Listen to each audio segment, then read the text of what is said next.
Good afternoon, everybody. It is Steve Lookner with Agenda Free TV. We are here to bring you live coverage because President Trump is soon going to sign some new executive orders. But we also have some other breaking news I want to talk about. One piece of breaking news which just came out is multiple outlets are reporting that President Trump is reassigning the acting head of ICE, the acting head of the Immigration and Customs Enforcement Agency, over frustration with the pace of deportations. So, for example, the Wall Street Journal says the acting director of the U.S. Immigration and Customs Enforcement Agency, Caleb Vitello, was removed from his post amid frustration in the Trump administration that deportations have not accelerated faster. CBS News has the same story.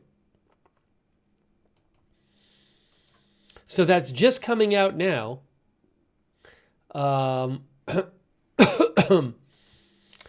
And also, I want to mention, I don't know what the executive orders are going to be. I do not know. And also, Mayor Karen Bass of Los Angeles has fired the LA City Fire Chief Kristen Crowley. So we'll talk about that as well. So both those things are going on. And then at some point, we'll either have a live, or sometimes how they do it is it won't be broadcast live, but then right after the video will come out. So either way, we'll either have live, or maybe after the video, when the video comes out after, we'll play the video of the executive order signing. You know, sometimes he takes questions during executive order signings. So we'll have to see how all that goes. I may have a video for you also of, I may have a video also of Trump swearing in Howard Lutnick, or him being at the swearing-in ceremony for Howard Lutnick. He might say stuff there too. So again, though, the Wall Street Journal and CBS News are reporting that Trump has removed the acting director of U.S. Immigration and Customs Enforcement, Caleb Vitello, from his post amid frustration that deportations have not accelerated faster. And remember, Caleb Vitello was selected by Trump to lead the Immigration and Customs Enforcement Agency. All right, so we're going to have to talk about that. Hey, thanks, by the way, to our moderators who are here. We have Carms is here moderating. Thank you. And also Larissa the Night Owl. Thank you. And also, we have moderating Linda Belk, Larry, and Misha over there on X. And hang on a moment here. A Moment of Lovely and McBritches over there on Twitch. And I want to thank our Facebook moderators as well. Give me a moment here. So, other breaking news while we wait for the executive order signings. Okay, Margaret Riley is moderating over there on Facebook. Thank you.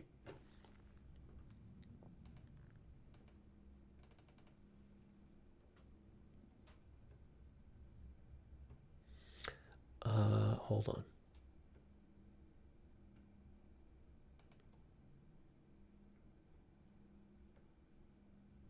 NBC News is also reporting that the acting ICE director has been removed after a month on the job amid Trump's anger at the rate of deportations. Wow. After a month on the job. Guys, breaking news, breaking Trump news.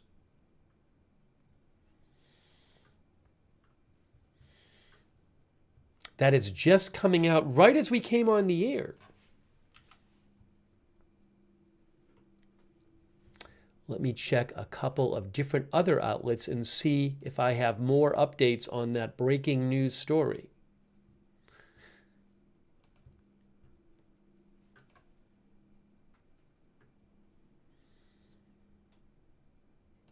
just coming out now. Also, I'm not sure if I will have access to the Mayor Bass press conference. I'm a little confused about that. She was supposed to have a press conference where she discusses the firing of the fire chief in LA.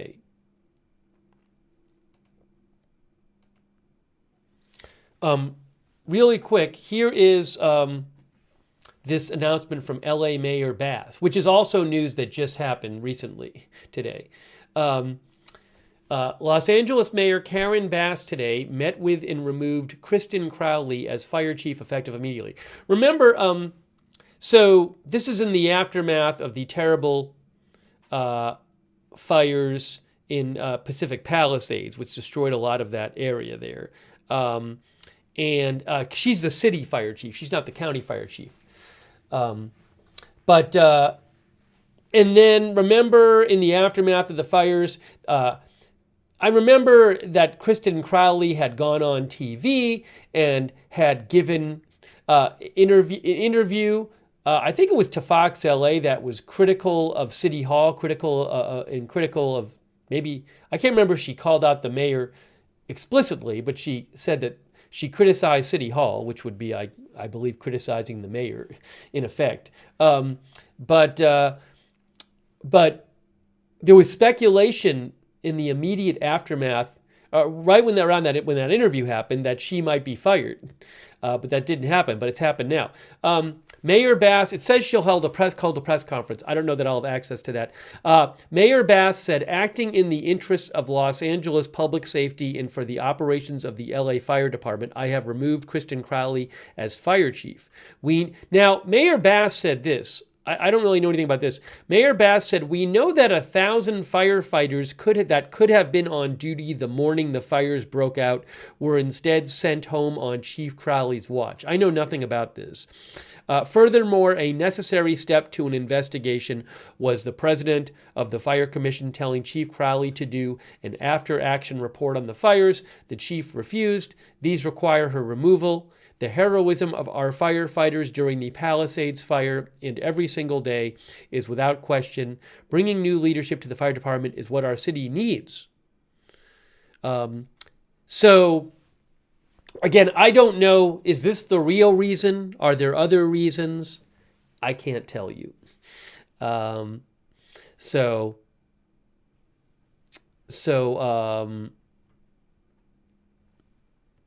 Maggie says there was a press conference already. I'm not sure. Maybe it's happened. I mean, it said 2:45, which is 20 minutes ago. But if I have access to it, maybe I'll show it to you. Or even if I get video after the fact. So that's going on right now. All right. So I'll get you more on that when I get a chance. But waiting for the Trump executive order signings and covering this other Trump news that Trump, according to multiple outlets, has removed from his post after around a month the acting director of ICE, Immigrations and Customs Enforcement, over frustration at the not fast enough pace of deportations.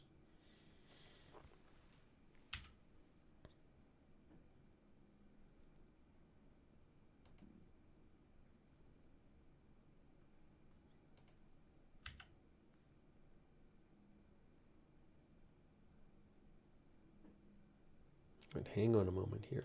Hang on a moment. We'll get you more on these stories. Seems like that ICE story is a pretty big story.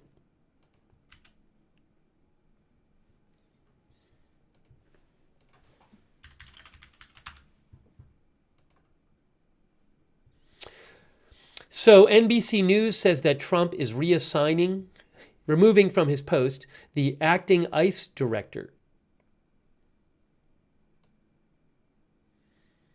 NBC News says the Trump administration has removed Caleb Vitello, the acting ICE director, from his position, as well as, and they say that the Trump administration is upset that the number of people being deported is not higher.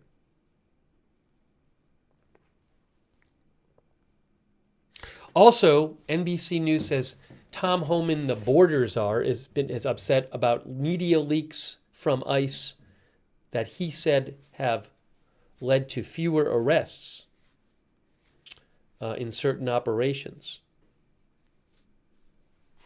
Okay, so that's just coming out now.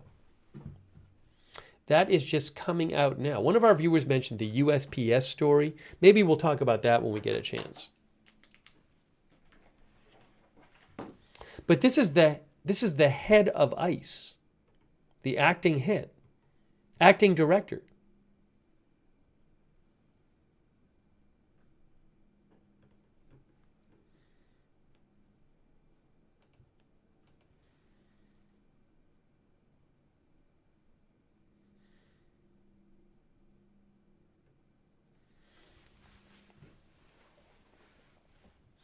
The Wall Street Journal said that Trump had hand-selected Vitello to lead ICE because he had worked closely with top Trump immigration officials in the first administration.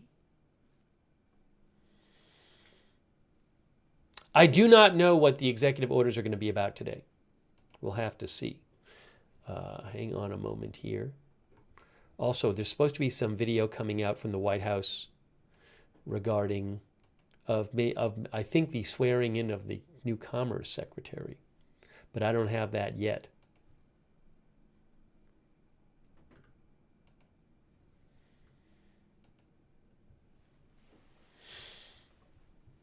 Okay, there's some other stories going on I'll talk about shortly. Let's see here. Sean says, what are the orders today? We do not know. We just know that he's scheduled to sign some new orders. I don't know what they're going to be. I don't know if he'll take questions when he signs them. A lot of times he does.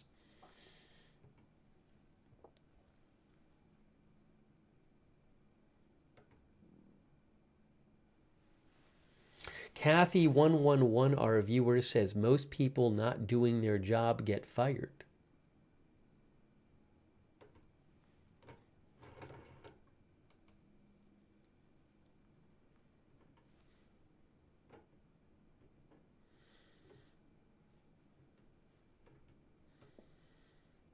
I have something more about Karen Bass. You can see here, LA mayor dismisses fire chief over response to most destructive wildfire in city history last month. This just happened this afternoon.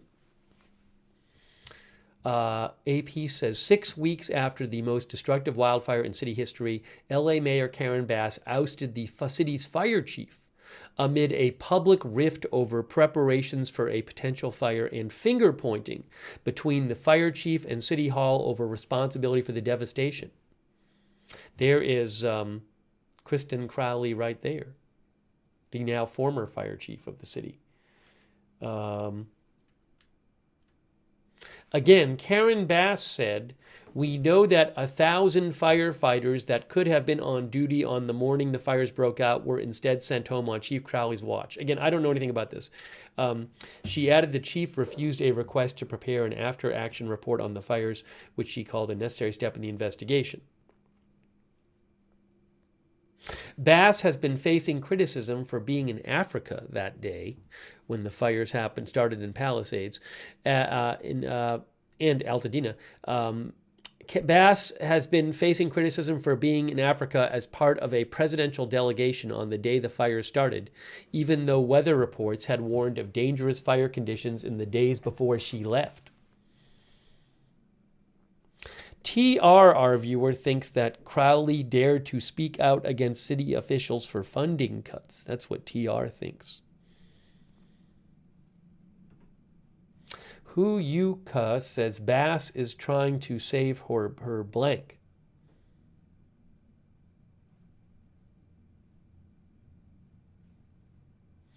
Les thinks Bass needs to go and Newsom.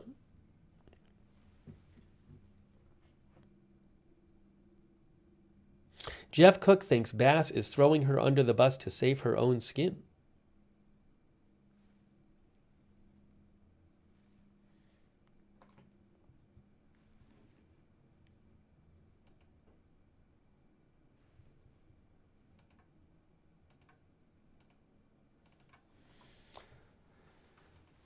Give me one moment here.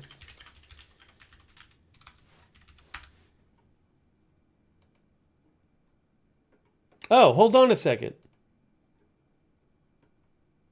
The city of Los Angeles actually has posted an event for the press conference, but it hasn't aired yet. Look at this. I don't know what the deal with this is. Hold on. I'll show you. I'll show you. See, it says Mayor Bass announcement press conference today. It says live stream offline. So there's 7 people waiting for it. It's on YouTube. So I don't know if they're going to do it or not. She said she was going to give a press conference. I mean, it's not there. That's the City of Los Angeles page. So we'll see if that comes on.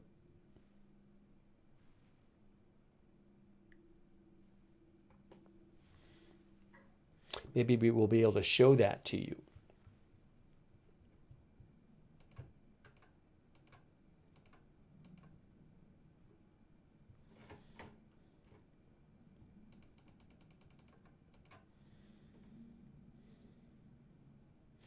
Also, I'm just seeing here, Kyle Cheney posted that the U.S. Capitol Police arrested Enrique Tarrio.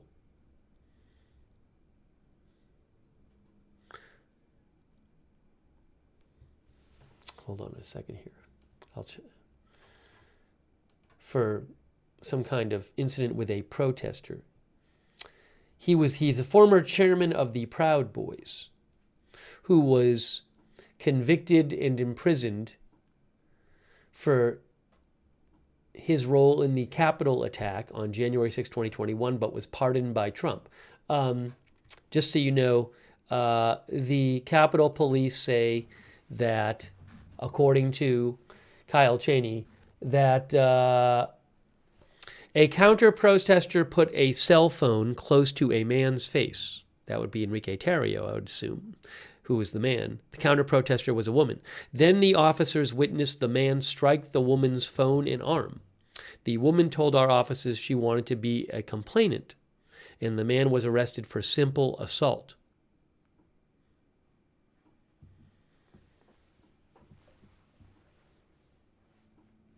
So this was simple assault. Anyways, that's from a statement by the police.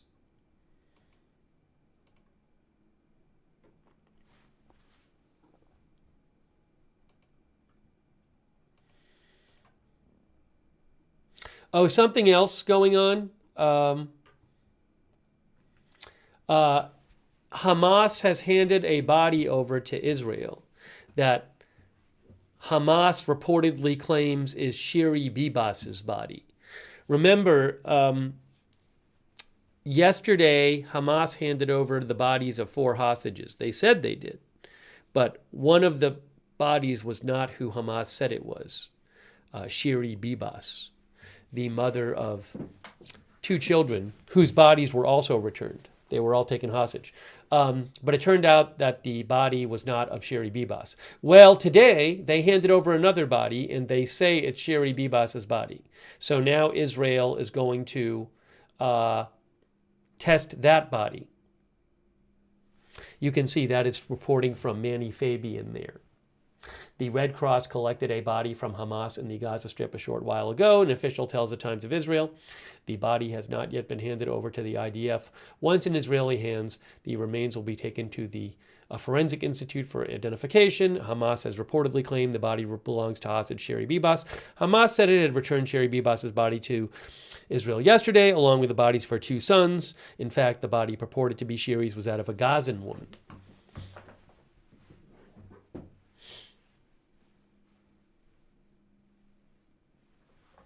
So I'll let you know if we hear any updates. I think that'll probably take a little while to get any updates on that.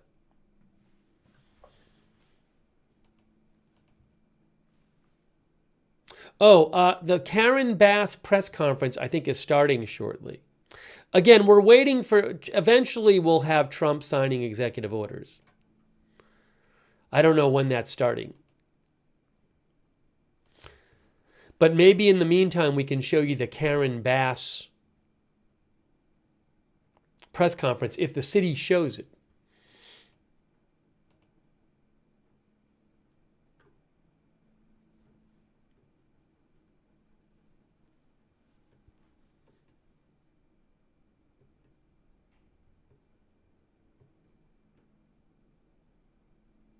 Hang on a moment.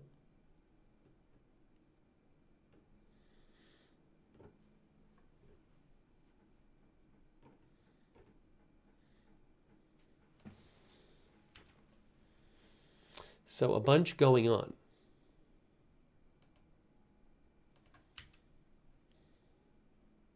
Karen Bass is the mayor of Los Angeles. And as I mentioned, multiple outlets are reporting that President Trump has removed from his position the head of ICE over frustration with a not fast enough pace of deportations. After a month on the job, the head of ICE, the acting head of the Immigrations and Customs Enforcement Agency, who Trump appointed, has reportedly been removed from his position and is going to be replaced. That is being reported today.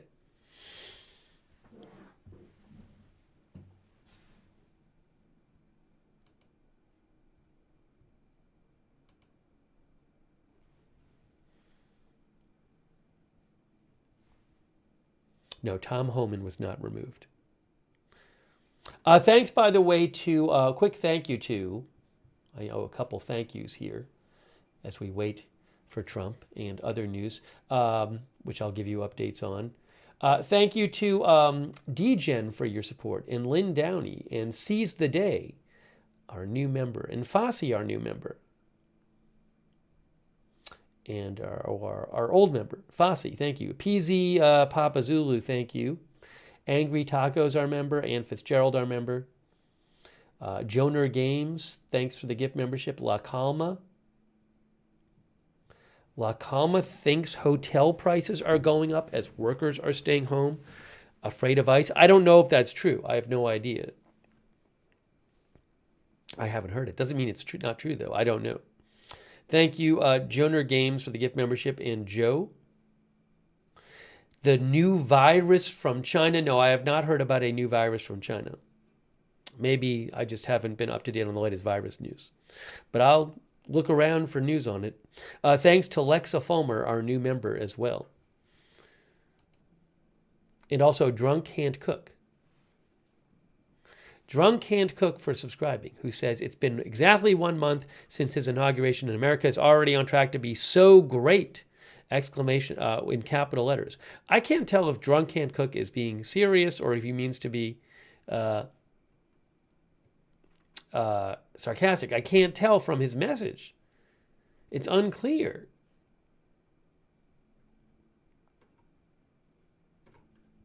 I think it's serious.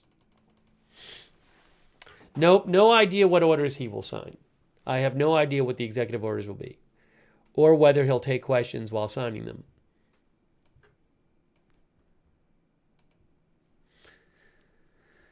Let's see here.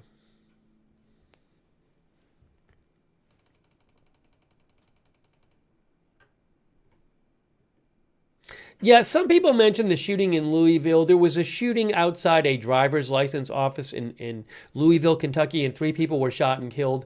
The police say there's no threat to the public, which makes me think the police think it's like a targeted shooting. I would think if the police thought it was a random shooting and they were worried about the person shooting more people, they wouldn't say there's no threat to the public. Look. 3 shot and killed outside Louisville motor vehicle office, police say. AP. 3 people were shot and killed outside a motor vehicle office in Louisville on Friday. Officers were called to the office around noon and found a man dead and 2 women wounded in the parking lot. The 2 wounded were taken to the hospital where they died. Major Donald Beckman told reporters there was no ongoing threat to the public. Bachmann said the suspect or suspects left in a vehicle. He did not have a description of the vehicle and said investigators were still reviewing surveillance video. He said police did not know if the victims were connected. Again, though, the police did say there was no ongoing threat to the public.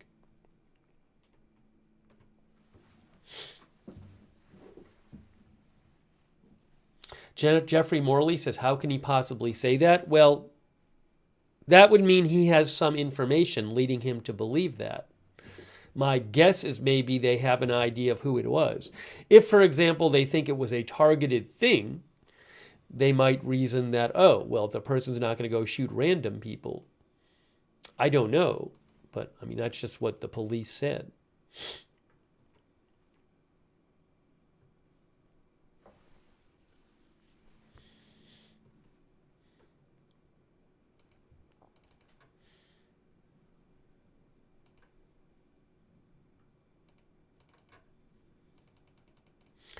Okay, hang on a moment. Hang on a moment here.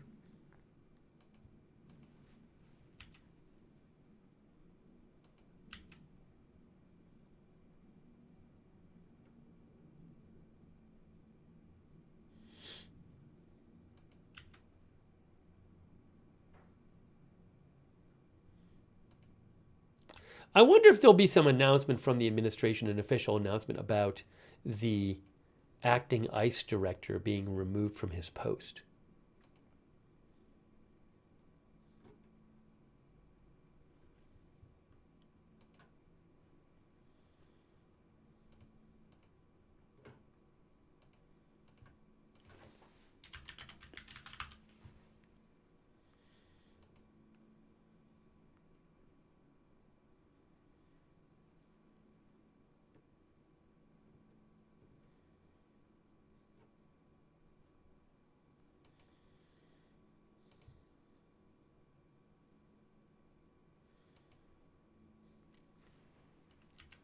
Again, multiple outlets are reporting that Caleb Vitello, whom Trump had tapped to lead the Immigration and Customs Enforcement Agency a month ago, has been removed from his post over frustration with the slow pace of deportations. That just got reported right as we were coming on the air. So trying to get you more information about that.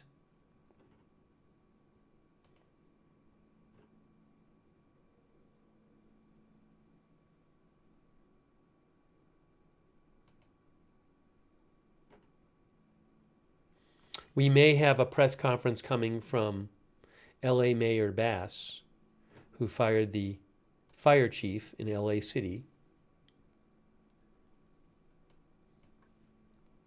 There was also a cryptocurrency hack today.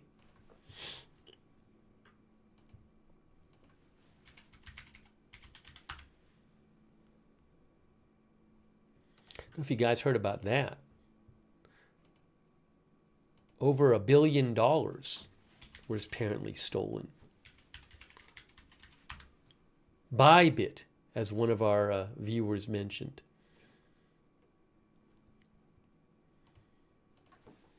I was posting about it earlier. Yeah,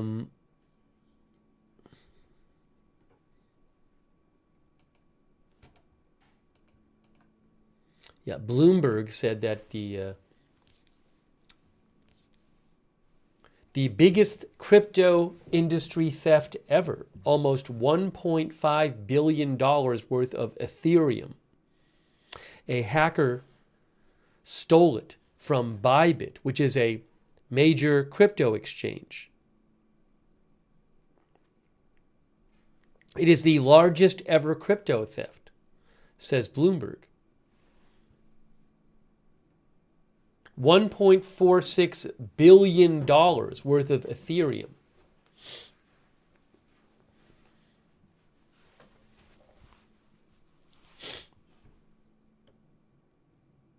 It is one of the world's largest crypto exchanges.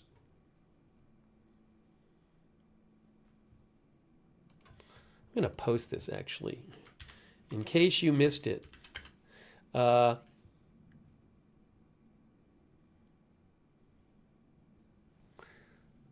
this was the largest ever crypto theft.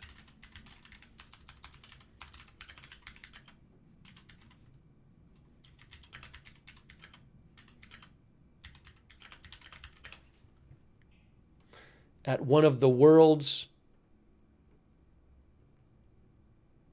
largest crypto exchanges.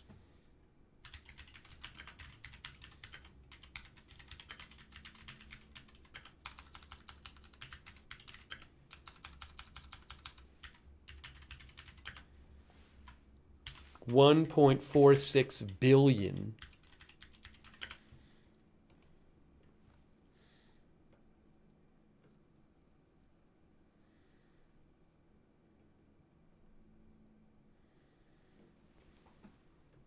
Taken.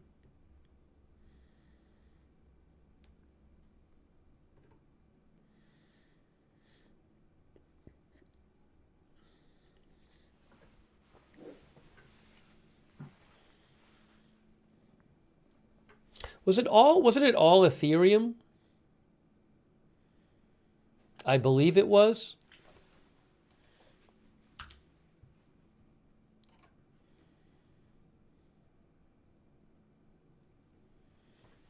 I don't know if it was all Ethereum. Ethereum-related tokens. It says Cointelegraph.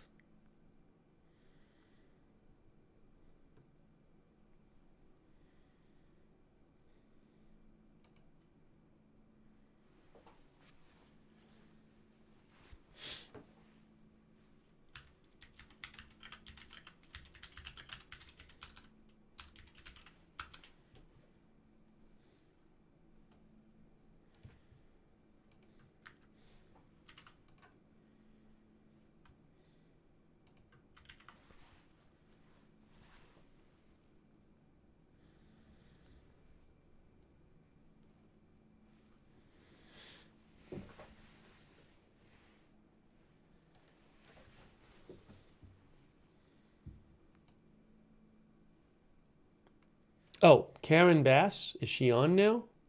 Hold on. Oh, hold on a second. Hold on. Karen Bass is on. Thanks for letting me know. Hang on a second. Hang on, Karen Bass. Karen Bass, wait a second.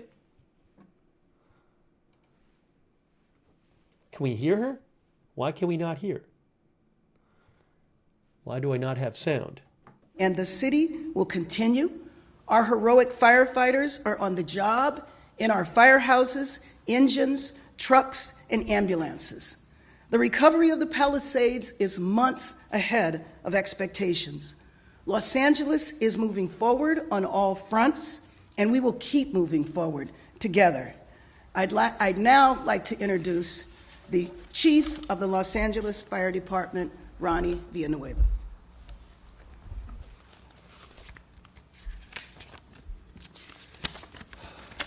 Well, thank you, Madam Mayor. I am humbled by your confidence in me. I've spent 41 years at the Los Angeles City Fire Department, working alongside the finest fire professionals in the world. Leading them is an honor of a lifetime. I pledge to the mayor, our firefighters, and to the people of Los Angeles is that the Los Angeles City Fire Department will be prepared. The Los Angeles City Fire Department will respond, and the Los Angeles City Fire Department will keep you safe. And to all of firefighters, I want you to know the love that I have for this department is the reason I'm coming back in this capacity. I watched last month as you were in the fiercest firefight in Los Angeles history, bravely battling the fires for days on end. I am grateful to work alongside all of you once again. Thank you very much. And before I open it up for questions, let me acknowledge the President of the City Council, Marquise Harris Dawson, Councilmember Curran Price, Councilmember Hugo Soto Martinez, Councilmember Adrien Nazarian. Yes. Well, I've got a question for you. You said that removing Chief Crowley is in the best interest of Los Angeles public safety. What specifically did she do to endanger public safety? Well, as I mentioned, 1,000 firefighters who could have been on the job fighting the fires were sent home. The other thing that I mentioned is that I said after the fires were out, after the rain had stopped, that a full investigation would begin. One step of that investigation was to do an after-action report, of which she refused. So we knew the 1,000 firefighters could have been called in the day after the fire. What changed? What changed? Because you said you weren't planning on firing her on January 11th. Oh, well, let me just be clear. As I just said, while Los Angeles was on fire, after that we had rains. I was not going to do anything while we were in a state of emergency. Next. Are we still in a state of emergency? No, we are not in a state of emergency right now. Next question. Mayor. Yes. The chief, I assume you met, I assume this is not a decision you made this morning. When did you meet with Chief Crowley, former Chief Crowley? About an hour ago. And how did the meeting go? It was very brief. And did she tell you anything about why she did what she did? It was a very brief meeting, no. And the investigation that she didn't participate in? Yes. How did she not participate exactly? Well, what I said is that the president of the Fire Commission told her to do a after-action report. She refused to do the report. Did she give a reason for refusing? Next. Yes, thanks, Madam Mayor. Did the former chief ever talk about, what plan was in place, where she had positioned the firefighters? Has that become clear to you? No, it is not. Next question. Yes. Is the city required to do an after-action report under California Code Title 19? Yes, it is required. I don't know about the title that you just mentioned, but yes, it is. Do you understand if the LA County Fire Department is doing? I do not know that. Okay. Yes?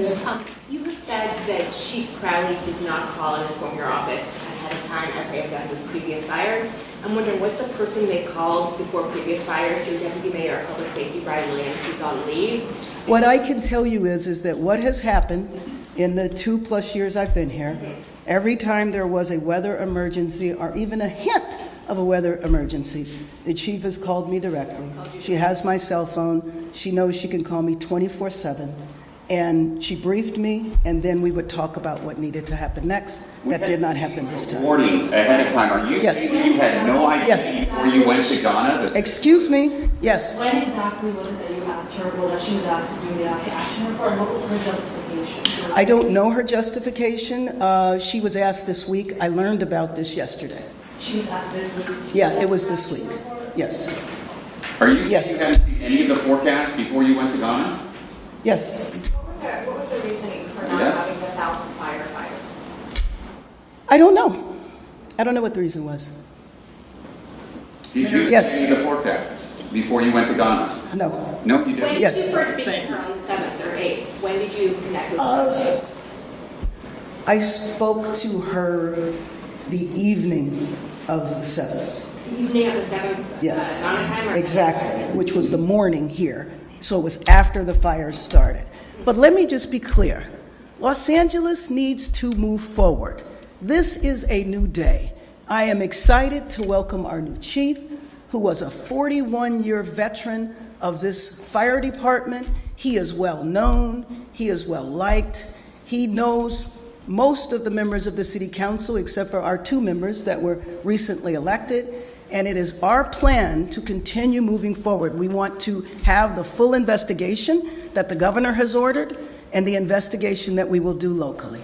Yes. Thank you again. I wanted to back up a little bit because I think you actually spoke with the chief, because I heard it live on KNX News at 12:47 p.m. local time. You're in West Africa, the chief is here, and you're on KNX News talking about the fire disaster, and you're praising Chief Crowley for pre-positioning units that were necessary in vulnerable places. You're also praising her leadership, and you said something to the effect of LAFD is always at the ready. And needless to say, I did not know all the facts, but I had spoken to her maybe a couple of hours before that. Yes. Two quick questions. In terms of investigations, and since we're looking at the firearms, anything calls for the firing of DWP's chief over the issue of the rest of the laws leading up in that area. Are you looking into that? Is that a possibility? There will be an investigation of the water situation as well, and that will be done by the governor. The same thing with the issue of the fire hydrants? Yes. All of that is being examined at the governor's initiation, and we might do something locally as well. And to those who might say that your step now, as explained as it is, and reasonable as it may sound, is also a reaction to her criticism to your office about the budget and what it's doing. Fire. Let me just be clear about the budget. The fire department was not cut. I have done 2 budgets in my time here. In both budgets, the budget was increased, and I will anticipate that it will be increased this time as well. I see you have 4 members of City Council behind you. I'm sorry? I see 4 members of City Council behind you. Do you expect that other members of City Council will fight the ouster? I believe Monica Rodriguez is planning to fight it. Do you think that you have enough support on the council to avoid getting that head vote over? I believe that there is a lot of support on the city council. Yes? Does this add to the sense of upheaval that has been going on for the last 5 weeks? You've had tensions with Lindsay Horvath. You've had back and forth over Steve Soberoff's pay. This now is a new, potentially destabilizing event. Is the city in upheaval, and is your office? The city is not in upheaval. I am very happy that the rebuilding, the restoration, the clearing of the fire, of the debris is moved forward way ahead of time. We have just experienced the worst natural disaster that our city has ever experienced. It would be wonderful to think that everything would be smooth every step of the way, but I don't believe that that is realistic. I think we are standing together. I think we're standing strong, as evidenced by the leadership of the City Council being here with me, with members of the City Council, and there's many more that are not here. We have worked very well together. Now, are there differences along the way? Of course they are. Yes. Your comments about not getting a phone call from Crowley, I think that for some people, they see you as the top of the food chain. You're in charge. You're supposed to be the one getting information from people, and you're not supposed to blame others. You're supposed to be responsible. Let me just say that yes, as the mayor of the city, the buck stops with me. I am in charge. However, the person in charge of the fire department, as I mentioned before, whenever there was a fire emergency, a weather emergency, or a hint of a problem, I am contacted directly, and not just by Chief Crowley, but by any of the heads of the departments. As you know, we have over 40 departments.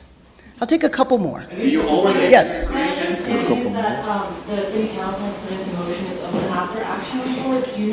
Was Chief Crowley participating with that investigation? I do not know that. Do you only get your information from your aides and chiefs and things like that, or do you watch other outside news sources? Oh, I watch news all the time. Yes. I'm I'm sorry, what did you say? Any sense of where the fire union stands on this decision? I do not know. Okay, one final question from you. You've not asked a question. Any plans for the department? Would you come in y en español? No sé si habla español. Sí lo hago. I just plan on moving forward. I want to move the department forward and take care of our firefighters. So I don't want to look backwards. I don't want to look to the past like the mayor stated. I just want to look for the future. En español, quiero nomás que los bomberos ven el futuro y la gente también de la ciudad de Los Ángeles. Yo estoy bien orgulloso de estar en esta posición, este puesto, y doy gracias a todos. Gracias. Thank you very much. National Weather Service forecast at City Hall? Thank you very much. Do you? That's an important question because you said you didn't see it. All right, that was LA Mayor Karen Bass, who today fired the LA City Fire Chief, Kristen Crowley. Oops, hold on. I'll show you. There. the official reason given for firing the fire chief was that 1,000 firefighters could have been on duty the morning the fires broke out, but they were instead sent home on Chief Crowley's watch. That's what the mayor said. Also, the mayor claimed that, where is it here? Hold on a second. The mayor also claimed that a necessary step to an investigation was the president of the fire commission telling Chief Crowley to do an after-action report on the fires. The chief refused, and this requires her removal. I don't know if that's the real reason. The chief had criticized the city government in a TV interview, if I remember right, over a lack of support for the department. Yeah, you can see here, this is an article from AP. Crowley has publicly criticized the city for budget cuts that she said made it harder for firefighters to do their jobs.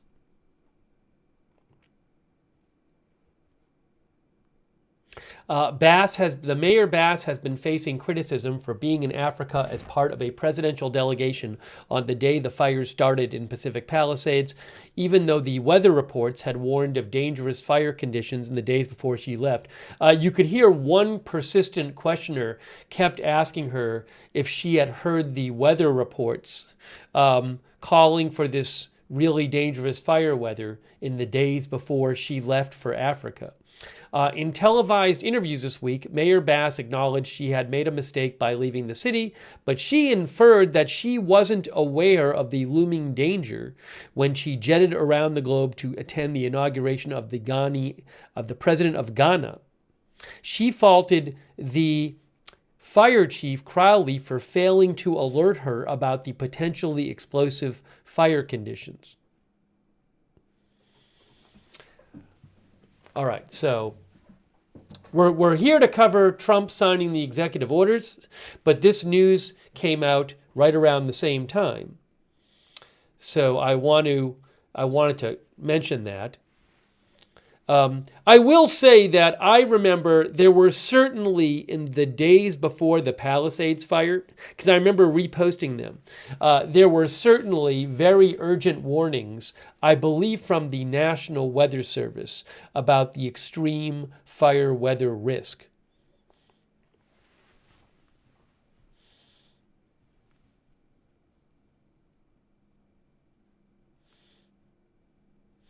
So we're going to shortly have, I assume it's going to be shortly, some video of Trump signing executive orders. Austin Batman says, you posted the warnings on X. Yeah, I remember I did.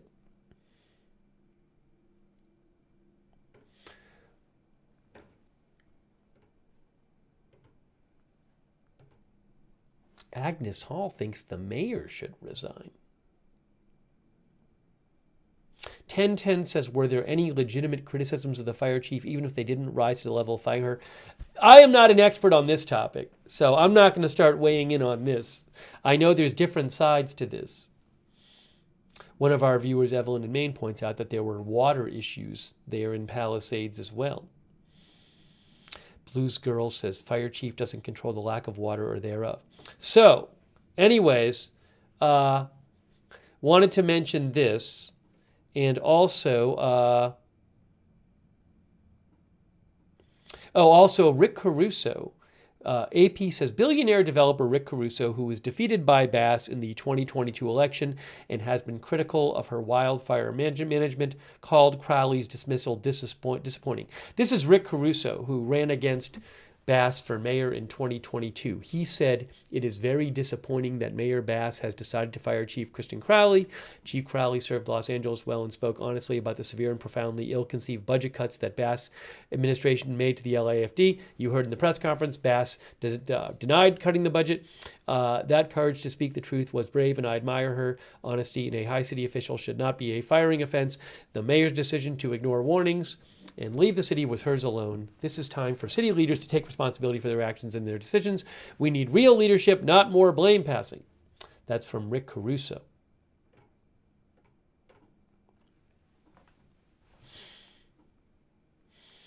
Okay, so I wanted to update you on that story, even though it's not technically the topic of our broadcast.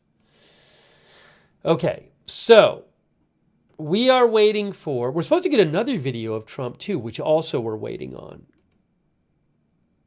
of him participating in a swearing-in ceremony for Secretary of Commerce Howard Lutnick. That's been delayed. We're supposed to get a video of that.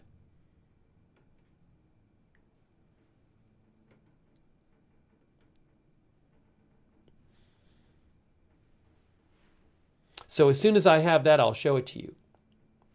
And we've been talking about how multiple outlets are reporting that hold on a second, I have an update here. Multiple news outlets are reporting that President Trump has removed from his post the acting director of the Immigrations and Customs Enforcement Agency, ICE, over disappointment in the pace of deportations. So that's happening. Also, I'm just seeing a new report right now from the New York Times. The Trump administration is ramping up plans to detain undocumented immigrants at military sites across the United States. A significant expansion of efforts by the White House to use wartime resources to make good on the president's promised mass deportations. They say the Trump's team is developing a deportation hub at Fort Bliss near El Paso that could eventually hold up to 10,000 undocumented immigrants as they go through the process of being deported. So I just saw that from the New York Times.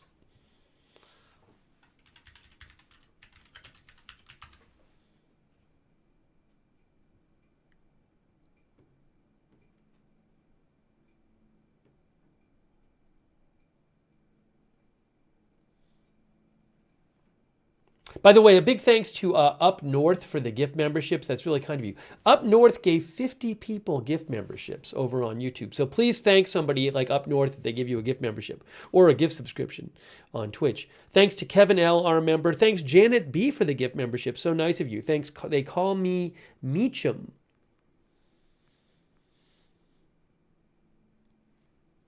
You see Bondi say the EP list was on her desk. I did not see her say that. If I see something about it or I get a chance, I'll look it up. Thank you. They call me Chum. I think it is. Thanks Harper and our member Lexa Fulmer, Paula Faust, and Evil Bunny. Thanks for the gift membership. Oh, yeah, I'm not going to really get into that right now. Fox News said yesterday, Bondi says Epstein client list is sitting on my desk right now to review. Anyways. When asked if she had seen anything, Bondi responded, not yet.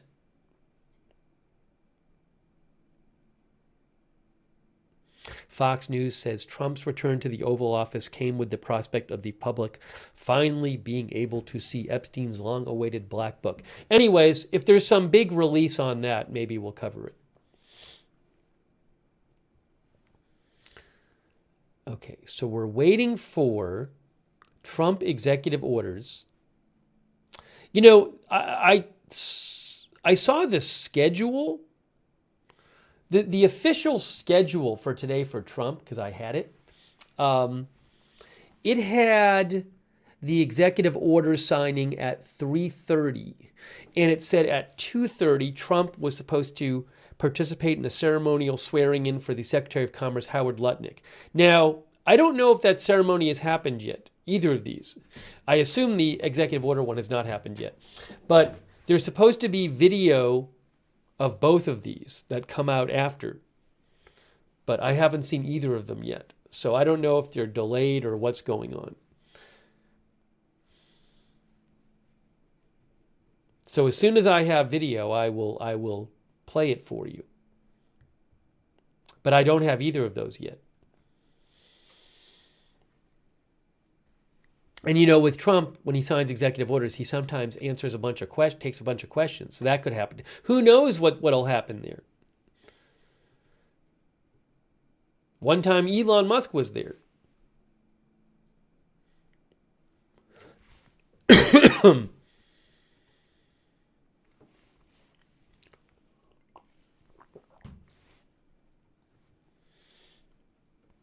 All right, so we'll have to keep an eye on that. We may also cover the Germany elections on Sunday. We might cover that. That's a whole other thing.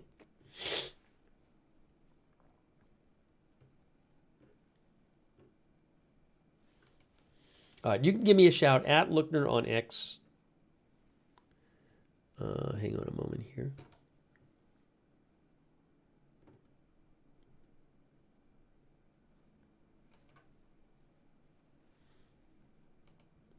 Checking some of the things people are sending to me. Oh, yeah. Our viewer Deshark mentioned the thing at the Holocaust Memorial. I don't even know if that was a terror attack. There was a person stabbed in the area of the Berlin Holocaust Memorial. I'm not even clear on whether that's like a politically motivated attack or not. So I haven't even talked about it yet. Here, man is seriously injured in attack at the Holocaust Memorial in Berlin. A man was stabbed there. There was no indication yet of the motive for the attack. So I don't even know that this is some political act. It may not have been. Maybe the people knew each other. This happened around 6 p.m.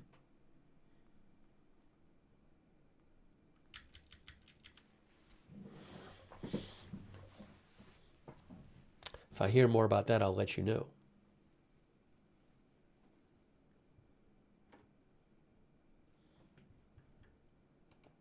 Also, a quick thanks, by the way, to... Thanks so much to Fred Witherow. Thanks, Fred, for your support. I really appreciate that, Fred Witherow.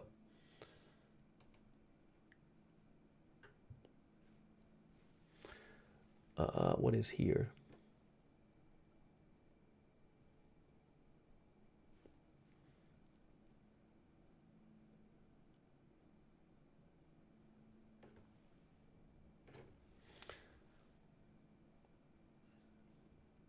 Thank you, JRW fan. JRW fan says, Fire Chief Crowley says she has a very long paper trail of her interactions with Mayor Bass requesting additional funding before fire. I haven't seen that. I'm not sure where you're getting that quote from. Maybe it's from an article or something, JRW fan. Thank you for your support and for sending in your comment. If you missed it, we showed most of the press conference where Mayor Bass announced the firing of the LA City fire chief.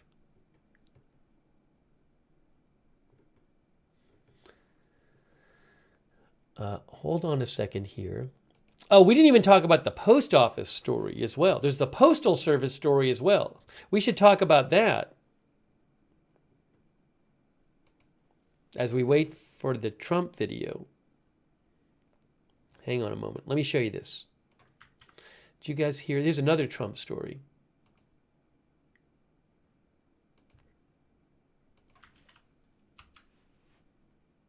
Oopsie. Give me a second. Give me a second and I'll show you.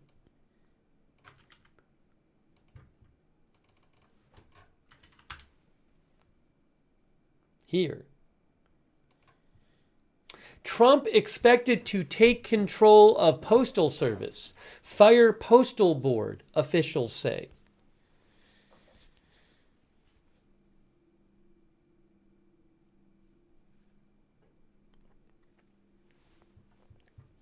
One of our viewers claimed that Trump's plane was in the air. According to the schedule, by the way, after signing, well, I don't see anything after signing the executive orders, so.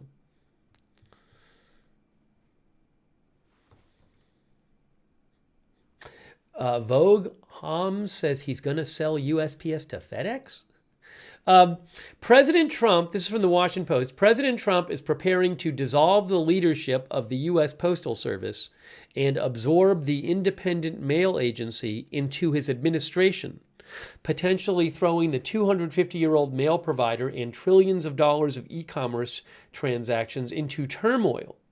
because they deliver a lot of e-commerce transactions. By the way, I think Wall Street Journal had a similar story, if I remember right. Yes, Wall Street Journal had a story yesterday. Trump is planning to take control of the Postal Service. Trump is expected to issue an executive order as soon as this week, maybe today, I don't know, to fire the members of the Postal Service's governing board and place the U.S. Postal Service under control of the Commerce Department and Secretary Howard Lutnick, who is getting sworn in today. According to 6 people familiar with the plans, the board is planning to fight Trump's order. 3 of those people told the Washington Post. In an emergency meeting yesterday, the board of the U.S. Postal Service, the governing board, yesterday had an emergency meeting where they retained outside counsel and gave instructions to sue the White House if the president were to remove members of the governing board or attempt to alter the Postal Service's independent status. Trump's order to place the Commerce Department in charge of the Postal Service would probably violate federal law, according to postal experts.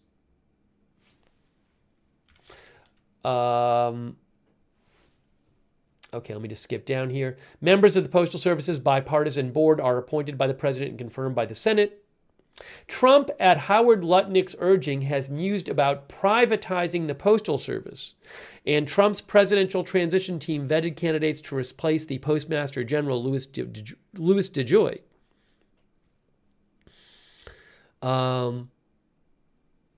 Trump said back in December, there's a lot of talk about the U.S. Postal Service being taken private.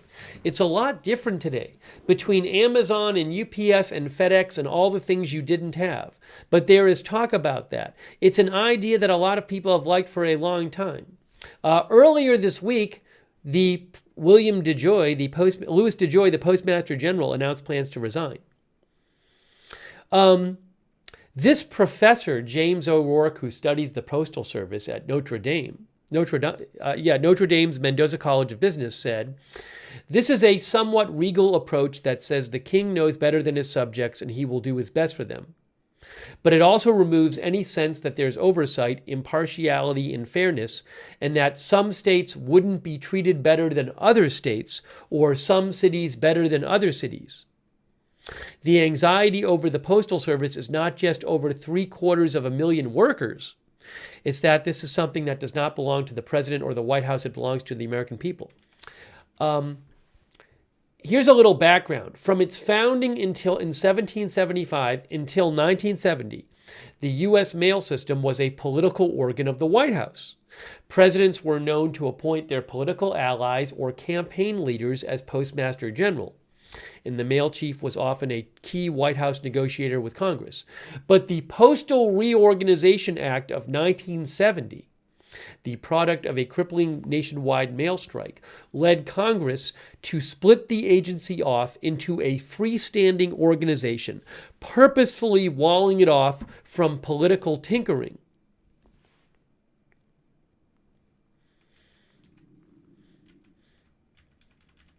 Okay, so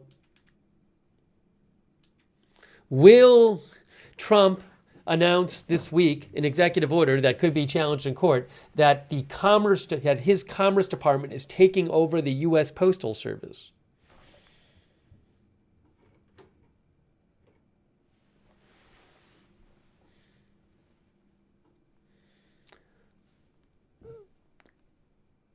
History Underfoot says the Postal Service is a service. It was never meant to be a profit center. FF says the government does not run like a business, nor should it. You know, I was reading something about privatizing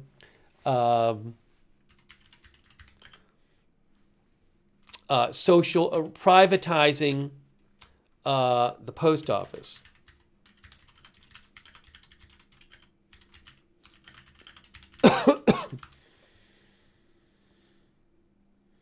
And hang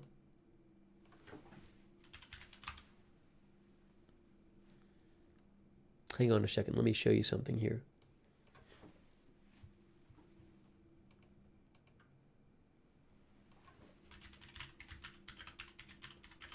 and some pros and cons in that debate.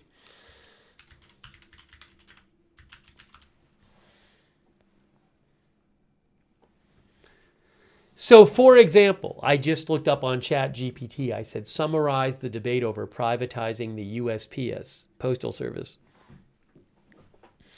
It says arguments for privatization, financial stability. The Postal Service has struggled with losses due to declining mail volume and pension obligations.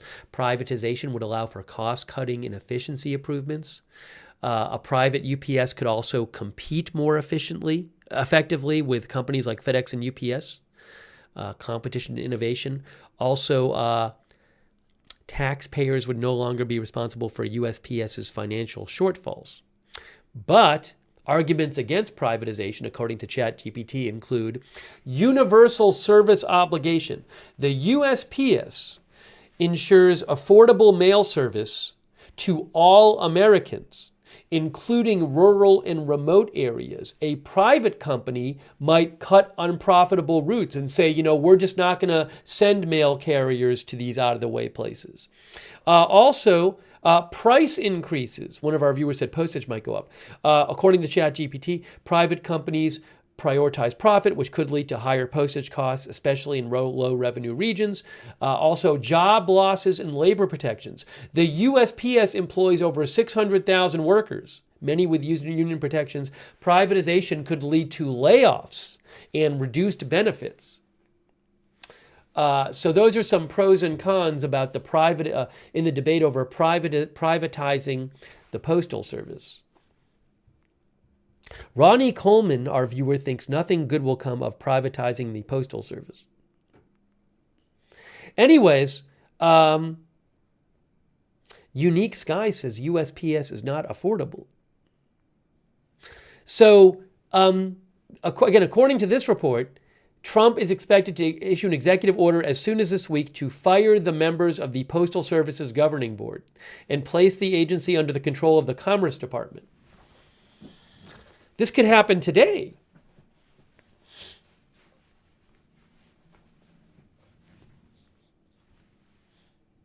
But let me just make sure I don't have any video. We still don't have video of... The video has been delayed even of Trump swearing in... Oh, we're supposed to get... Hey, there's supposed to be video... Oh, I don't think I'm going to have this. I don't think I'm going to have access to the video of Kash Patel getting sworn in by J.D. Vance. But I'm supposed to have video access to Trump participating in the swearing in of Lutnick for Commerce Secretary and the executive order signing. But nothing yet.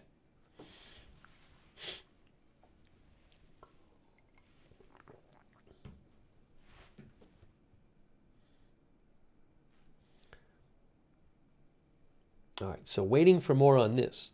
By the way, on those things, thank you to Button, our new member, and also Corey Bethune, our member from St. Petersburg.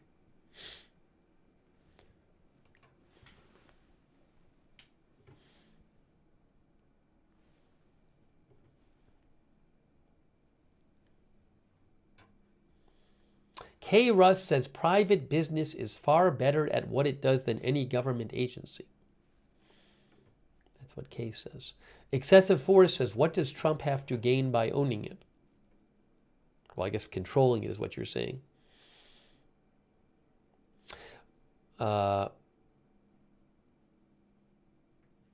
Also, in terms of Postal Service employees, how many employees at USPS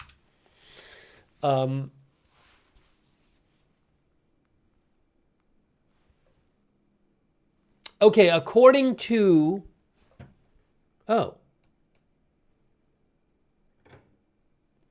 there are over 530,000 career employees at the Postal Service and over 115,000 non-career employees. I'm getting this from the USPS website, by the way.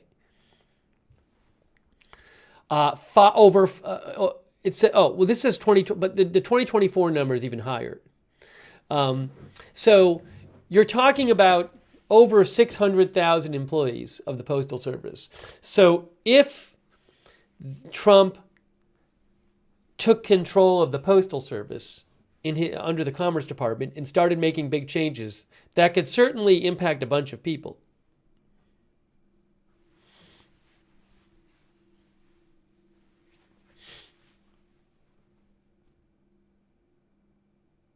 Dolly Farton says, I have retired USPS family members. I wonder what this means for their pensions. Okay, so that's something to keep an eye on.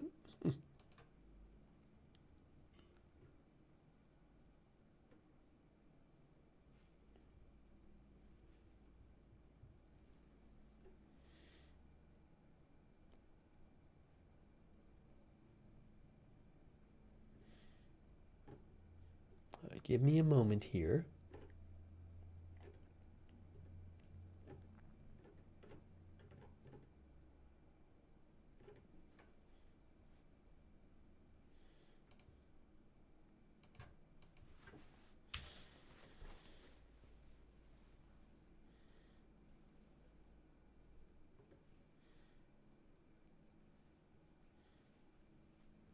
You know, I wanted to mention here, this is interesting. So, we were talking about how multiple outlets are reporting that Trump is removing the acting director of ICE, of the Immigration and Customs Enforcement Agency, Caleb Vitello, who was appointed by Trump a month ago to lead ICE, to be the acting director. He is now being replaced over frustration with the pace of deportations. CBS News, NBC News, and the Wall Street Journal are all reporting this. In regards to that, I wanted to mention this. This is from Reuters. Trump deporting people at a slower rate than Biden's last year in office. This is from Reuters today. Reuters reports U.S. President Trump deported 37,660 people during his first month in office. Previously unpublished U.S. Department of Homeland Security data show far less than the monthly average of 57,000 removals and returns in the last full year of the Biden administration. A senior Trump administration official and experts said deportations were poised to rise in the coming months as Trump opens up new avenues to ramp up arrests and removals. A DHS spokesperson said Biden-era deportation numbers appeared, quote, artificially high because of higher levels of illegal immigration. Trump campaigned for the White House, promising to deport millions of illegal immigrants in the largest deportation operation in U.S. history. Yet initial figures suggest Trump could struggle to match higher deportation rates during the last full year of the Biden administration, when large numbers of migrants were caught crossing illegally, making them easier to deport. The acting director of U.S. Immigration and Customs Enforcement, Caleb Vitello, was reassigned today due to a failure to meet expectations, a Trump official and two other people familiar with the matter said. The deportation effort could take off in several months, aided by governments from Guatemala, El Salvador, Panama, and Costa Rica to take deportees from other nations, the sources said. Okay. So, just something to keep an eye on.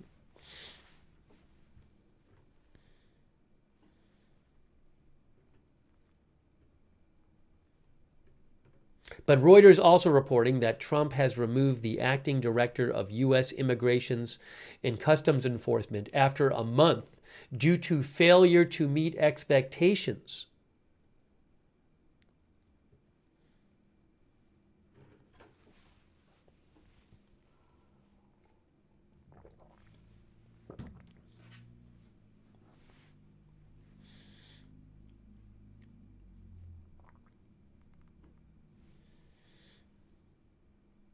LL says 1 month review, brutal.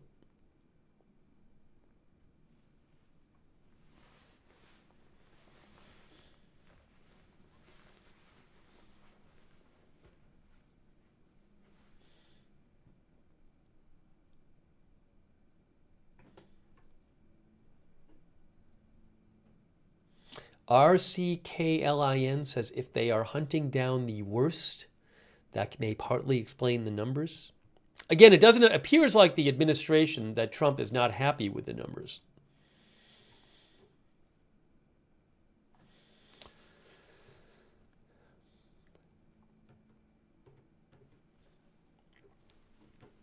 All right, do we have any video yet? Where is it? Oh, hold on a second. No, it's not live yet.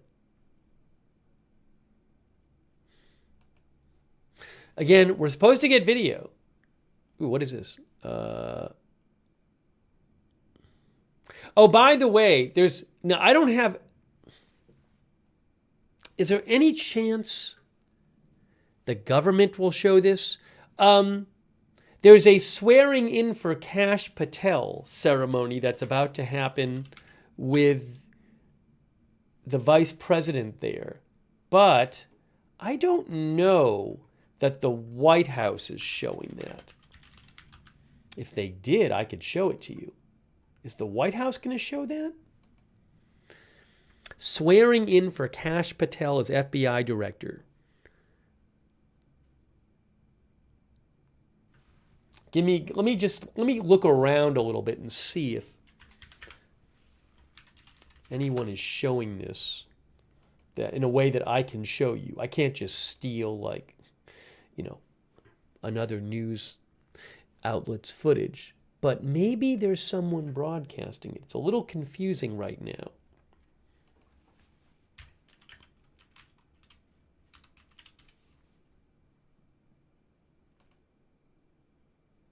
Thank you, Harry T. I'll say Harry T. Thank you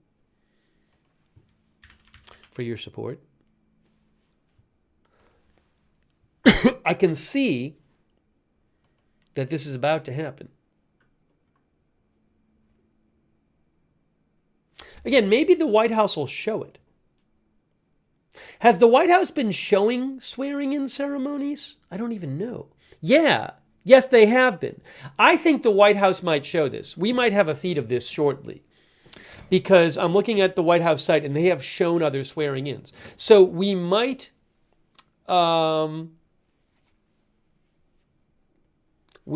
have footage of that. Yvonne says 4:30 p.m. I haven't seen that myself. Maybe it is. But we might in a moment have the swearing-in ceremony. I'm hoping, if the White House shows it, for Kash Patel. It has not started yet. Oh, Megyn Kelly is speaking at CPAC. While we're waiting, do you want to see any of Megyn Kelly at CPAC? Does anyone want to see Megyn Kelly at CPAC?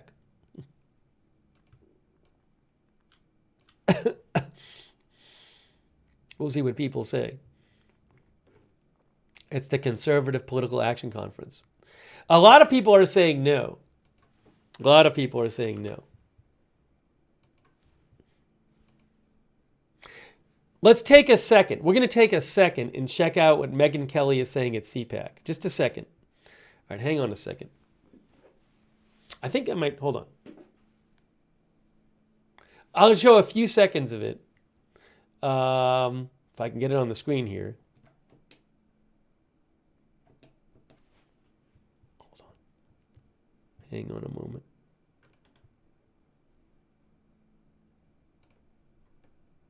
Where is... Just need a second here. There. We want to do this.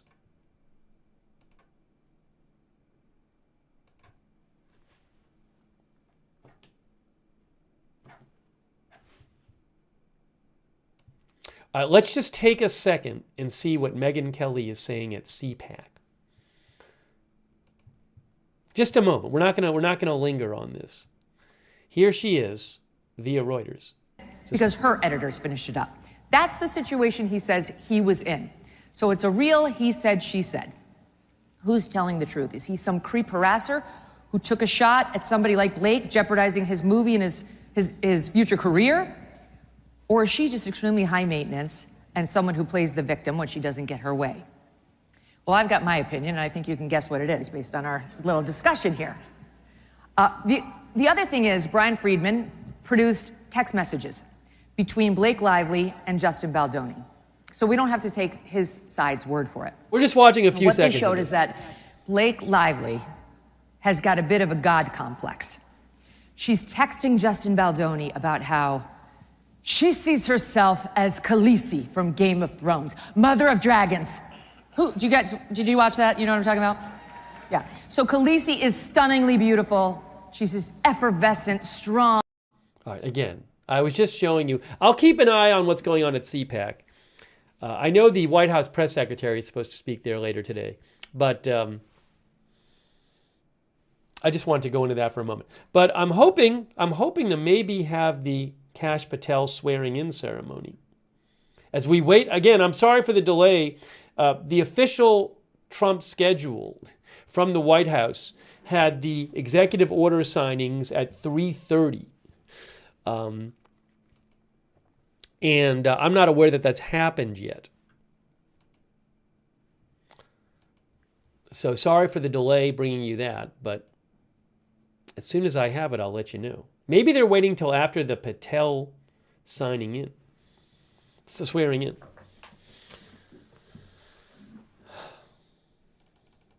So thanks for your patience.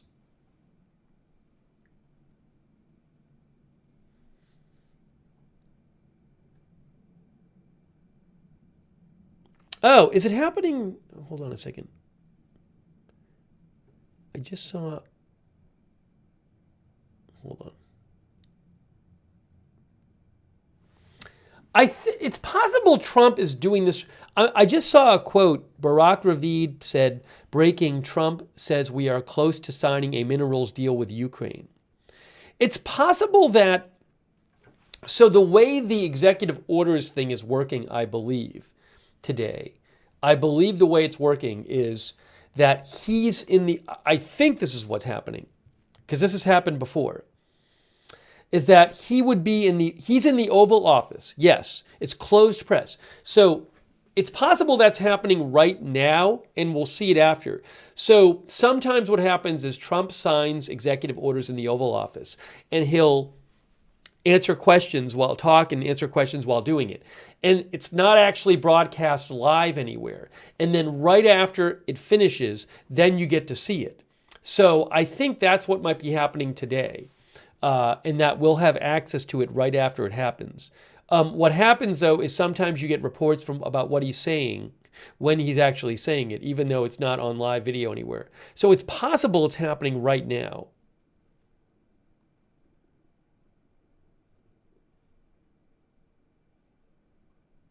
Alan Mandel says Trump is furious with Zelensky. There has been certainly some feuding, hostility between Trump and Zelensky lately. Trump has called Zelensky a dictator.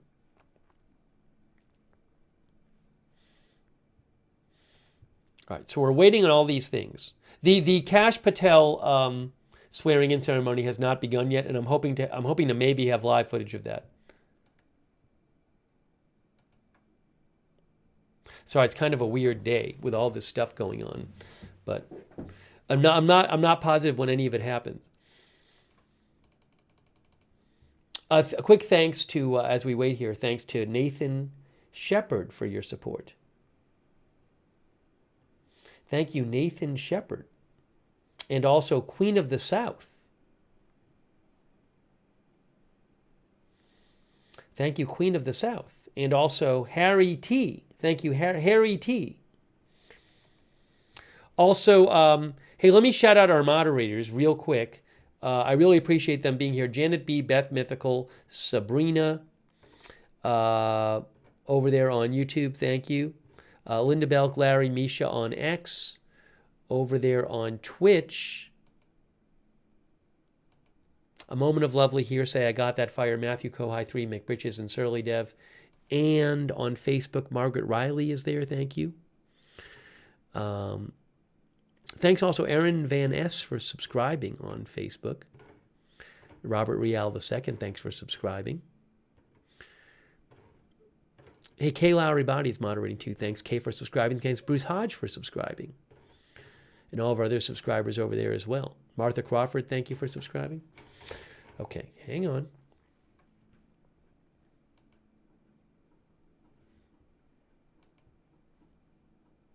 Ooh, hold on a moment now. Oh, I'm seeing something. Hold on, I have something for you. I'm getting a replay of the Lutnick swearing-in ceremony. Let me pull this up here. Hang on a moment. Please wait a second. Hang on one moment here. Why is this not posted here?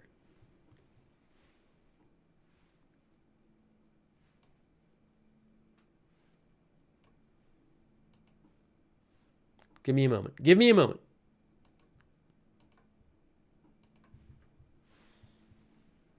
I think I'm about to get this footage of the Lutnicks, Trump swearing in Lutnick.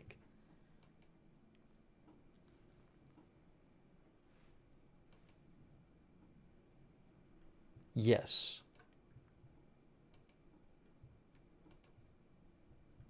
Okay.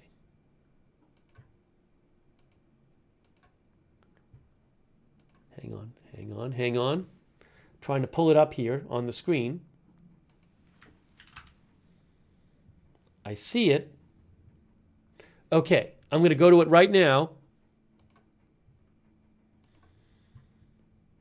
Oh, it's just starting. Where is it?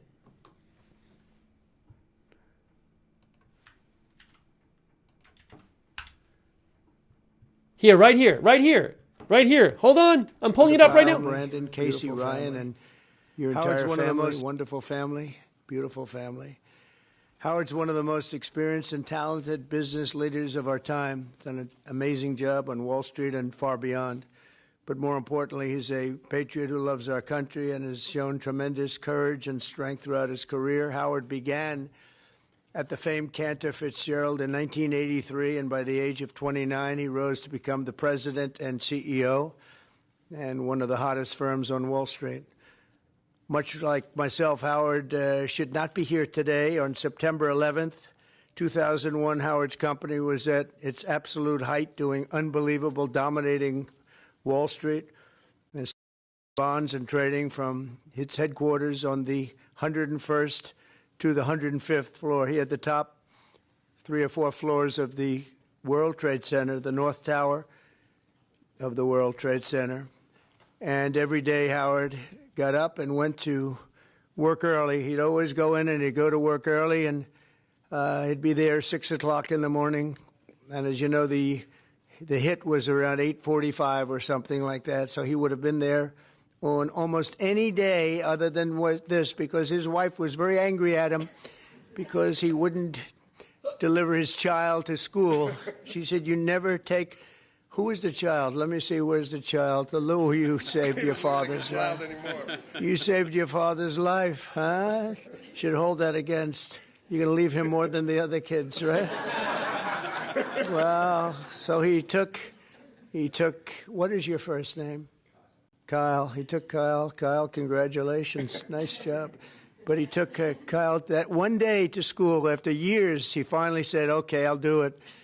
And that's the only time. So he was actually riding down the West Side Highway, and he saw the plane hit.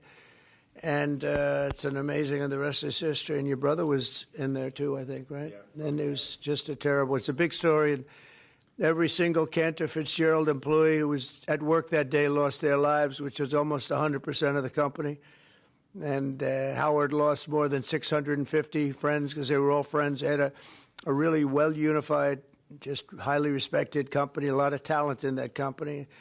But the employees, loved ones, including his brother and best friend, and most people would have been defeated. They would have probably gone on to not too much.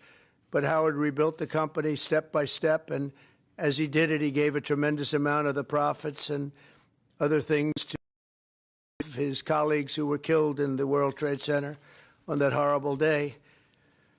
And it showed something about Howard that's really incredible, his resilience. It's very few people could have even thought of doing it, but his resilience and tenacity have earned him the respect and admiration of everyone in the financial world. But more importantly, Howard understands from personal experience why we put America first, because we love our families, we love our fellow citizens, and we love our country so much. And he really loves his country, and I wouldn't have done it if I didn't think so.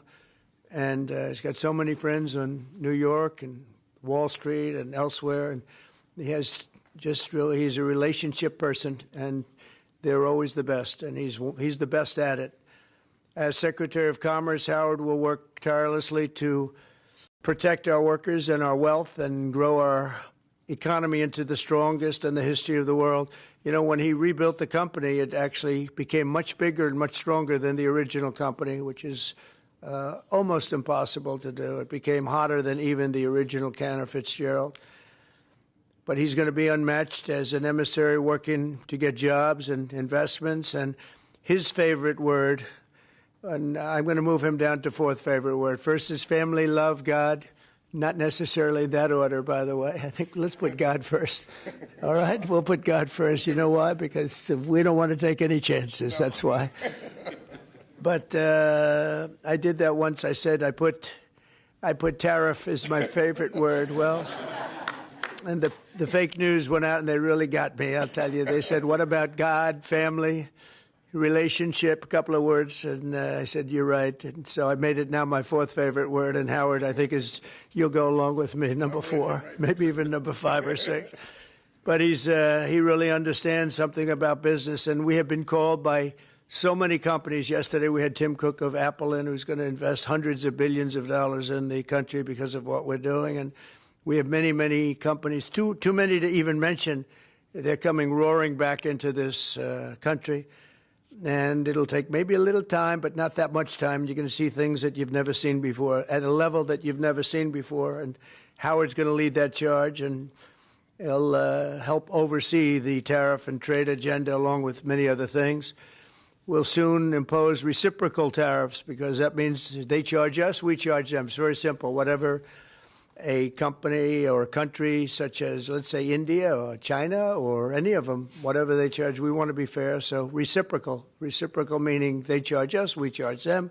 We haven't done that. We've never done that. We were getting ready to do it until COVID hit. We had the greatest economy in the history of the world, and we were just getting started. But the tariffing is going to be very interesting. Howard's going to be in charge of it, and I think you're going to see jobs and money flowing into the country like never has been seen before as we reduce inflation, unleash energy, bring down costs, bring back manufacturing, and lead the world in innovation. Families will flourish and opportunities will skyrocket. We will skyrocket like people haven't seen. It's going to be a really big thing, and I wouldn't feel the same confidence if I didn't have this man on my left. And even though he spent a little bit of his time in life as a Democrat from New York, I'm okay with it because I knew him during his Democrat days, and that's okay. But I just want to say that he is going to help very strongly make America wealthy again, make America great again, and there's nobody that can do the job better. So,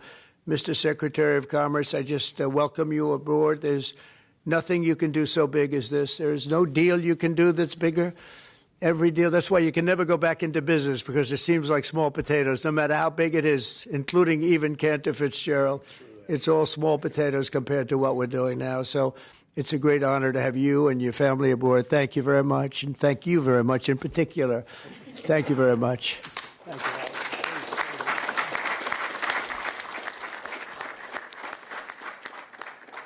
So, first, I'd like to thank you, President Trump. It is the greatest honor to work for you, to be with you, to carry your name, your leadership, and your flag throughout the world.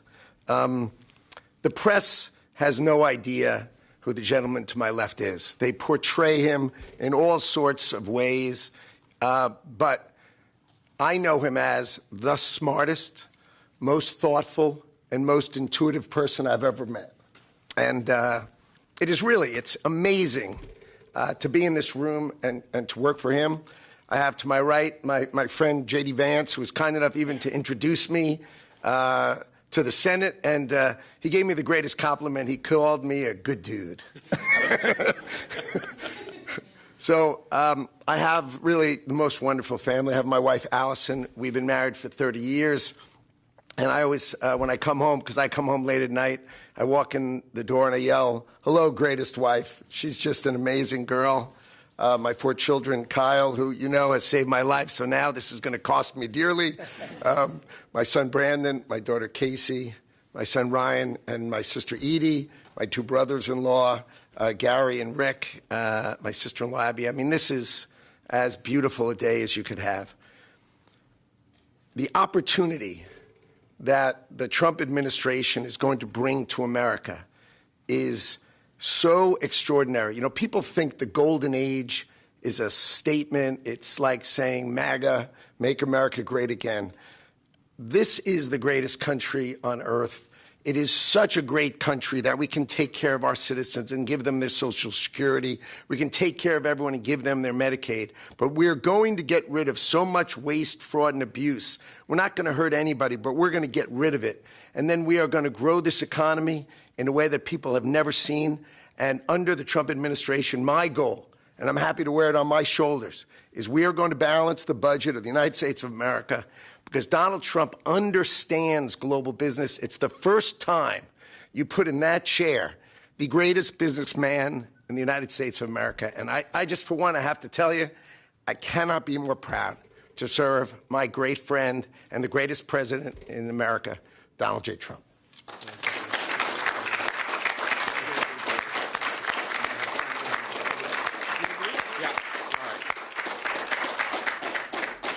So now we get to swear Howard in. Now we need the actual. We need to sign the commission first. Sign the commission first, okay, Mr. President. We're going to sign the commission first. I can't swear him in, I guess, until you sign the commission. Yes, sir.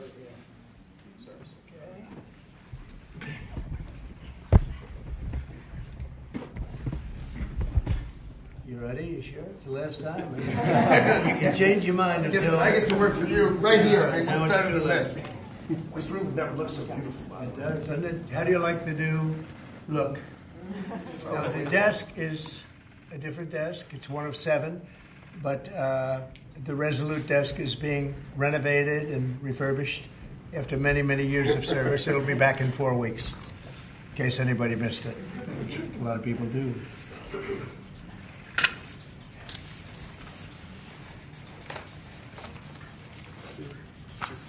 Okay, Howard. You're in.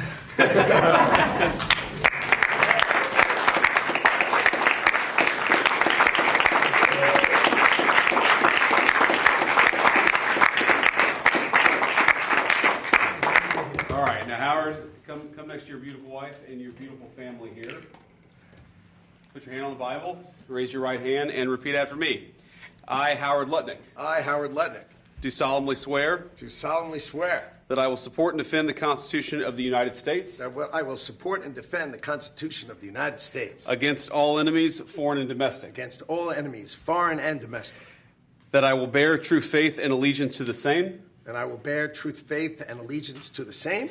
That I take this obligation freely. I will take this obligation freely.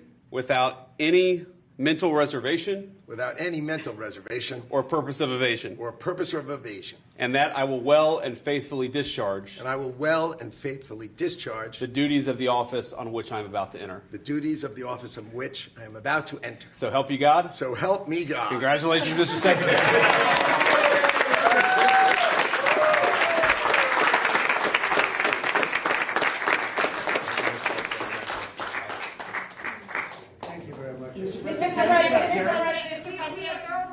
That you were considering merging the United States Postal Service with the Commerce Department. Can you elaborate on if this is something you're considering? Well, we want to have a post office that works well and doesn't lose massive amounts of money. And we're thinking about doing that, and it'll be a form of a merger, but it'll remain the Postal Service, and I think it'll operate a lot better than it has been over the years. It's been just a tremendous loser for this country. Tremendous amounts of money are being lost. And I think that it'll be very good and keep it a very similar way. But whether it's a merger or just using some of the very talented people that we have elsewhere, so it doesn't lose so much. It's losing a tremendous amount of money. Some members of Congress in red districts are facing pushback from voters in town halls. We know that Americans voted for you on the immigration and the economy, but these voters say they're angry and frustrated by these firings. They don't like the work of Elon Musk and these other actions. What do you say to them? Who do you work for? I work for ABC News, sir. Who? ABC News. No wonder. Let me just tell you that I have today the highest poll numbers I've ever had. I have today the highest poll numbers of any Republican president ever. We haven't even checked the Democrats, but that's what I was just told. And they like the job that we're doing. They like the job that Elon's doing. He's doing something that a lot of people wouldn't have the courage to do. We want to streamline our country. We want to streamline, because you know why? Because we want our country to survive and thrive. And we're finding billions and billions of dollars of waste, fraud, and abuse. Billions, and I mean numbers like you wouldn't believe. And we haven't even started yet. So it's actually just the opposite. We've polled it, and people are thrilled. They can't even believe it's happening. And it won't affect many people. It'll only affect the people that get caught stealing. The waste, fraud, and abuse is at a level like nobody's ever seen. It's been going on for years. And all you have to do is look at the Social Security rolls, look at some of the things, look at where the money is going. The Attorney General's looking into something, environmental protection, $20 billion. And it's out-and-out fraud. So I think the people are very happy. Yes, please. Mr. President, I want to ask you about this week, the Secretary spent 4 hours with the European Union trade representative. The European Union has signaled that they would lower tariffs and do a trade deal with the United States. Yeah, the European Union wants to come back. They've treated us very badly, and the European Union wants to lower their tariffs because of the fact we were paying a fortune of tariffs. We couldn't sell a car there. We couldn't sell our farm products there.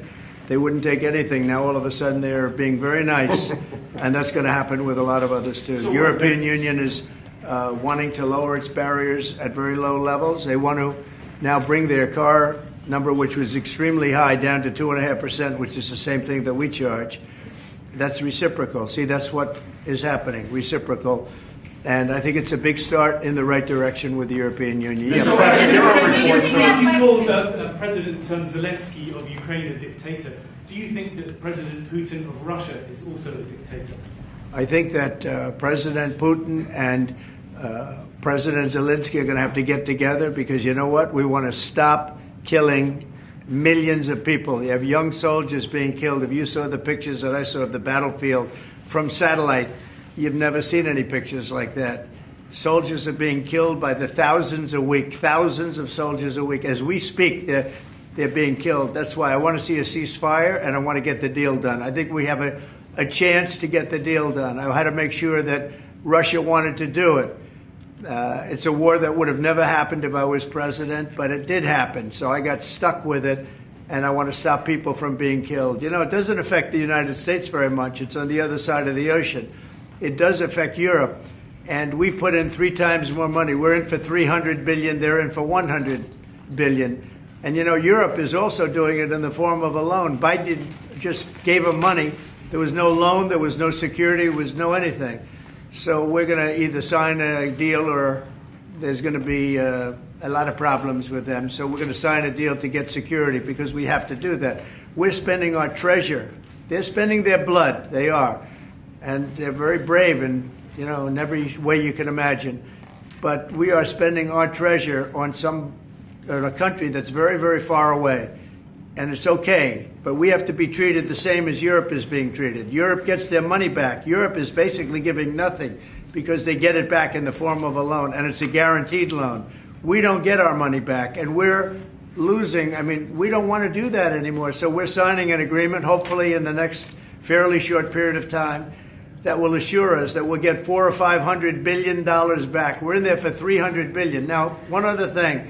Europe is at 100. We're at 300. We think it has to equalize. In other words, they have to come up with more money, because it has a big effect in Europe. It doesn't have much of an effect on us, because we have a big, beautiful ocean in between.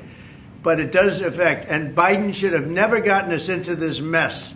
We had an incompetent president who got us into a mess.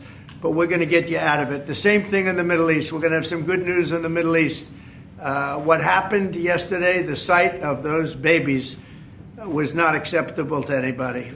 Nobody's seen anything like it. Mr. President, are you going to Moscow? There's a report out of France that you're going to Moscow on May 9th. No, I'm to not. join President Putin. I'm not. And then if I could, sir, just ask you about Kash Patel, who's going to be sworn in soon as your FBI director. Talk to us about your reaction to him getting sworn in and the fact that many agents across the country are concerned that they will be fired en masse for simply just doing their jobs. No, I think the agents are very happy about Kash. In fact, the agents led the charge for Kash. One of the reasons I loved Kash and wanted to put him in is because of the respect the agents had for him. I think he'll go down as the best ever at that position. And it turned out he was very easy to get approved. I was not sure. He's a tough guy, strong guy. He has his opinions, and I wasn't sure. He turned out to be he went very smoothly. I don't know if he's in the room now. He's going to be in the room very shortly. Where is he? Oh, good. I'm saying the right thing. I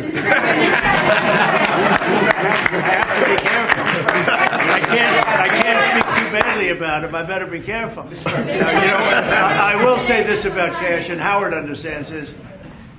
One of the reasons that I wanted him is because the agents love this guy, and they respect this guy, and this is what they wanted. And even somebody like Trey Gowdy, who's a very good guy, but known as somewhat of a moderate person, he came out with a statement that was so incredible. He said, Kash is an incredible person. People don't realize it. When he said that, there was no doubt left. It was really a big statement made by somebody that's respected and on the moderate side. And I will tell you, I think Kash is going to go down as maybe the best ever. Done. So I'm glad he's willing to do it. Thank you, Kash. Tim Cook a little bit more. You talked about. What? Could you speak a little bit more about your meeting with Tim Cook? You said that he was going to invest hundreds of billions of dollars. There's specific projects that he spoke to you about. And what were those? All over the country. He's going to start building, and he doesn't want to pay tariffs, and he's going to start building. But very big numbers. You have to speak to him. I assume they're going to announce it at some point. But very big numbers. He was here yesterday. I met with him at length, and Apple is coming here with tremendous dollars. They're going to be spending a lot of money in the United States, more than they've ever spent by a factor of probably 10. Did you reporting that you were signing a memo later to counter digital service taxes? Well, will you speak? I mean, what are you doing, reading it? Yeah, Can't you just say it without having to read it? My question? Yeah. Oh, sure. Bloomberg, we're reporting that you're expected to sign tariffs or a memo later on tariffs on digital taxes. Is there any idea how high you might go with We are going to be tariffs? doing that. Digital, what they're doing to us in other countries is terrible with digital, so we'll be announcing that. Are we signing it maybe today? Today. And we'll talk about that in a little while. You'll be here. Are you going to put the secretary in charge of the Postal Service? He's going to look at it. He's got a great business instinct, which is what we need. And he'll be looking at it, and we think we can turn it around. But it is the Postal Service. I mean, we're leaving the Postal Service, but we're losing so much money with the Postal Service, and we don't want to lose that kind of money. So the Secretary and some others that have talent, that kind of talent, we'll be looking at. So how close are you to a minerals agreement with Ukraine, Mr. President? What? How close are you to striking a minerals deal? I think we're pretty close, yeah. I think they want it, and they feel good about it, and it's a big deal. But they want it, and it keeps us in that country, and they're very happy about it. But we get our money back. This should have been signed long before we went in. This should have been signed by Biden, but Biden didn't know too much about what he was doing. The war should have never happened, number one. When it did happen, it could have been settled the first week or 2 weeks. After that, it got bad. It got really bad. But it should have never happened, and it should have been settled, and it could have been settled very easily at the beginning. Now it's tougher, but we'll get it settled. Germany has elections on Sunday. What are your thoughts? What do you expect to happen in the elections on Sunday? Who has elections? Germany. Oh, Germany. I wish them luck. We got our own problems. Goodbye, everybody. Thank you very much. Thank you. Thank you, Press. We got our own problems. Don't have to worry about Germany. All right. Thank you, everybody. That was like an impromptu press conference right there that we just saw. President Trump taking a bunch of questions after swearing in the Commerce Secretary, after the swearing in of the Commerce Secretary, Howard Lutnick. And hang on. I don't know. Will we have access to... So that was interesting. I'm going to take some comments in a second. But we're waiting for... He's supposed to sign executive orders too. So I think everything's been delayed today. I think the swearing in was originally supposed to happen at 2:30. I think it got delayed. So we still have... Then there's also the swearing in ceremony for Kash Patel, which hasn't happened yet. We might have video of that. I'm not sure if we will. I'm hoping we do, but I don't know that we will actually. So, but we are supposed to have video of the executive order signing. So I'm trying to just keep an eye on these different sources here and figure out what's available. So give me a moment here as I look around here. But we got to hear a bunch of questions and answers. Trump did suggest that, I showed you the reporting earlier saying that the White House, that Trump is expected to take control of the U.S. Postal Service, or attempt to. It's legally supposed to be an independent agency. Congress, there was a law passed in 1970 saying that. So there's a question as to whether he might try to take control of it. You can see right here. Oops. Hold on. I'll show you.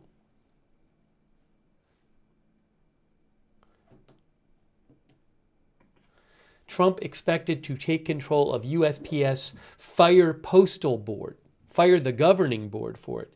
So he did seem to suggest that something like that was going to happen in this impromptu press conference. But I don't know if he'll announce that today. The Washington Post said Trump is expected to issue an executive order as soon as this week to fire the members of the Postal Service's governing board and place the agency under the control of the Commerce Department and Secretary Howard Lutnick.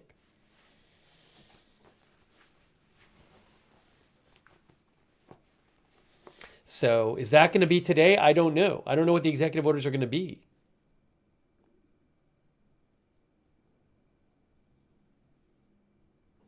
Over 600,000 people work for the Postal Service in the U.S.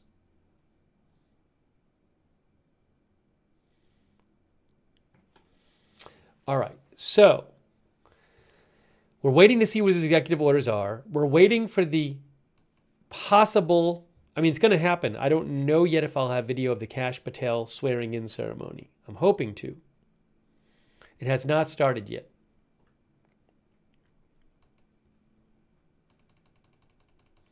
Thank you so much, Crazy Yoda, for your support. I really appreciate it, Crazy Yoda. Hold on a second here.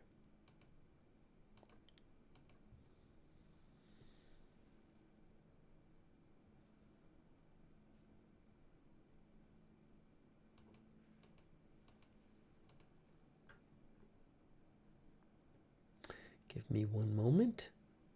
I also need to make sure there's no other breaking headlines here. By the way, I've seen reports that AP has sued the Trump administration over access.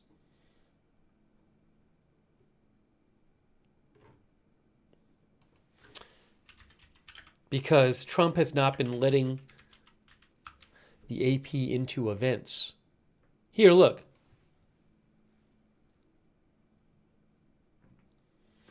AP sues 3 Trump administration officials citing freedom of speech. This is from AP. The Associated Press has sued 3 Trump administration officials today over access to presidential events, citing freedom of speech in asking a federal judge to stop the 10-day blocking of its journalists.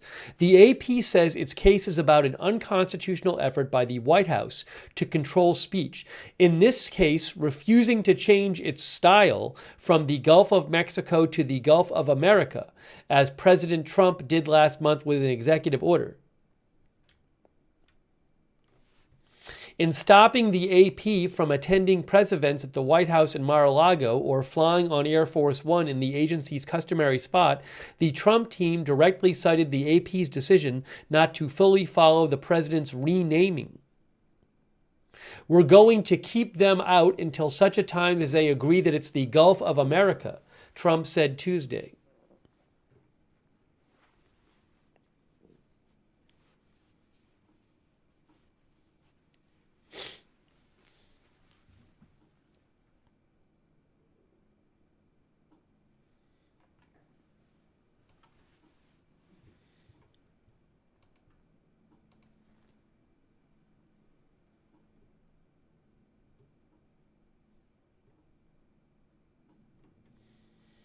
I think I have something. Oh, hold on. So, all right. So Kash Patel's swearing in is going in now. Is this being broadcast? No. So just so you guys know, the Kash Patel swearing in is going on now, but the White House is not showing it live. And I can't, the video of it, I don't have access to show live. It's kind of a weird situation. I had that video of the Lutnick swearing in, which we just saw. Right now, Pam Bondi is speaking, but it's a pool event, White House pool, which I don't have the rights to just show it. Maybe I'll get video of it after the fact, but I'm looking at it, but I can't show it live just because I don't have the rights to it. Again, it's literally happening right now. It's not even, it's Pam Bondi swearing him in. Again, I wish I could show it to you, but I can't right now. We're supposed to have video of the executive orders. So I was hoping maybe the White House would show it on their page, but they are not showing it on their page. Maybe they'll post it after.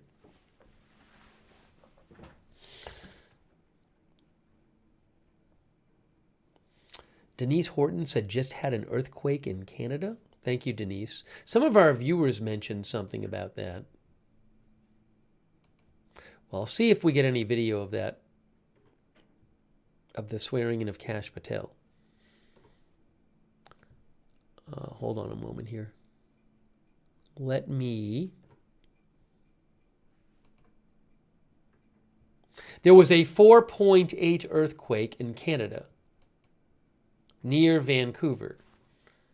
A 4.8, according to the USGS. You can see there's Vancouver and there's the epicenter right there. And they said it is a 4.8, and that happened at about a half an hour ago.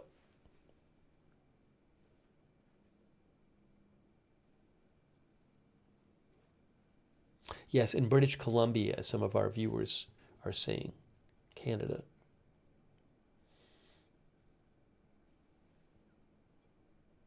Alan Mandel says there was a 4.7 in the same region yesterday. Is that true? I didn't see that. I mean, it's not enormous. It's significant.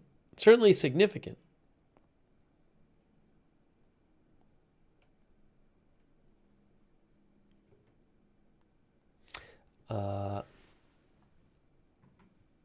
Anyways.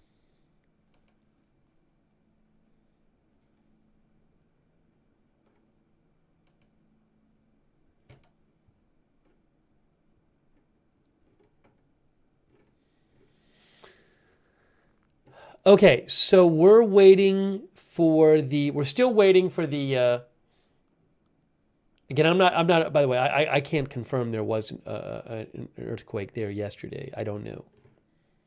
I'm not going to worry about it right at the moment, or in that area yesterday.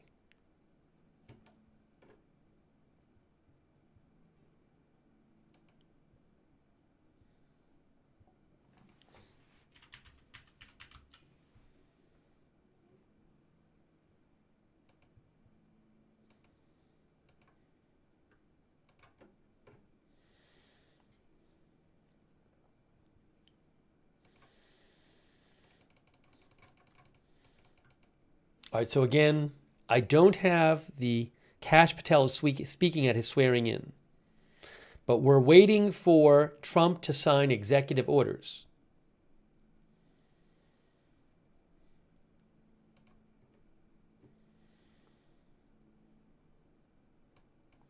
By the way, here's something from the USGS about the earthquake. Good afternoon, northwestern Washington. Did you feel the magnitude 4.8 earthquake about 22 miles northeast of Shelt, Canada at 1:26 p.m. Pacific time? Yeah, Fox News has the rights to show, as the major networks, they pay for it. They have the rights to show the pool footage, which I don't. So you can turn it on one of the networks. Maybe one of our viewers said Fox is showing Kash Patel speaking. If I get the video of it after, I'll let you know. Hold on a second. I just saw something else. Hey guys, there's a new report here from the Washington Post. FBI managers told 1,500 staff and agents to be moved from headquarters. This is according to the Washington Post. FBI managers were told today that up to 1,500 staff and agents would be transferred out of the Bureau's Washington headquarters.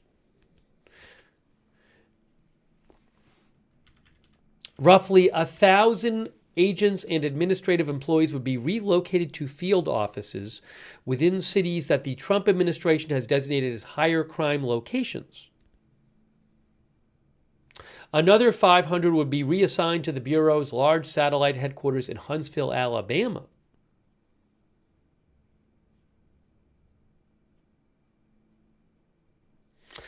Hundreds of agents impacted by the transfer decision are on temporary assignment to Washington, some of the people said, and could conceivably be returned to their home field offices. Other staff and agents who are based in D.C. might not want to move.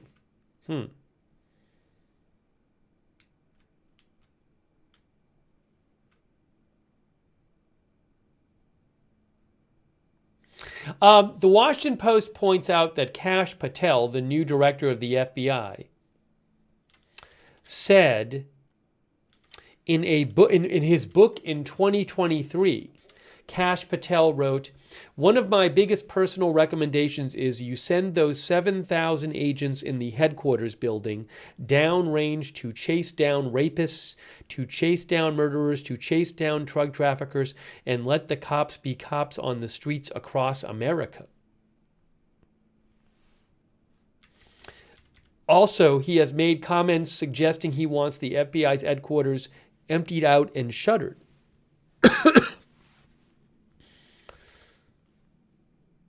So Kash Patel, and during his confirmation hearing, Kash Patel said, "A third of the workforce works for the FBI, works in Washington, D.C. I am fully committed to having that workforce go out into the interior of the country, where I live west of the Mississippi and work with sheriff's departments and local officers." So, again, the Washington Post is now reporting that FBI managers told 1,500 staff and agents to be moved from the headquarters in Washington.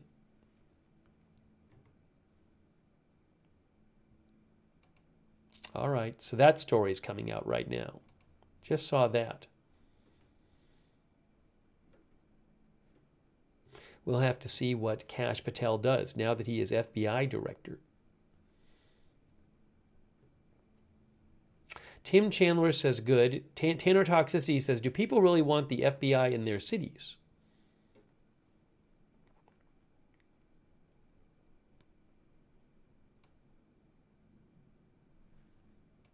Yes, as one of our viewers said, Austin Batman, Kash Patel just finished speaking. I'm sorry I couldn't show you that live. We're waiting for the video from Trump signing executive orders.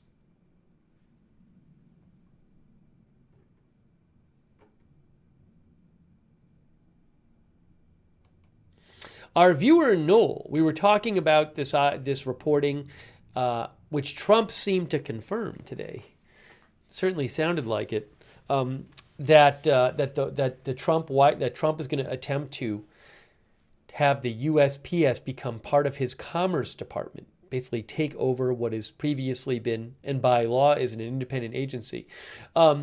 Noel, our viewer, wrote in and said, what would happen to the millions of votes that go through the mail if it's a private company, let's say Amazon Bezos is very buddy-buddy, what would then happen to those votes? Might we actually get election interference? So Noel's talking about what would happen if the USPS is privatized. Now that's different than it being part of the Commerce Department. But I believe Trump has talked about the idea of privatizing. Yeah, the Washington Post said Trump has mused about privatizing the Postal Service. So, but it's not being reported yet that he's going to try to do that, although who knows what he'll do with it.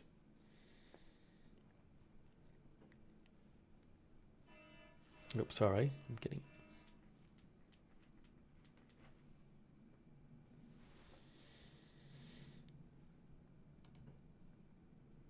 And as far as, I mean, for all I know, we'll get some executive order about the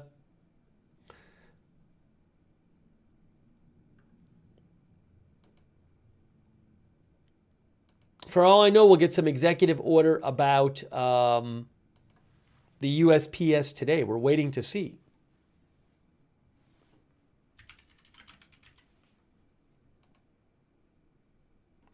Oh,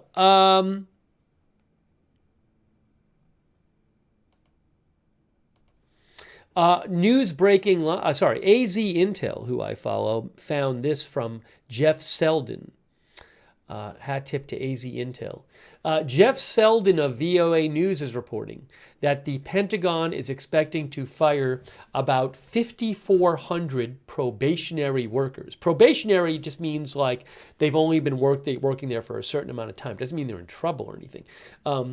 But I think it's either like a less than a year or less than 2 years, or maybe it varies, but something in that area. The Pentagon is expecting to fire about 5,400 probationary workers starting next week, part of an effort to cut the civilian workforce up to 8%. That's according to Jeff Selden of VOA News.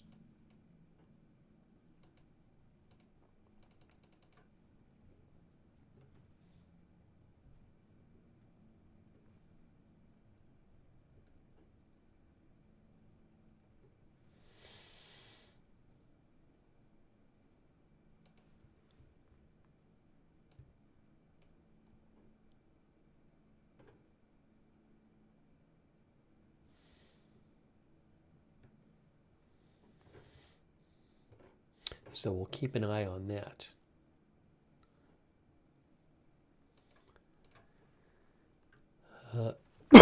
Excuse me.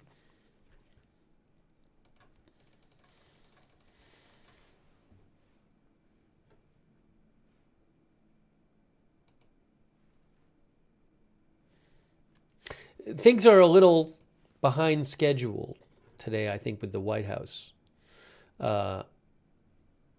But the original time for the executive orders signing was 3:30. It is now 5 p.m., 5:04 p.m.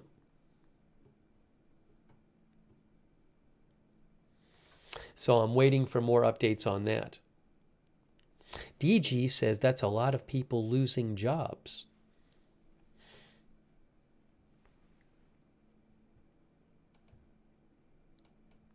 Thanks to Douthis for gifting a subscription on Twitch. Oh, is Carol, who's speaking now? Is Carolyn Levitt speaking at the CPAC? Hey, really quick, I want to show you a little of Carolyn Levitt speaking at CPAC. I won't spend a lot of time on it, but it's the White House press secretary is speaking at CPAC right now. So let me just show you a little of this. Hang on a second here. Let me throw this up on the screen for you. With President Trump. Yep. I was doing Media Row, and I was pregnant with my child. I was wearing this big blazer, and now I have a 7-month-old baby, and we're at the White House. So it's been a good year. Well, for me, it's an honor to be with you and be able to interview you. I do feel like you're kind of like my kid's sister. And I do know that blondes have more fun because my younger sister is also blonde.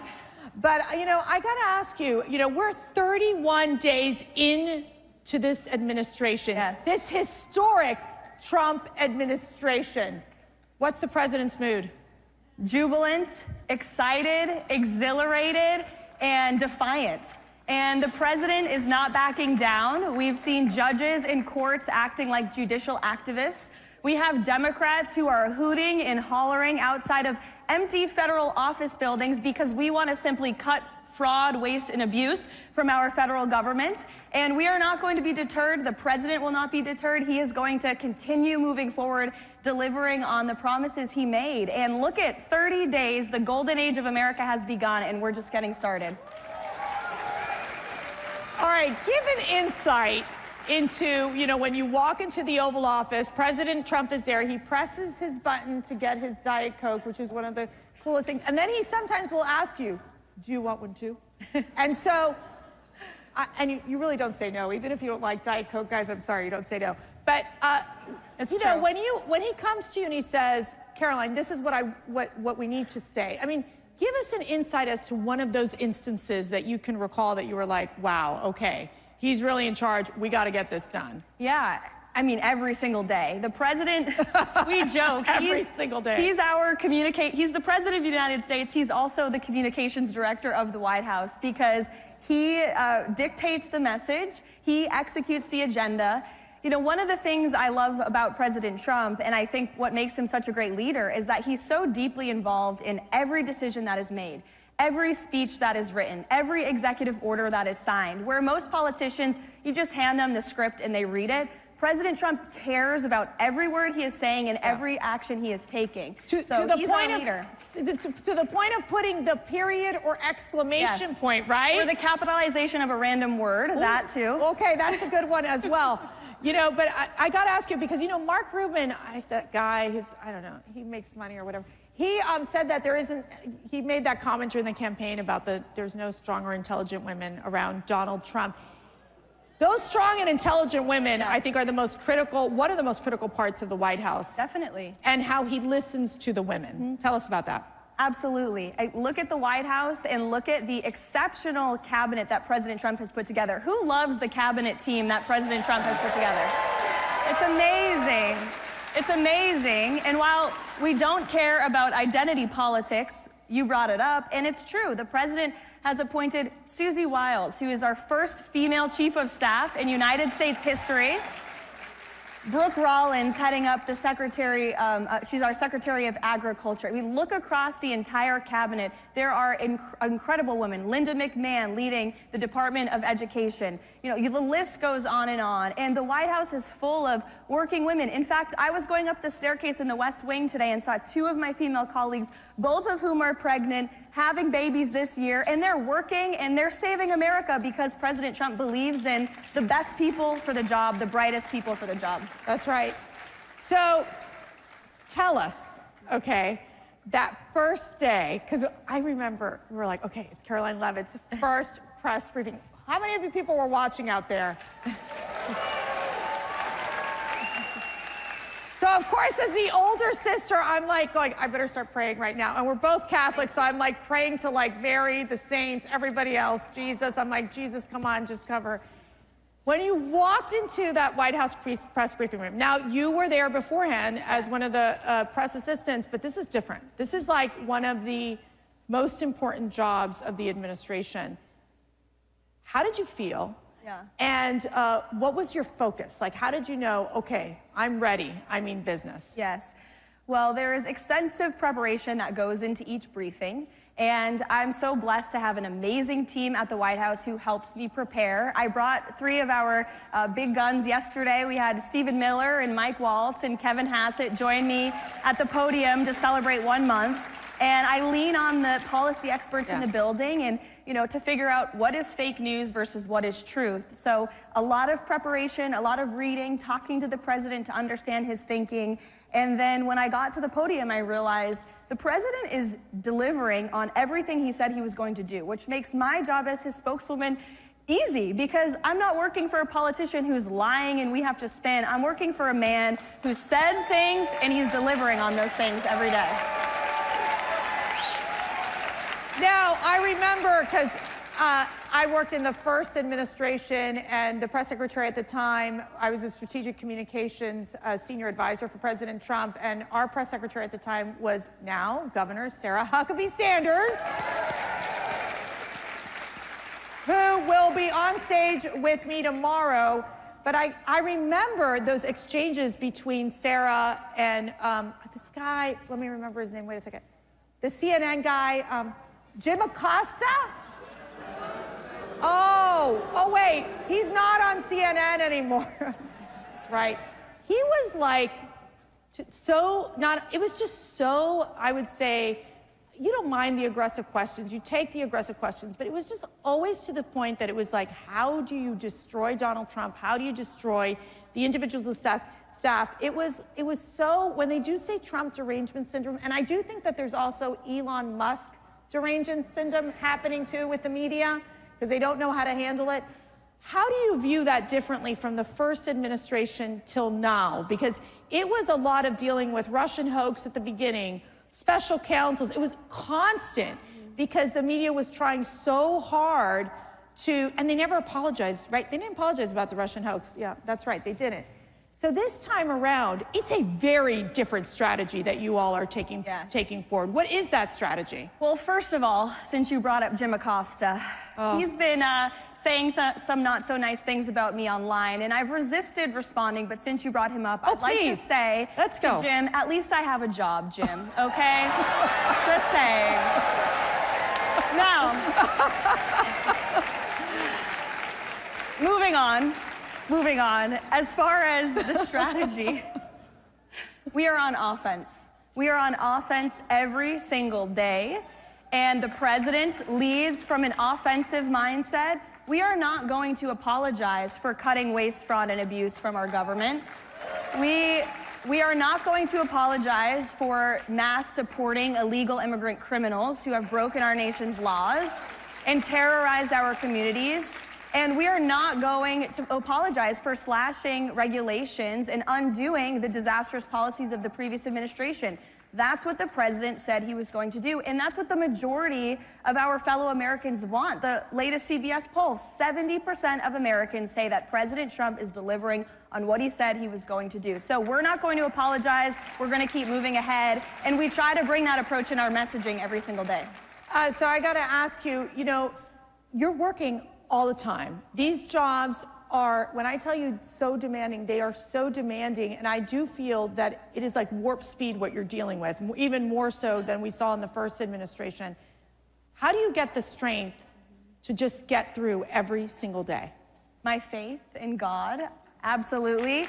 Waking up every day and just remembering I'm blessed, and we're all blessed to live in this country and to have a president who is looking out for us every day.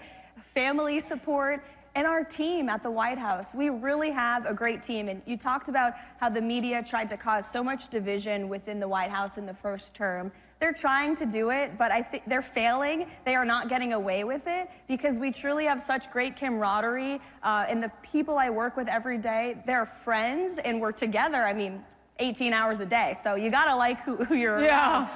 But we truly are having fun and we're getting work done. And again, the president is leading with that positive, happy warrior attitude. And it transpires to the rest of the White House every day. And in the first administration, there were those chiefs of staffs that were trying to undermine President Trump. This is, Susie Wiles.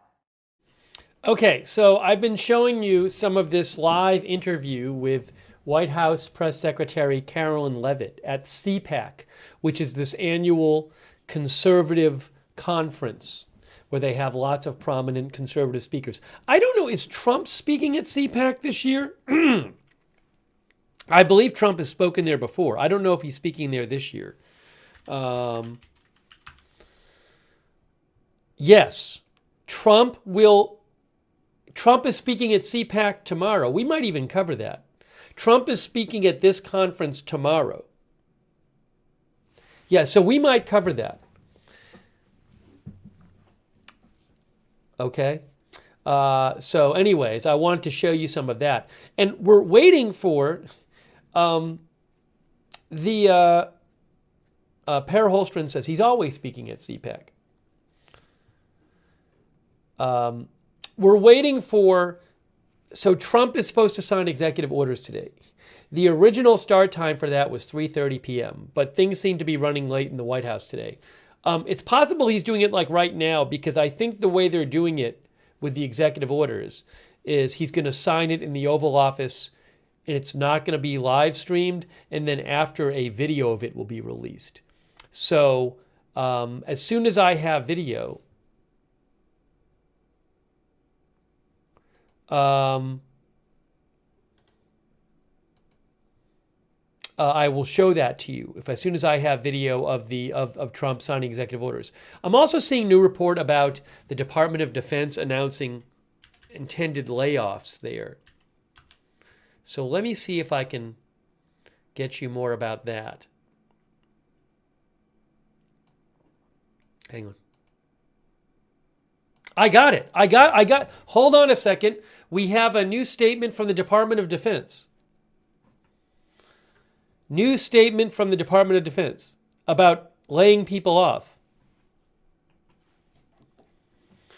DOD probationary workforce statement.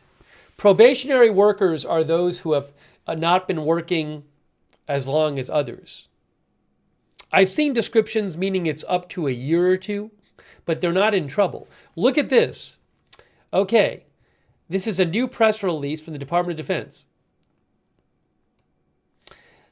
Let's take a look at this. By the way, thanks so much, Alex S. Alex S. thinks Trump is blackmailing Ukraine and extorting them while it's fighting for their survival. That's what Alex thinks. Alex S., thanks for your support, Alex. Okay, so as the Secretary announced yesterday, the Department of Defense is reevaluating our probationary workforce consistent with the President's initiative to reform the federal workforce to maximize efficiency and productivity. So just to be clear here, there are numerous articles and numerous reports that the Trump administration is starting with probationary workers with their layoffs in various departments because probationary workers are, there's fewer restrictions on firing them. They have less job protection. So as the Trump administration fires people in various departments, they've been focusing on the probationary workers first. But it's expected that they will start firing also some non-probationary workers as well. So you can see here, this reevaluation of probationary employees is being done across government, not just at the Defense Department, but we believe in the goals of the program, and our leaders are carrying out that review carefully and smartly.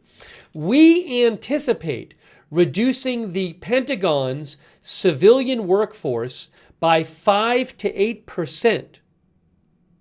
5 to 8% of the entire civilian workforce.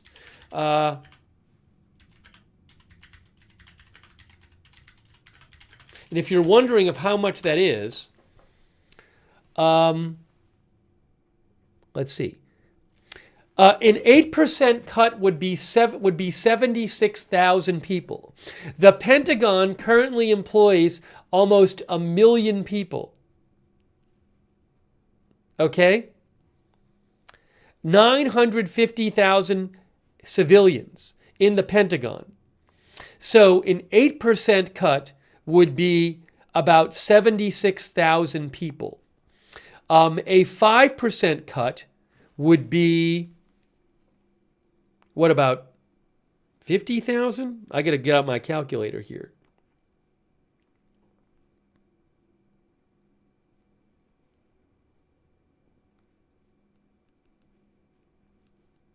$47,500. So they are planning to fire between 47,000 to 76,000 people.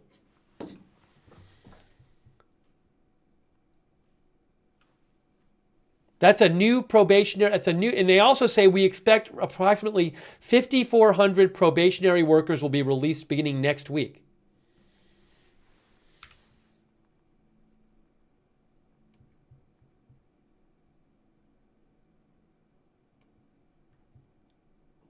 I gotta post this. This is new news, breaking news. New statement from Department of Defense says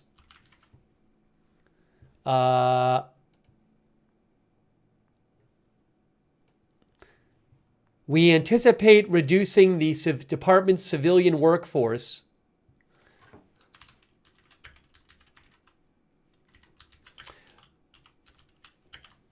according to Bloomberg,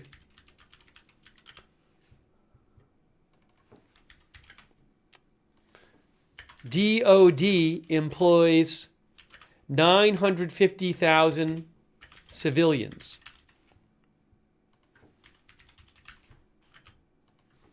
5 to 8% would be between 47,500 and 76,000 layoffs.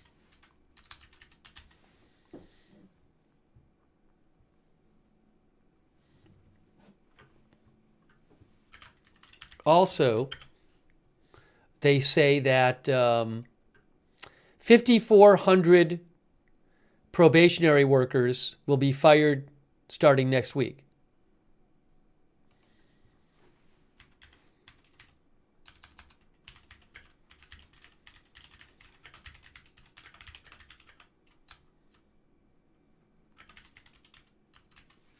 Anyway, I'm just going to post this right now.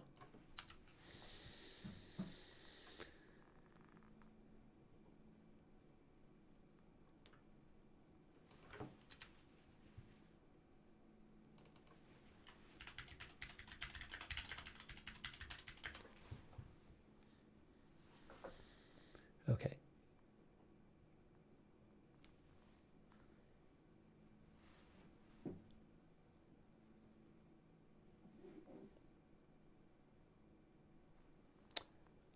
Did I do this right? Yes. So again, this is a new statement. This is from the Department of Defense. The Department of Defense just came out with this about a half hour ago. The Department of Defense says, we anticipate reducing the department's civilian workforce by 5 to 8%. That would be between 47,500 and 76,000 people being fired from the Department of Defense. Also, we expect approximately 5,400 probationary workers will be released beginning next week as part of this initial effort, after which we will implement a hiring freeze while we conduct a further analysis of our personnel needs.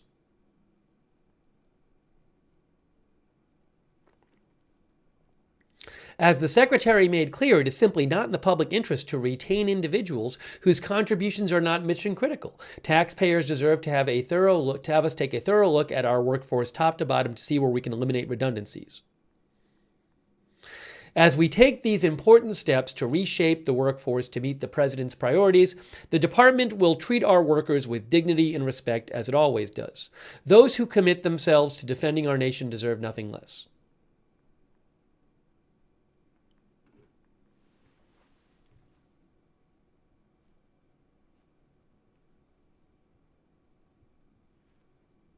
So, new news. New Friday press release from the Department of Defense.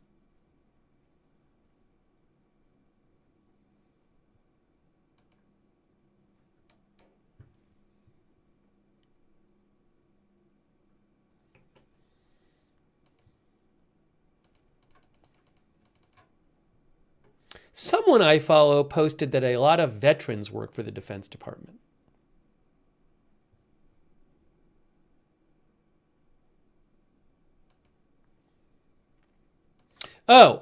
Also a little update for you on this story about, I had seen, Washington Post had reported a version of this story as well. NBC News is also reporting that the FBI Director Kash Patel is ordering 1,000 agents at the Washington, D.C. headquarters into the field. They're going to be transferred somewhere else.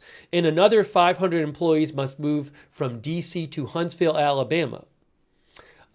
There are around 7,300 employees working at the headquarters. So over 1/5 of those employees are going to be moved, are going to be transferred out.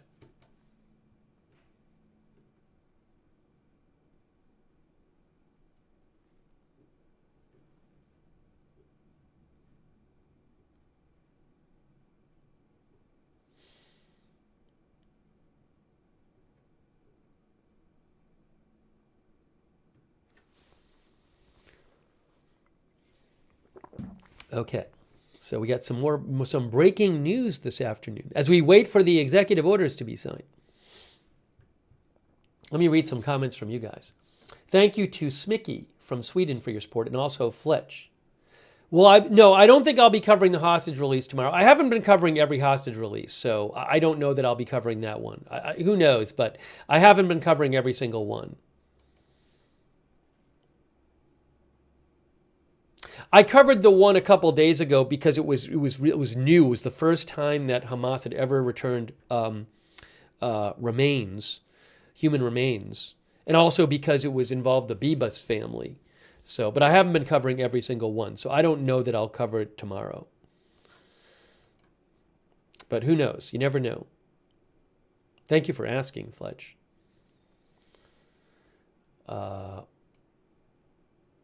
Austin Batman said the release that we covered with the coffins and everything was a mind blower. Yeah, it was really striking. And then we found out after that one of the bodies returned was not of Shiri Bibas, who it was supposed to be of, although Hamas did say today that they returned her body today.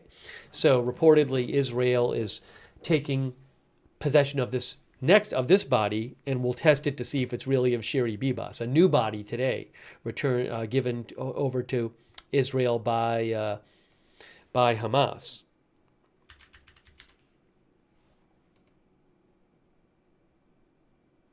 Yeah, look right here. From Manny Fabian, Times of Israel. The Red Cross collected a body from Hamas in the Gaza Strip a short while ago. This was a couple hours ago. The body has not been handed over to the IDF.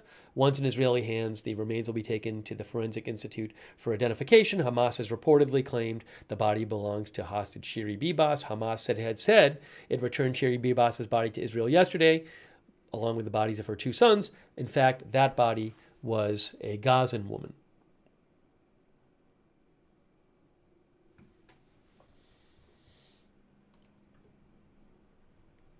All right, hang on a moment. We're waiting. I still don't have video or news about the executive order signings. It's supposed to happen. But there's been all this other news that we've been talking about.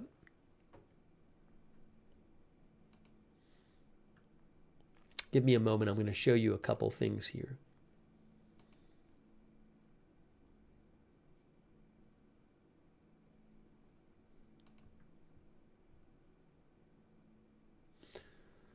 Hang on one sec. I want to take some more comments from you guys too.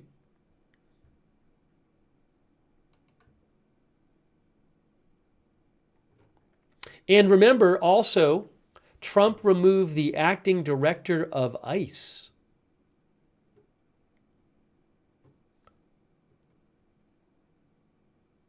Many reports about that. Over frustration at the not fast enough pace of deportations.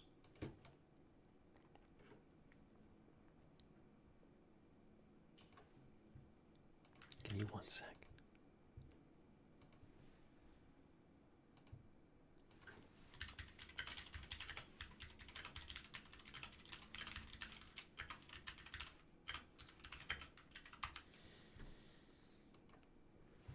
Yeah, I should mention this.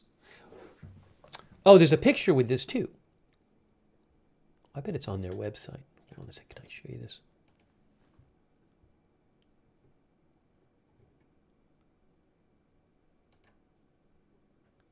There is Caleb Vitello right there. That's Caleb Vitello.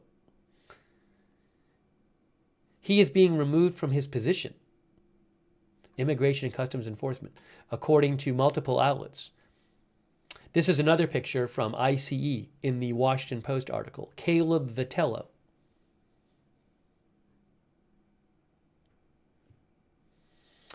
Bill Leslie says the leader of ICE got iced. Acting ICE director removed amid White House pressure to boost arrests. There's multiple outlets reporting this. This is a Washington Post article. This is from today. You'll need to unlock your iPhone. Oh, jeez. Hold on.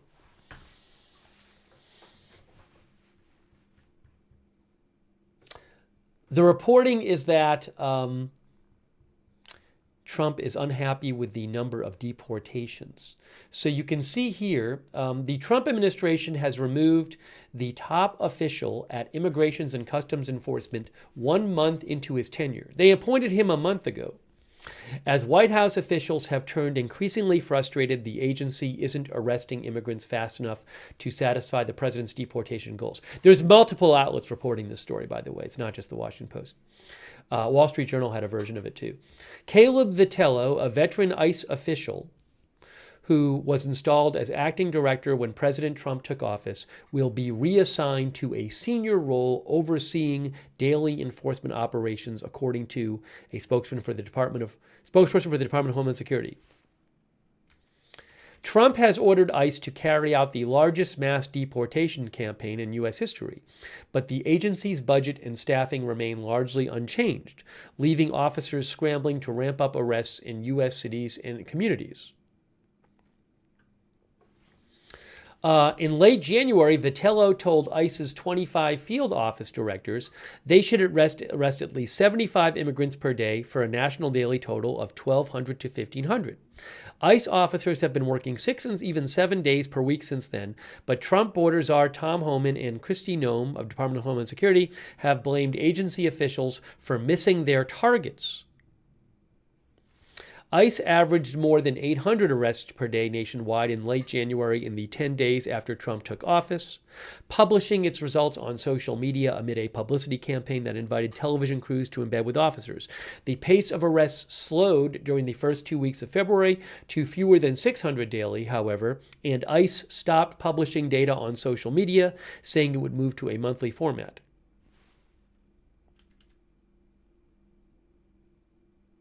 Current and former ICE officials said the enforcement blitz in late January depleted the lists of targets that ICE had developed before Trump took office, with the names, addresses, and other data on immigrants they could arrest. Other officer teams have not had time to build out new target lists. Officers have also struggled to meet their quotas because immigrants are refusing to open their doors when ICE officers knock. The enforcement teams generally do not possess criminal arrest warrants that would allow them to force their way into targets' homes, says the Washington Post. ICE officials say they can't afford to leave teams of officers waiting around for targeted immigrants to exit their homes. Vitello's demotion, again, Trump administration, Trump getting rid of, removing the head of ICE, the acting director of ICE. Vitello's demotion follows the reassignment earlier this month of the top 2 officials at ICE's enforcement division.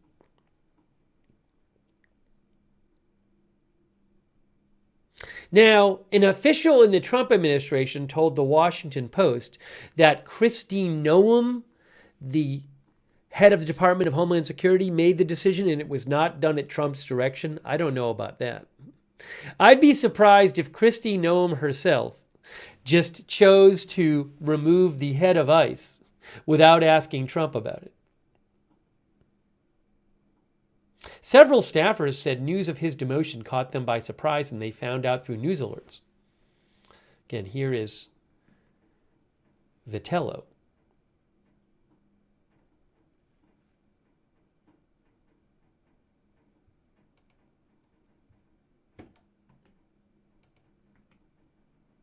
Caleb Vitello.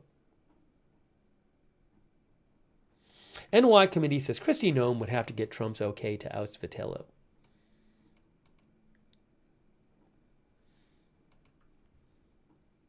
The 42 Explorer says fired him like a dog. Well, he is still working in the department, apparently, just not at that job. After a month. Our viewer, Uncle Floyd, says when the new boss calls you a slacker.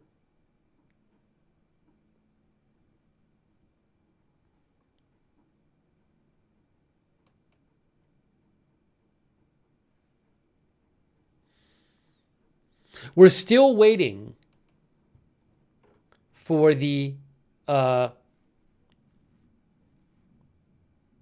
executive order signing, which is supposed to happen.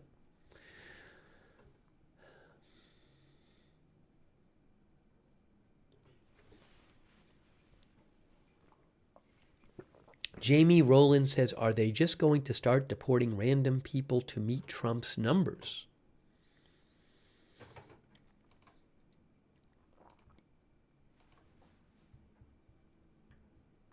Marissa Pugliese liked the Kash Patel speech. Unfortunately, I did not have the rights to that.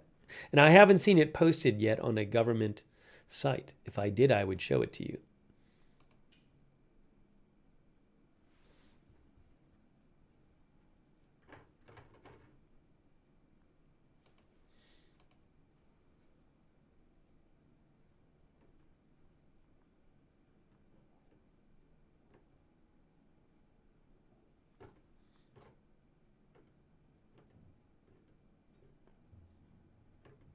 This is pretty big news, though. This I read it to you, but this new statement from the Department of Defense saying that they anticipate firing between 47,500 and 76,000 workers. We anticipate reducing the department's civilian workforce by 5 to 8%. There's almost a million civilians work there. That's just out today. Just in the last hour.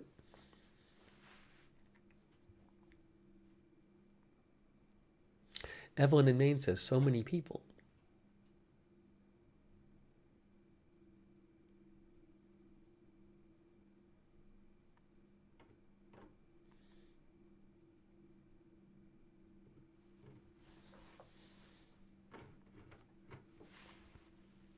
Roger Shoemaker says, no bueno. No, this is, Gary, this is not just probationary employees. By the way, again, probationary employees, I want to be clear. They're not people in trouble. Probationary employees can be people who've worked up to 1 to 2 years. It can be people who've gotten lots of training. It's basically the employees with the least experience, but they can have lots of training. They're not like interns. So, at any workforce, you're going to have people who've been there lesser and more. But, in theory, a lot of your probationary employees are going to be the people who are eventually move up and take over more of the senior positions. But they said they're gonna release 5,400 probationary workers. So most of that 5 to 8% will not be probationary workers. Sean, Texas says the last in are the first out.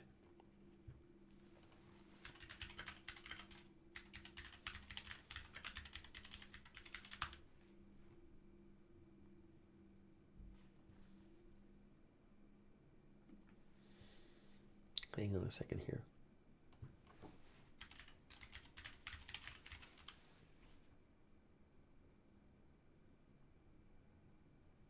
Hey, I have a little article here about this as we wait for the executive orders.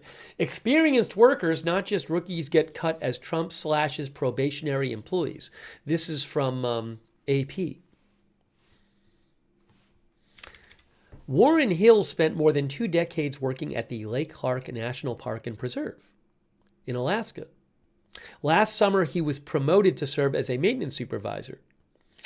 But because Hill was starting a new role, he was on probationary status.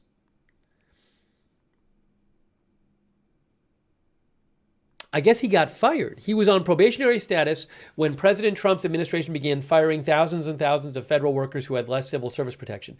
I'm furious, he said. That's him right there. I'm furious, he said. I am just a few years away from retirement, not to mention all my benefits disappeared in a flash. Probationary employees are generally younger with less than a year or 2 on the job. However, the classification can also apply to workers with much more experience who were placed on probation when they transferred between agencies or moved into a different position. Now, many have been swept up in layoffs championed by Elon Musk. A lot of them, including Hill, were simply in the wrong place at the wrong time.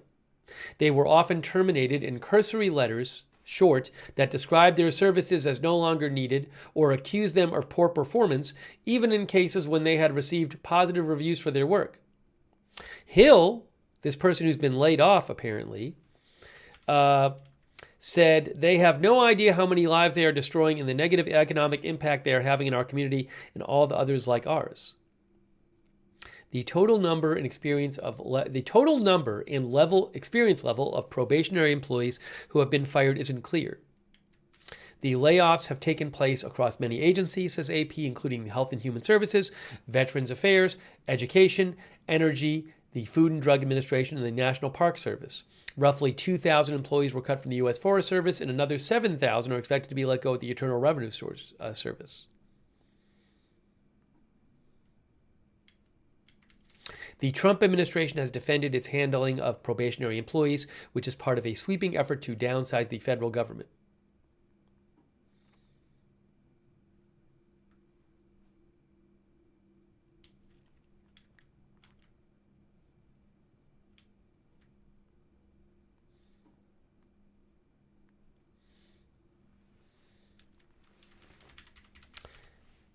Federal agencies were given 4 days to draw up lists of all probationary employees.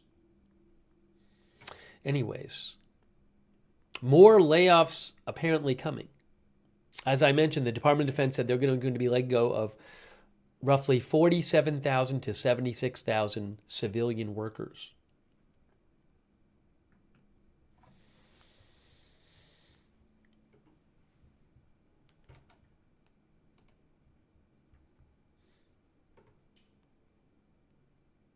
LL says if you started a new position, you're screwed.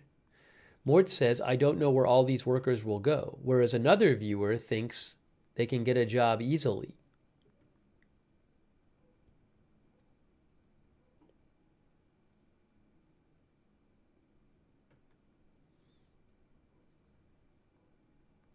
Marine Boy 006 says, I support Trump and Elon, but I can't support them firing people in this manner.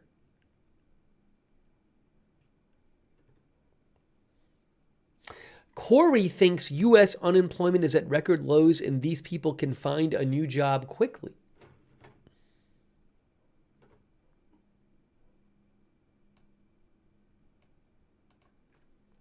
Yeah, that article said the worker they were talking about had been working, had spent more than 2 decades working at Lake Clark National Park and Preserve,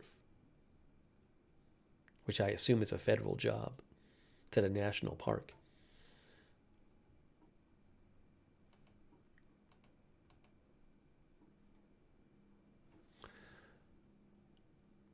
All right, hang on a moment here.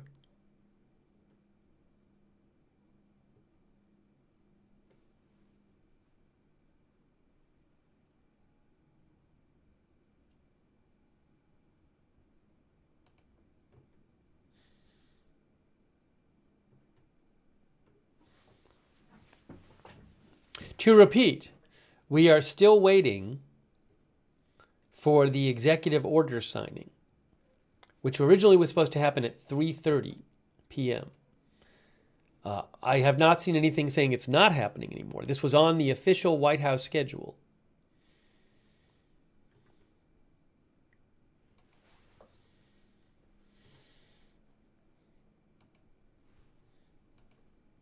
And we're bringing you live coverage. And we've been bringing you coverage of other developments going on as well today. Other breaking news. Lots of other breaking news. Hey, a quick thanks to Brandy for the gift memberships. Thank you so much, Brandy. Thanks also to Bland Zero, our member. Oh, I just saw this. New York City sues Trump for taking back $80 million FEMA grant over handling of migrants. This was a crazy story a few weeks ago, where one day the city of New York just realized that $80 million was missing from their bank account. And somehow the U.S. government had taken money away, money that had been granted to New York and been approved under the Biden administration. And I believe the money had been spent and they had just gotten it as a reimbursement. And then they just discovered it. I'm not kidding you. There's like, I remember reading an article where the controller of New York said he didn't even realize that they could take this money back. And the city didn't even know how they managed to get it back. So let me see this. It's a very short article. It just says right now, New York City sued the Trump administration today after FEMA revoked $80 million of grants because of the city's handling of migrants. So that's a new, that just came out right now that they're suing. I believe a bunch of the money was for a program, was to reimburse the city for housing migrants. Again, though, the money had been approved by the Biden administration. It was money that had been approved and that had been spent by New York, and they had been paid they had just gotten, I think recently, the reimbursement from the federal government. And then the money disappeared from their account.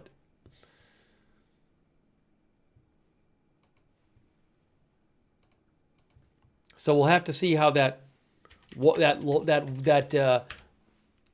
plays out, that lawsuit.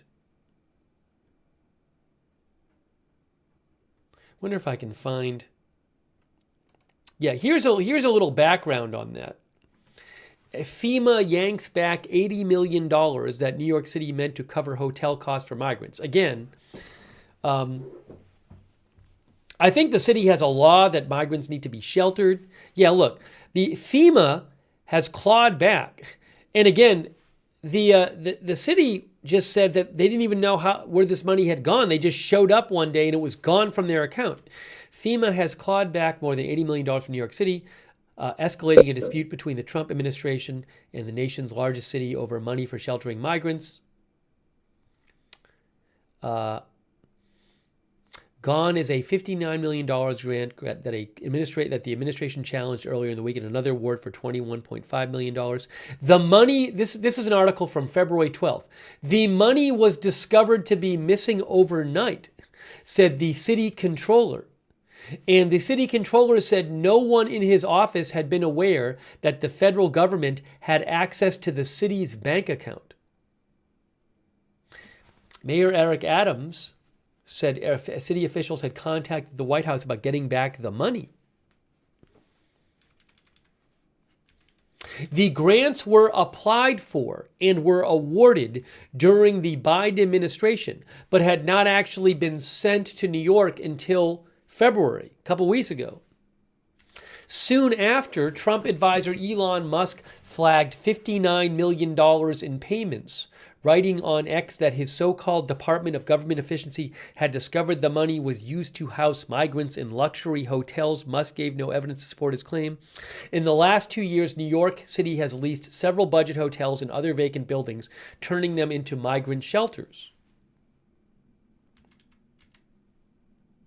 The city controller, Lander, questioned whether the move was legal, saying he had never seen a case where someone was authorized to come into your bank accounts and take it back because of shifting political winds.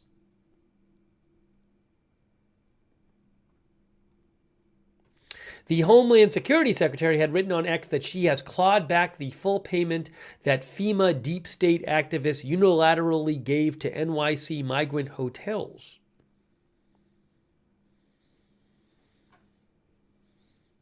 Anyways, this was a really crazy story. But today, New York City has sued Trump, has sued the federal government, the Trump administration, to get back the money.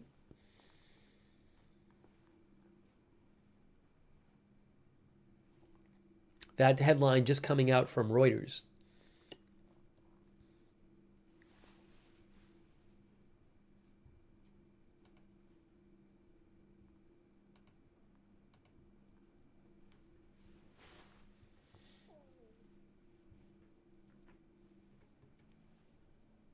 I don't know how that lawsuit is going to go.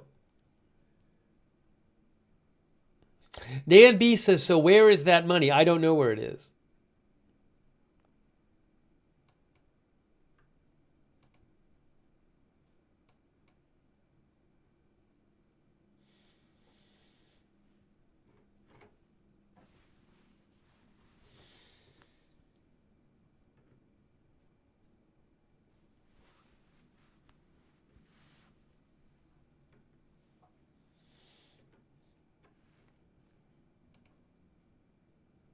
Still waiting for an update about the the executive order signings. Sorry for the delay, but I can only tell you what's going on, what I'm hearing about. As I mentioned, things seem to be going a little behind schedule today at the White House.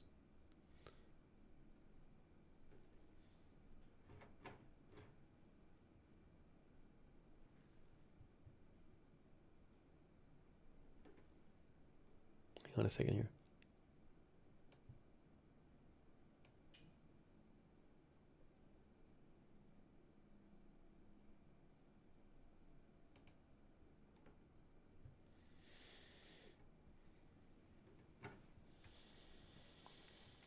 You can reach me on X at Lookner.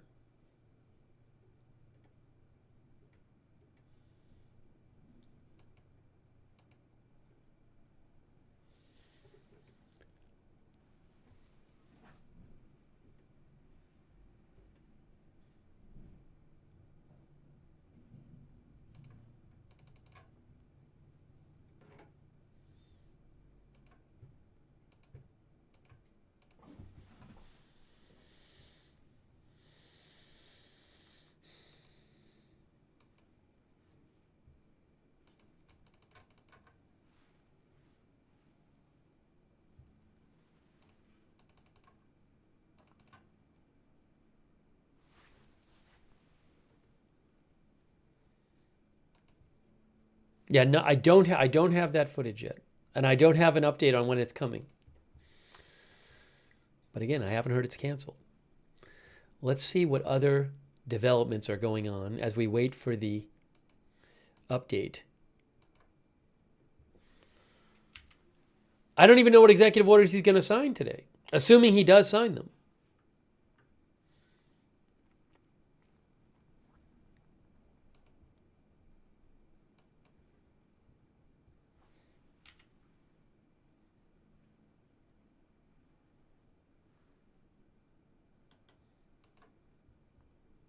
Another thing to keep an eye on, we didn't even talk about this now. We didn't even talk about this before.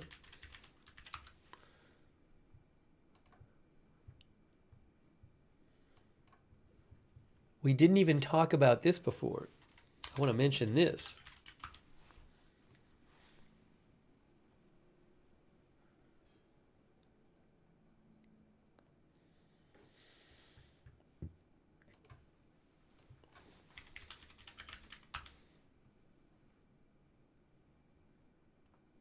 Where is it here? Where is it here?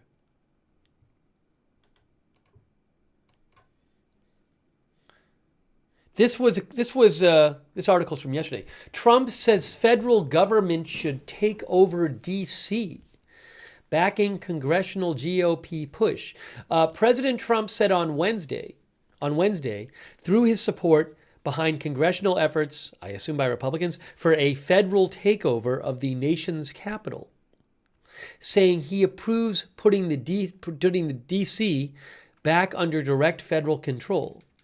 Speaking to reporters on Air Force One, Trump complained about crime and homelessness in D.C., saying, "I think we should take over Washington, D.C., make it safe. I think we should govern District of Columbia. Under terms of D.C.'s home rule authority, Congress already vets all D.C. laws and can outright overturn them.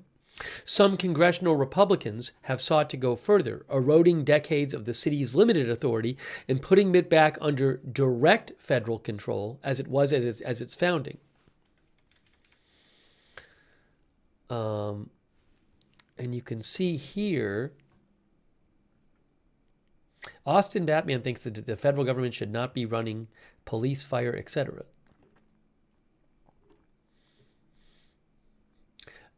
Low Daniel says, make it safe again.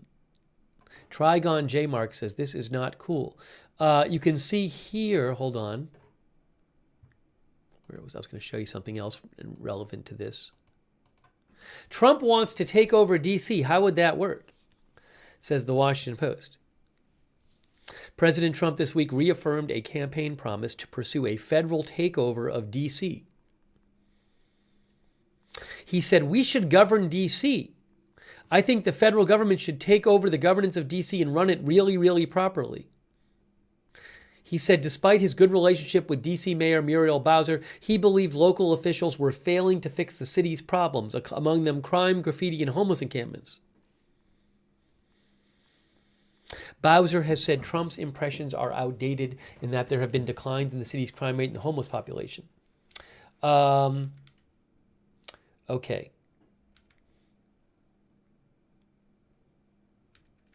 Why might federal government be able to take over the D.C.? Congress has oversight of D.C. through a provision in the Constitution.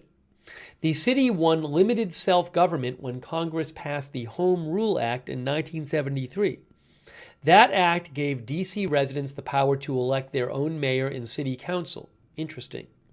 For the previous 100 years, the city had been run by a group of 3 presidentially appointed commissioners, not an elected mayor and city council. For decades, Southern conservatives and segregationists in Congress fought attempts by D.C. residents to gain self-governance, preferring that the city's majority black population remain under the federal government's thumb. The Home Rule Act greatly expanded D.C.'s autonomy, empowering residents to run a government for themselves, but Congress also retained significant say over D.C.'s affairs, including the ability to overturn laws passed by the D.C. Council. Major swaths of D.C.'s criminal justice system are also controlled by the feds. Most adult crime in D.C. is prosecuted by the U.S. Attorney for D.C., who is appointed by the president, for example.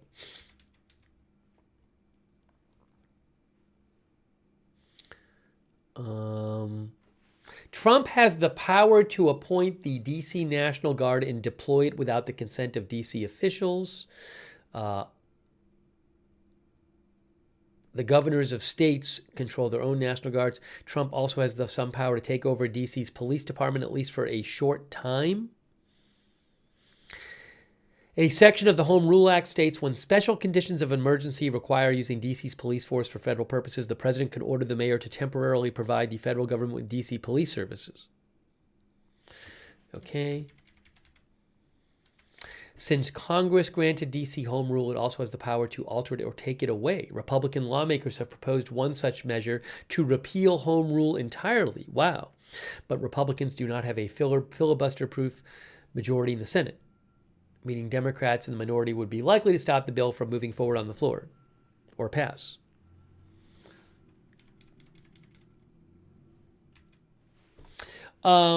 Trump and his administration have not thus far spelled out a clear vision for a takeover or explained whether they want responsibility for the everyday functions that D.C. government provides for its residents. Explained whether they want responsibility for everyday functions that the D.C. government provides for its residents, things like trash collection, snow removal, and public schools. Okay. Interesting. Mayor Bowser said at a news conference yesterday that Trump's comments and other efforts by Republican lawmakers to limit D.C.'s self-governance were an unnecessary distraction, reaffirming that she was the elected mayor of D.C. and retained authority to run the city.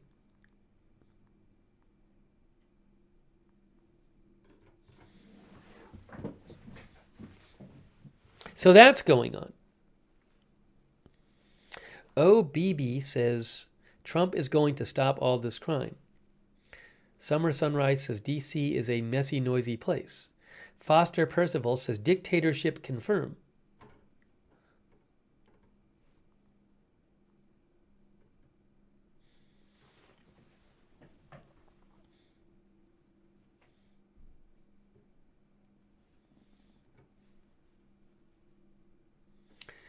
Rafi Montez says, LOL, Bowser just got mega cucked.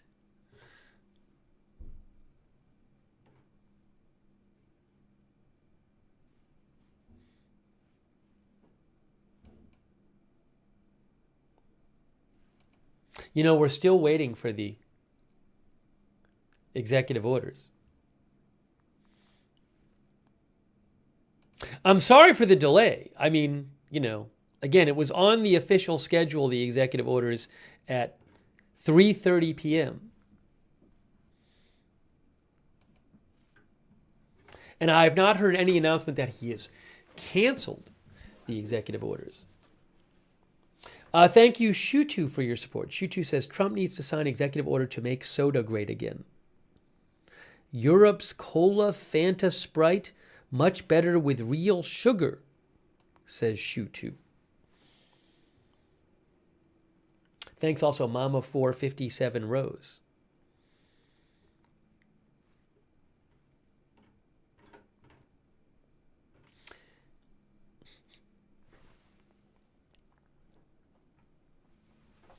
Christy Langley says, it's Trump, he is always late.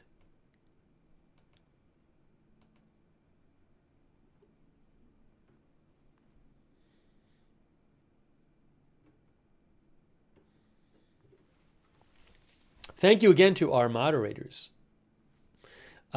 We have Janet B moderating right now. Really appreciate it. We couldn't have our chats without the moderators. Keisha Fowler, thank you. Beth Mythical. Linda Bell Glary and Misha on X over on Twitch. Matthew Kohai 3 and Surly Dev. Hey, thanks also to Oxytropis for the bits. Thank you, Oxytropis. And hang on a second here.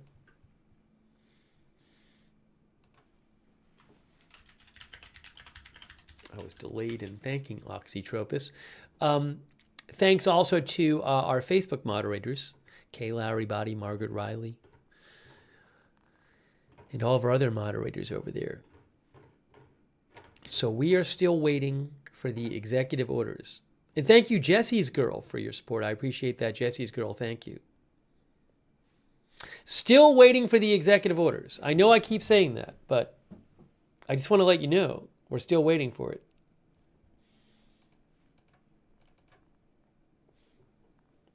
But there's been a bunch of other developments we've been talking about today. Thanks also Oil Medic, our member, Oil Medic.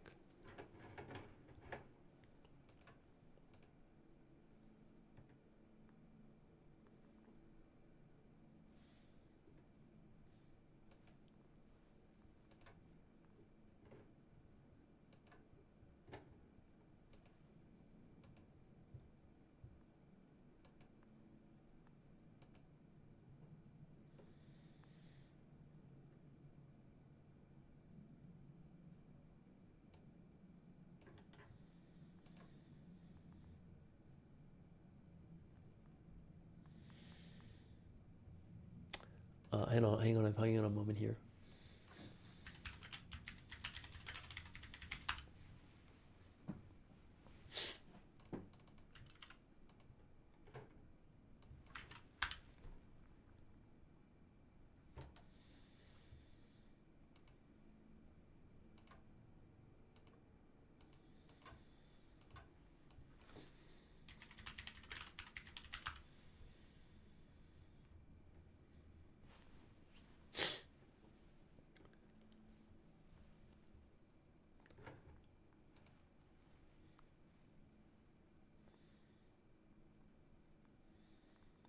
We also covered earlier that the LA mayor fired the LA city fire chief. We talked about that. You know, I don't even know this gold story.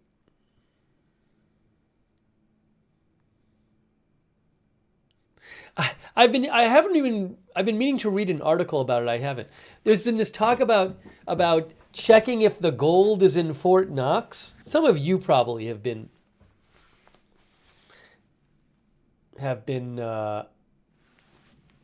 following this. President Trump says Elon Musk will be looking at Fort Knox to make sure the gold is still there.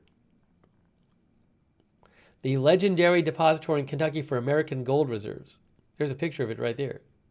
Treasury Secretary Scott Bessent says there's an audit every year and that all the gold is present and accounted for. Okay.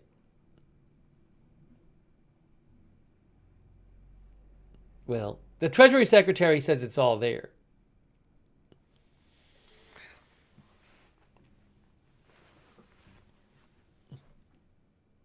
Chris Ensis, live stream from Fort Knox. How much gold is there? Current gold holdings are 147.3 million ounces. About half the Treasury stored gold is kept at Fort Knox.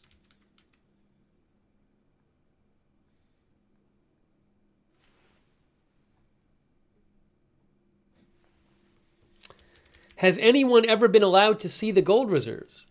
The AP says in 1974, the U.S. Mint opened the vaults to a group of journalists and a congressional delegation so they could see the gold reserves. The Treasury Secretary allowed the visit after persistent rumors that the gold had been removed.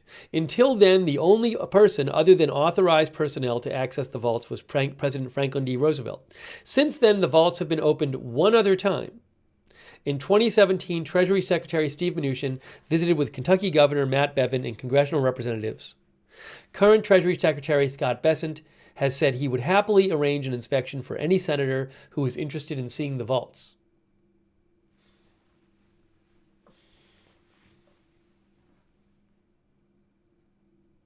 David Gray says 50-year air out. I mean, people who work there, I assume, see it.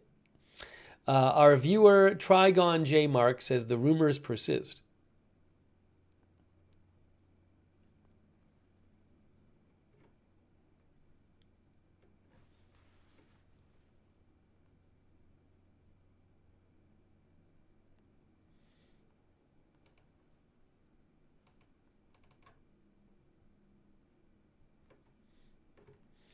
MF Boomer says the gold will be a present for Putin. Thank you, by the way, to Quorum for subscribing over there on Twitch. I still have no word on the Trump executive order signing.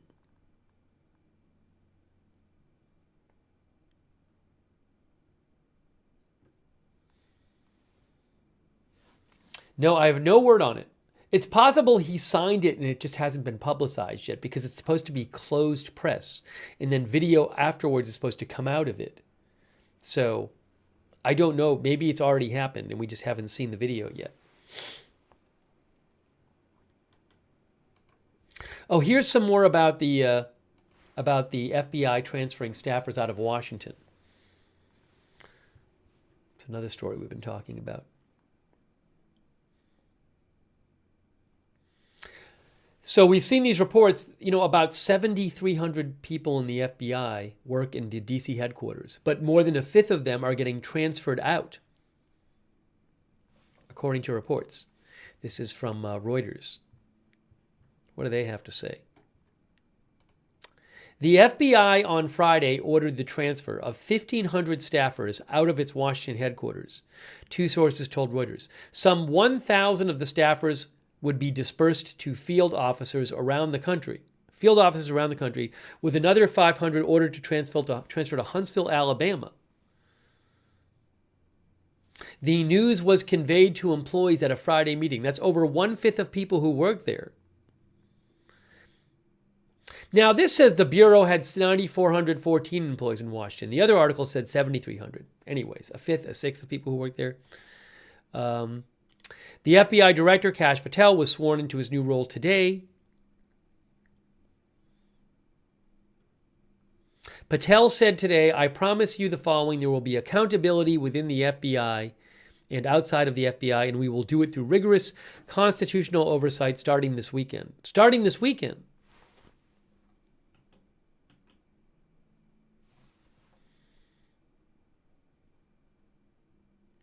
Patel telegraphed his plans for the shakeup in his book Government Gangsters, where he proposed moving the FBI's headquarters out of Washington, D.C. to prevent institutional capture and curb FBI leadership from engaging in political gamesmanship.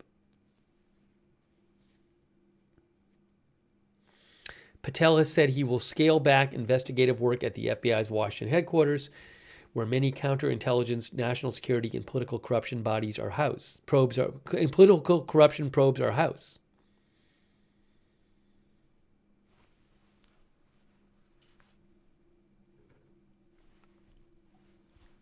Austin Batman says that's a tough move from Northern Virginia to Huntsville.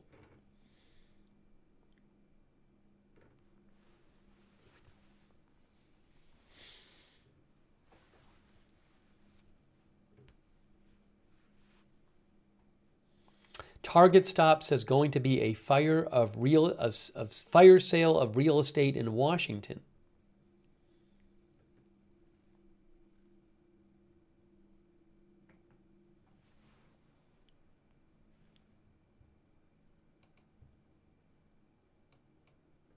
It's so strange there's no word about the executive orders yet.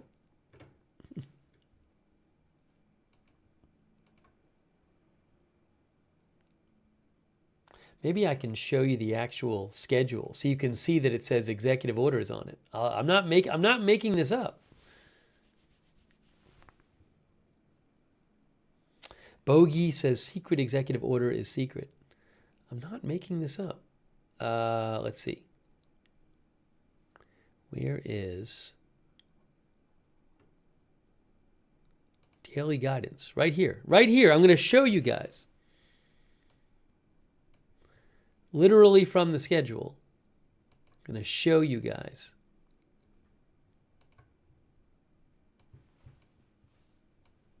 Here. 3:30 p.m. Oval Office, closed press. The president signs executive orders. That's it. That's the official schedule.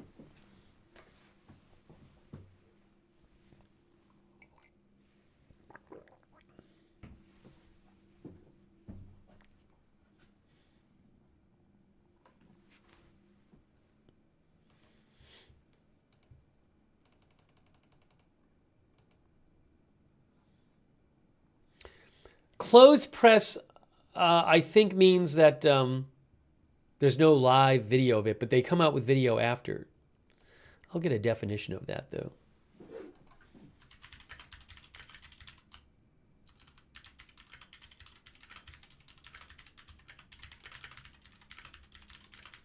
Cookies and Cream says, AKA he's late.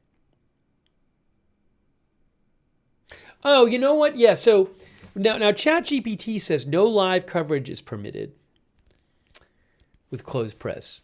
I don't know if it's the case that no reporters, photographers, or camera crews are present, because I feel like he does sometimes he does these things where it's not live coverage, but there are media there, or they record it.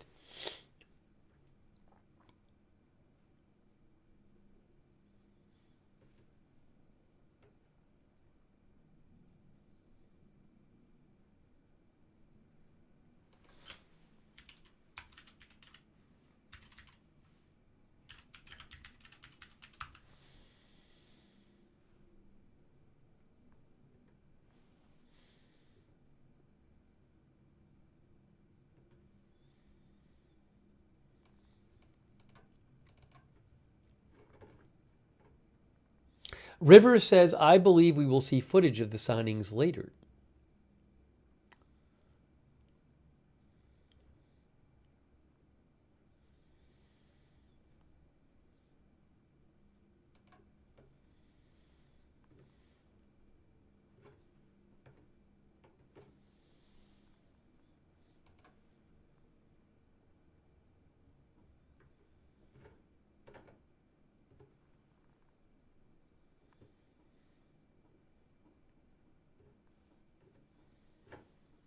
Thank you to our new member, Sarah. Thank you, Sarah. We're still waiting to figure out what's going on here.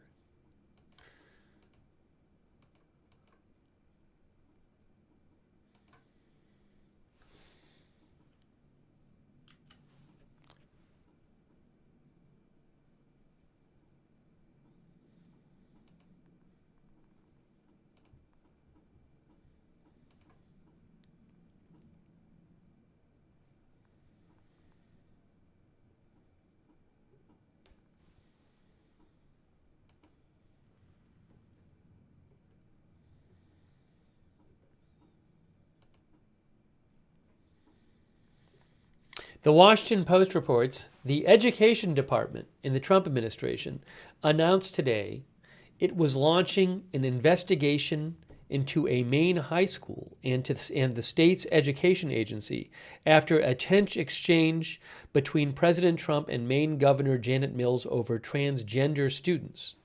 I wonder if I can get that announcement for you.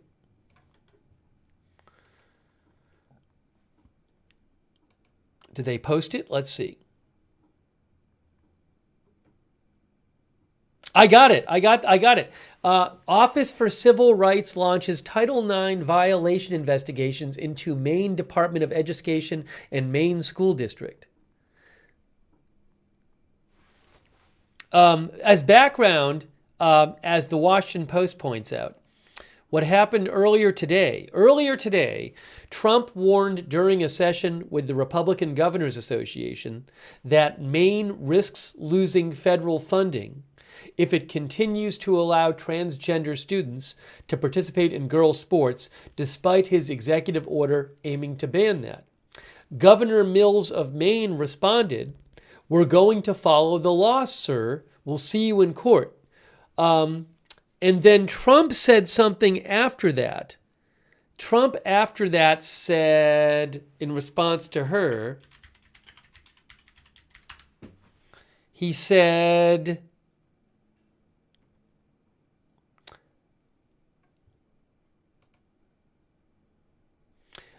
enjoy your life after governor because I don't think you'll be in elected politics. Aaron Rupar posted about this.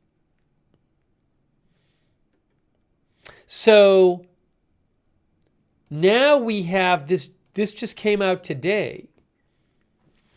Investigation follows Trump's remarks at the Republican Governors Association dinner. Was that last night that happened with the, was it last night or today, the thing about with him and the Maine governor?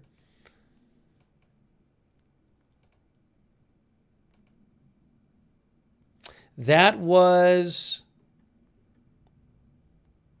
I think it might have been, was it from last night, but the video got released today? Maybe?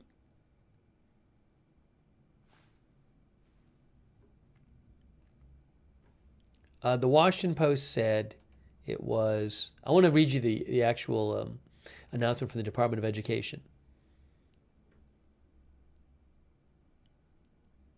Yes, earlier today, Trump warned during a session with the Republican Governors Association that Maine risks losing its federal funding if it continues to allow transgender students to participate in girls' sports.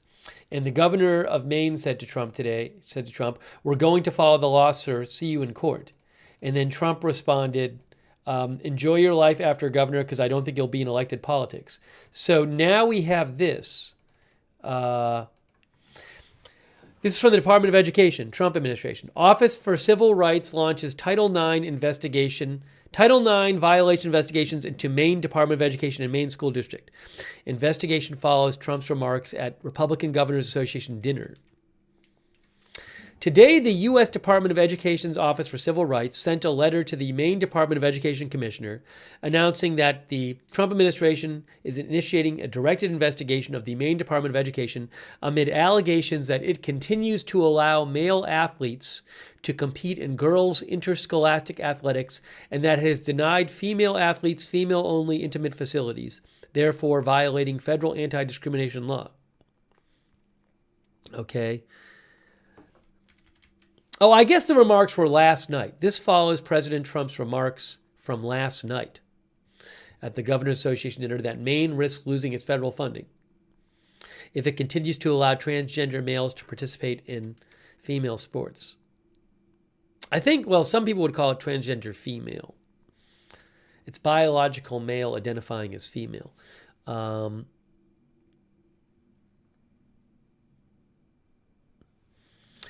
The acting assistant secretary for civil rights said, "Let me be clear. If Maine wants to continue to receive federal funds from the education department, it has to follow Title IX."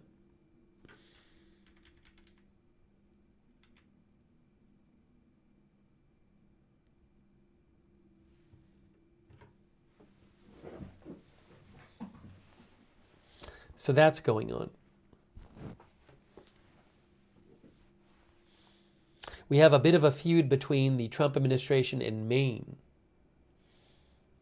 Hey, thanks to Raina Hood for the gift memberships. Thank you, Raina.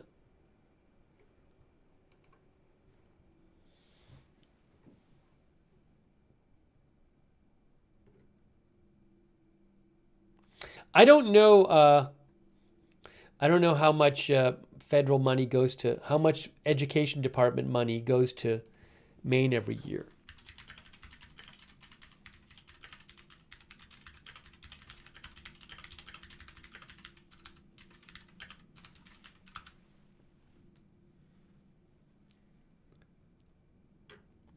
Okay, according to usaspending.gov,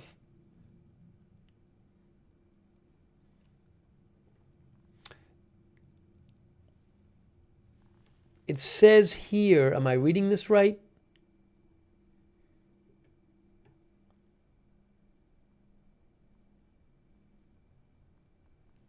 Yes. Well, ChatGPT says usaspending.gov says that last year, in fiscal year 2025, the U.S. Department of Education allocated approximately $145 million to the Maine Department of Education.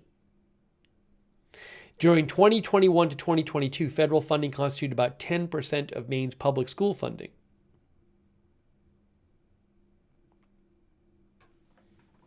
So it's not a small amount of money.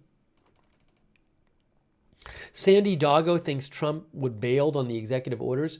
I've heard nothing about it. I've heard nothing either way.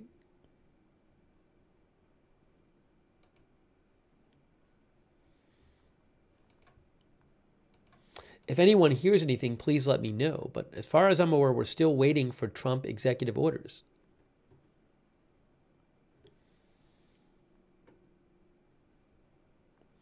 Matthew Felty says $250 million per Maine public schools.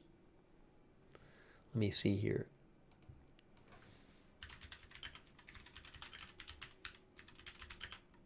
Corey says follow the law or you lose your funding. Simple as that.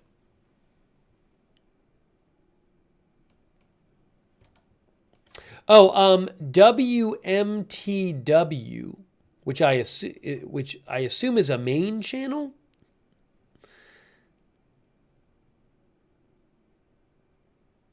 Okay, according to WMTW, Maine is slated to receive $175 million for the Maine Department of Education of federal money this year.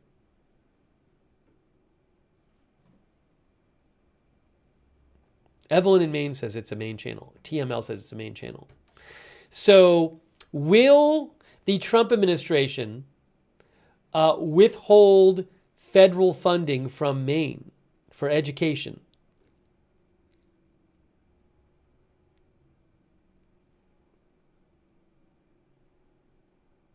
Marnie says, I don't think they'll be receiving it.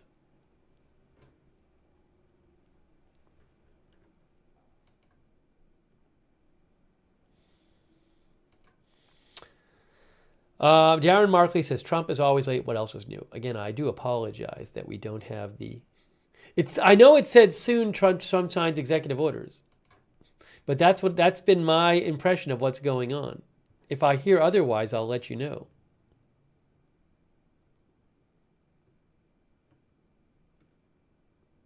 Sarah says, can he withhold those funds legally? Well,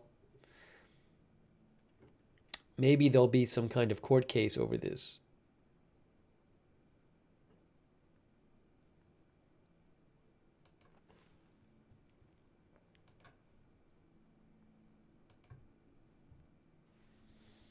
Thank you to Mona L, by the way, our new member.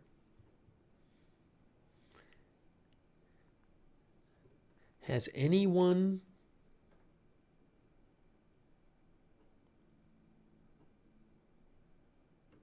Hang on a moment.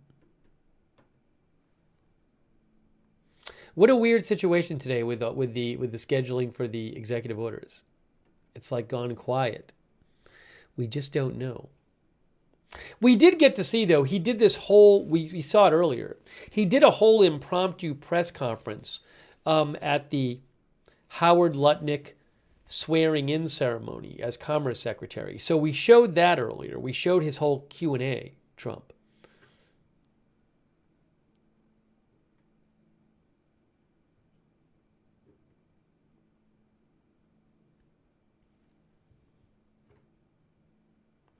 How long do they usually take to release it? It usually just happens. Like usually by now it would have happened and they would have released the video. I mean, earlier today, I think AFP had a thing up that said, like, coming up the video, but they don't even have that up now. So it's just confusing.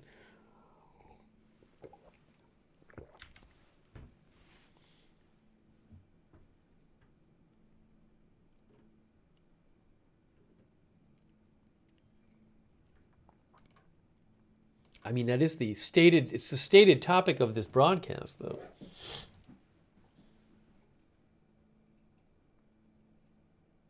Anne Marie thinks he's putting out fires.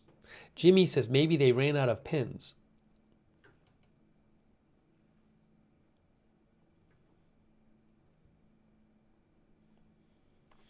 I mean, the Howard Lutnick swearing in was supposed to be at 2:30, and we didn't get that video until when?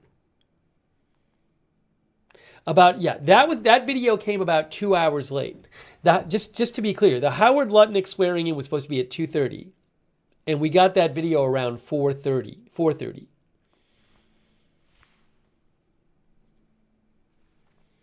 Yes, I checked the White House YouTube. I've checked White House sites. They have not released it.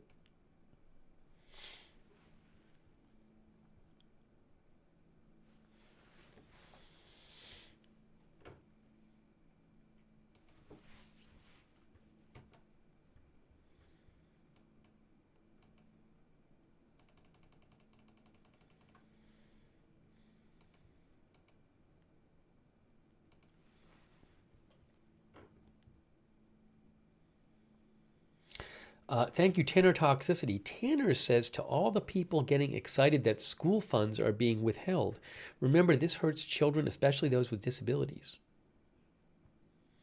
By the way, thanks also to Connor Garrity, who says, is he going to write something about Maine?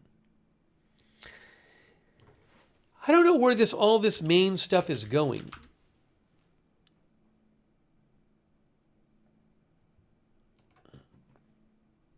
Here's a little more on this. Trump spars with Maine's governor at the White House over transgender athletes.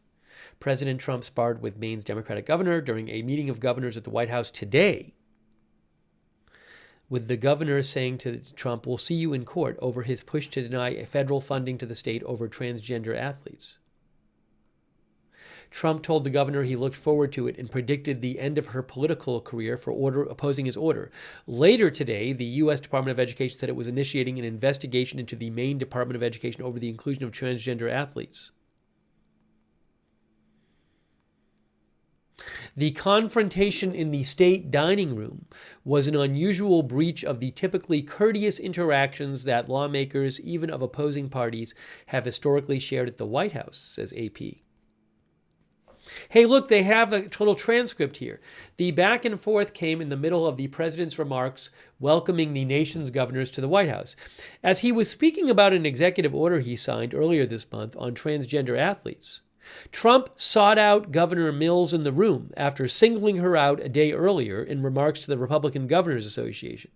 Okay, that was a different thing yesterday. This was an event today. Is Maine here? The governor of Maine? Trump asked. I'm here, she replied. Are you not going to comply with it? He asked. I'm complying with state and federal laws, Mills replied.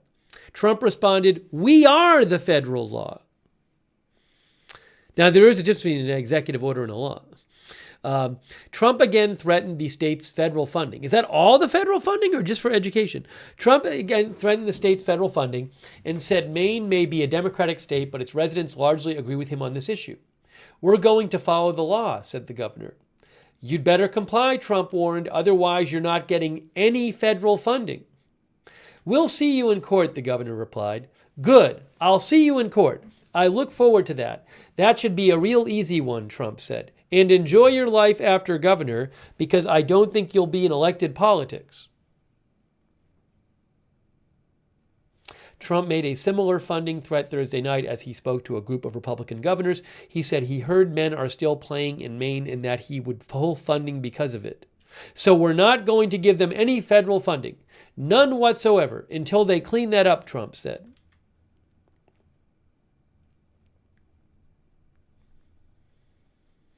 The Maine Principals Association, which governs high school sports in the state, said earlier this month it would continue to allow transgender female athletes to compete. The association's executive director said it would follow the Maine Human Rights Act, which bars discrimination based on gender identity.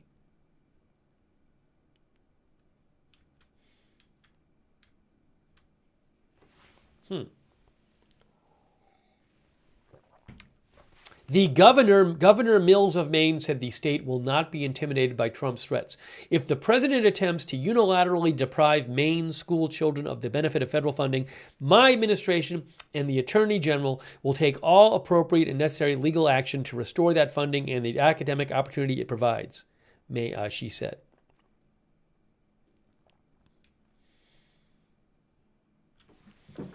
Wow. So we have a disagreement between Trump and Maine. There is Governor Janet Mills of Maine.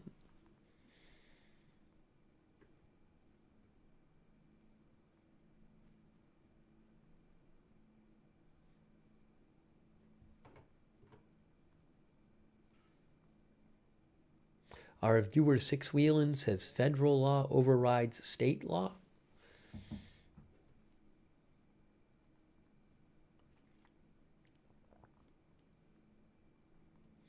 Uncle Floyd says he thinks she will be fired.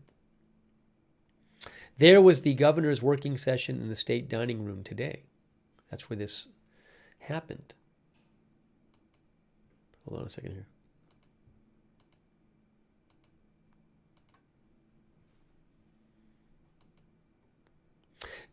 Nothing about the executive orders yet. What's going on? What is going on with the executive orders?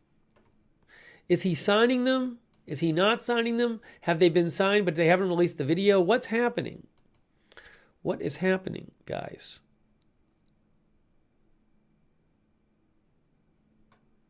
Oh, hold on. I have a live video from Israel real quick. While we're waiting, I have this video. This is from Israel. This is a live video of Israeli Forensic Institute, where a body of hostage newly released by Hamas today expected to arrive. And again, this is the body that Hamas says, this is Shiri Bibas. Yesterday, Hamas gave 4 hostage bodies to Israel, and one of them was not the person they said it was. So today they gave them another body and said, this is the correct body. So that's a live shot from Tel Aviv, Israel, where I guess the remains are supposed to arrive.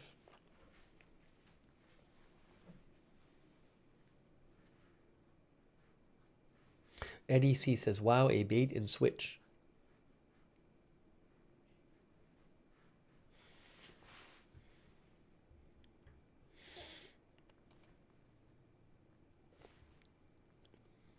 Hang on.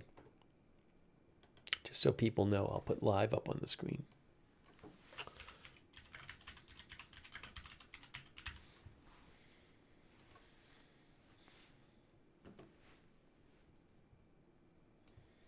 Oops, I don't want to do that. I want to do this. Excuse me.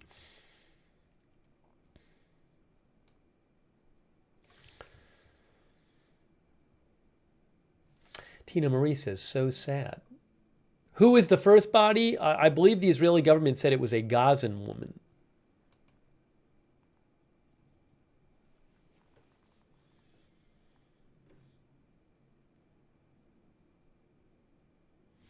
NB says, broke my heart about those beautiful babies. The 2 children of the woman, not the Gazan woman, the 2 Bibas children who were, Israel says they were murdered after they were taken hostage.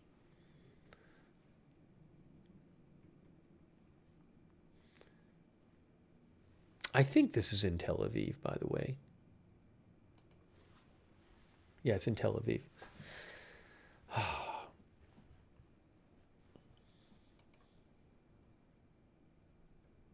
Oh, hold on a second. Memorandum. That's not an executive order. Is it possible that these executive orders will just like come out tonight or something? Hey, thanks Dan Campbell for your support. I appreciate it, Dan Campbell.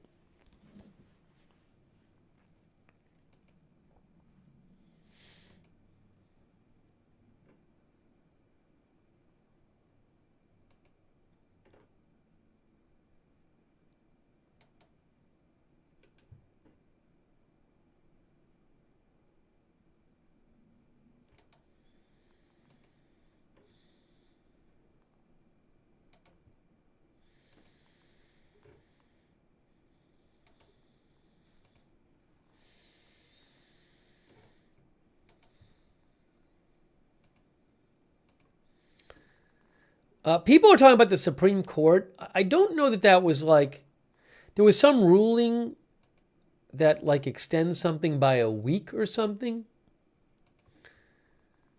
Hold on. I'll tell you about it in a second.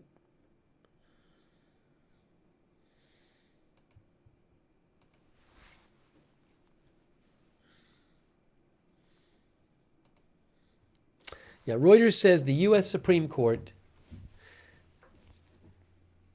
postponed action on the Justice Department's request to lift a judge's order that had temporarily blocked Trump's removal of the head of the Office of Special Counsel while litigation continues in the dispute.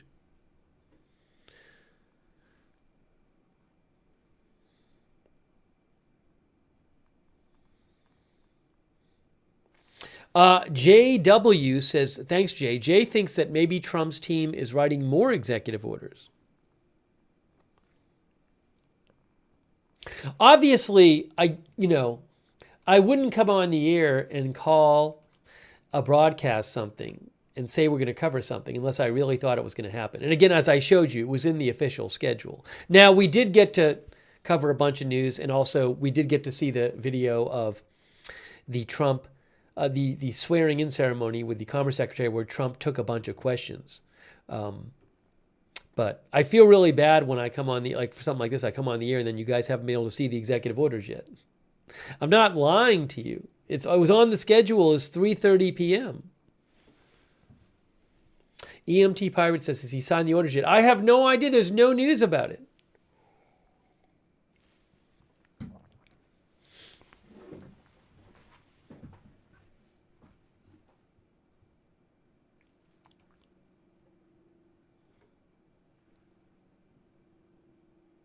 Does anybody want to see? Do you guys want to see? He took questions for about, 15, 20 minutes. Does anybody want to see the questions again he took?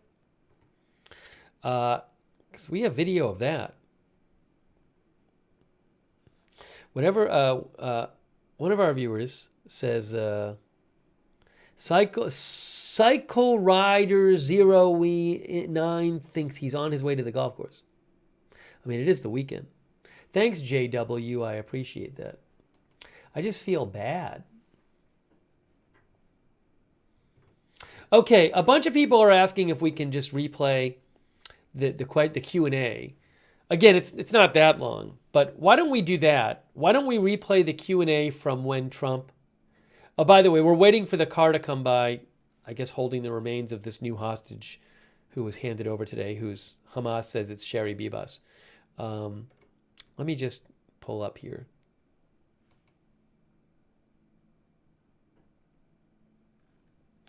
Let me just...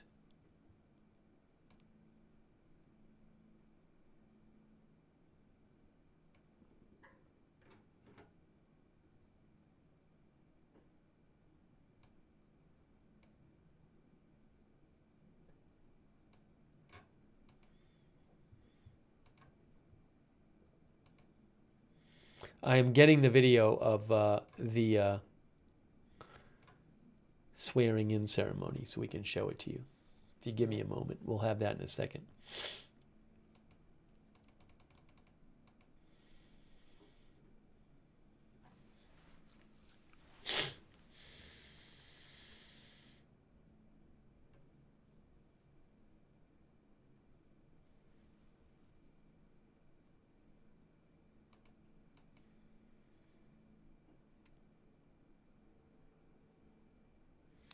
Bloomberg is reporting, by the way, that Trump's layoffs hit 14 workers in CDC Immunization Division, which oversees the government's vaccine outreach programs.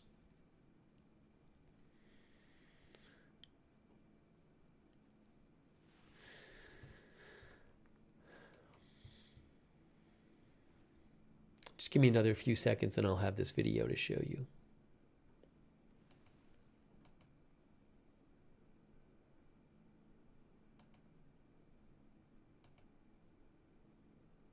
It's possible. For all I know, they just change his schedule and he like signs them tonight or something. Who knows? No, Trump is not in Israel. I was just showing you the video of Israel just to update you on a story.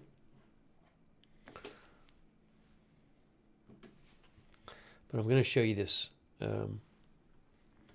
other video right now.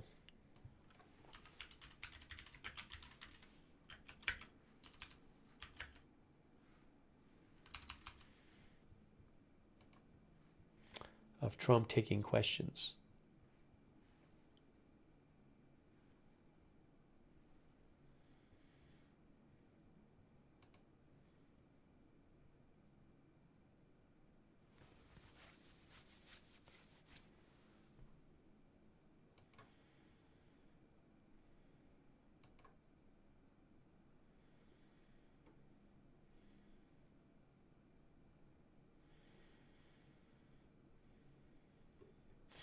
Yeah, I saw this. One of our viewers, MJ, mentioned this to me. I saw this. The White House posted something. I don't know. It says presidential action. And it talks about defending American companies and innovators from overseas extortion and unfair fines and penalties. I don't know if this is something he just signed or not. I have no idea. I'd have to read through this to even know what it's talking about.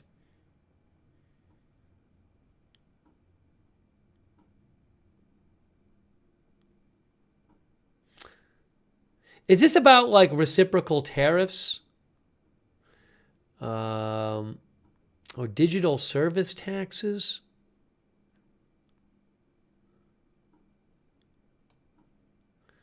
American businesses will no longer prop up failed foreign economies through extortive fines and taxes. I don't want to get all into this now. I don't even know if it's one of the things he was going to sign. I mean, they just posted it, but I don't know.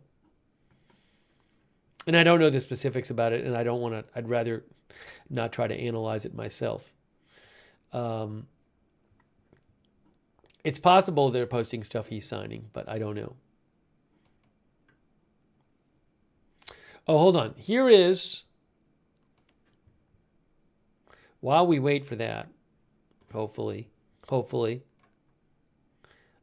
here is, I'm going to play you when he took questions today at the Howard Lutnick swearing-in ceremony.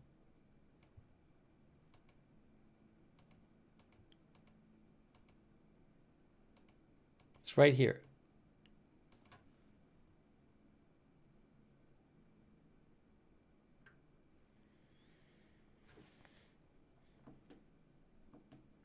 Okay, so there's this, and I also want to put on the screen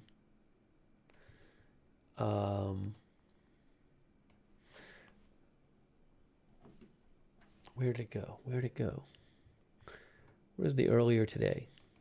Earlier today. Okay, here is Trump answering some questions. This is an AFP video. At the end of the Howard Lutnick Commerce Secretary swearing in. This is from today. Not that long ago. Thank you very much. Mr. President, there are reports that you were considering merging the United States Postal Service with the Commerce Department. Can you elaborate on? You know what I'm going to do, actually? I think I want to bump the volume up. This was a little low volume. Let me show you this a different way. Hold on. I'm going to show it to you. I'm just going to do it a different way than I was going to do, because I want the volume to be high enough for you.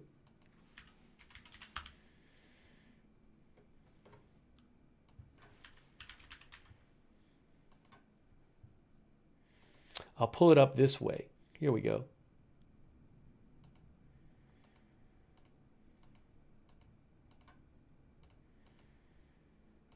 All right, here it is. I can see it.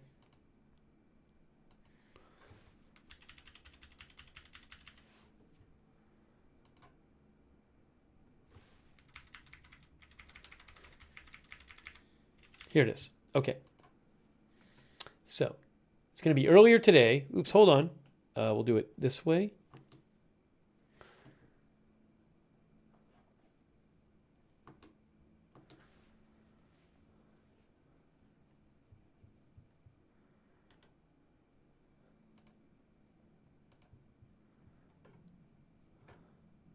There he is, earlier today.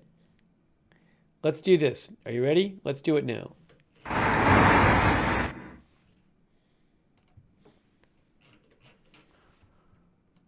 That you were considering. Thank you very much. Mr. President, there are reports that you were considering merging the United States Postal Service with the Commerce Department. Can you elaborate on if this is something you're considering? Well, we want to have a post office that works well and doesn't lose men. All right, hang on a second. Hang on. So I just got a second. I think the executive orders are starting to come out now. I think the executive orders are starting to come out because I just got the second one. So there have now been 2 posted. So I think they're posting these executive orders. Maybe we'll have a video soon of it. But there's now been 2 posted. So that makes me think that he signed them or is in the process of signing them. So hang on a moment. Let me just pull this up here.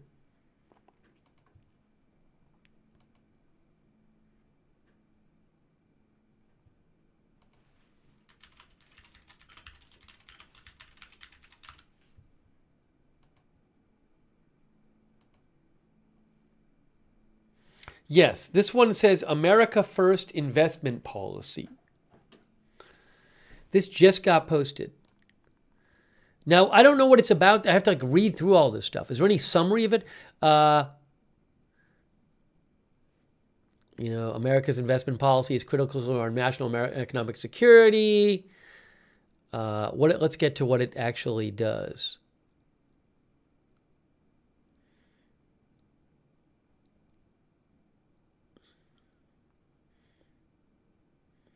The United States will create an expedited fast-track process to facilitate greater investment from specified, allied, and partner sources in the U.S. businesses involved with the U.S. advanced technology and other important areas. I can't look at this and say, maybe it's a big change, maybe it's not. I have no idea.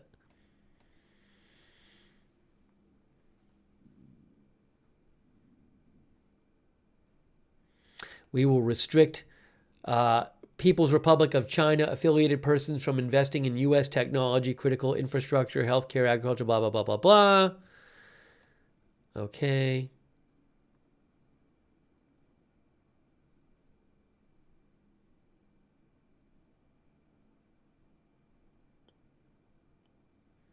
Again, I don't know the details of all these things.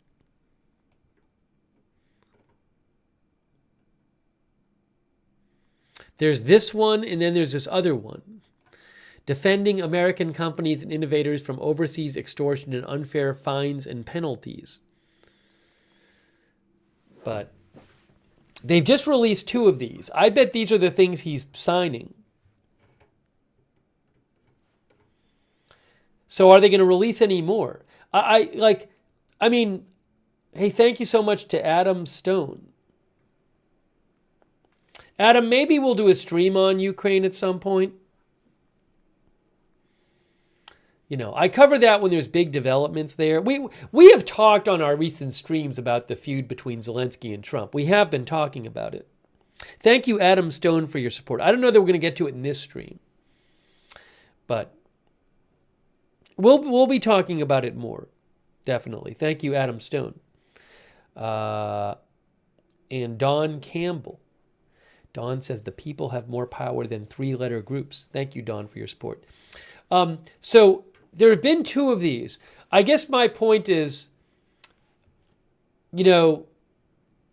there are times when he signs a bunch of these and they just get posted one after the other. So is there anything going to be like really, like, I guess you could say juicy or different? Is there going to be something about the U.S. Postal Service? We'll have to see. Oh, hold on really quick. Can I get this on the screen? That, I think, is the truck in Tel Aviv carrying the remains, the body that was handed over by Hamas to Israel today, where Hamas claims this is the body of Sherry Bibas, the hostage, which they had claimed to hand over yesterday, but it turned out that body was not hers. But I think, what's going on here? Why is this doing this? I think that is the vehicle in Tel Aviv. That's a live shot right there.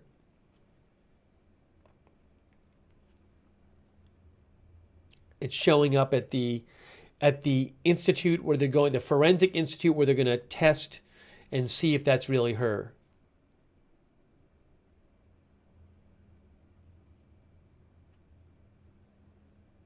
Yes, Neo-Spartan says they do a DNA test. Yes, I believe they do, and they're going to do it at this institute. I think that was the vehicle. I'm not sure, but it certainly looked like it might have been.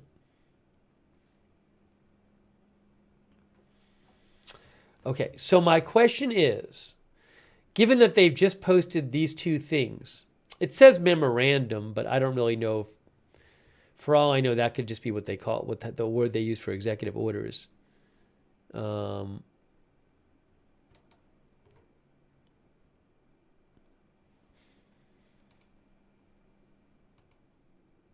Also, you know, when Trump signs these things, he can sign a bunch of them, and some of them seem kind of more technical, and some of them seem like kind of more less technical and more like making a big splash. So, but they've posted two.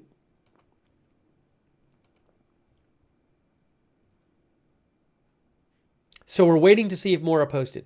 Yes.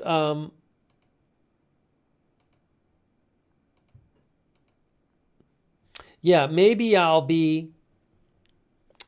while we're waiting for that, I'll play the questions and answers he gave from the Howard Lutnick confirmation hearing. By the way, I'm not sure that was the right vehicle. Maybe that wasn't the vehicle. I don't know. That wasn't a convoy of vehicles. So I don't know if that ambulance or whatever, that vehicle that just pulled into that institute, was the right vehicle on the Israel shot. I don't know for sure.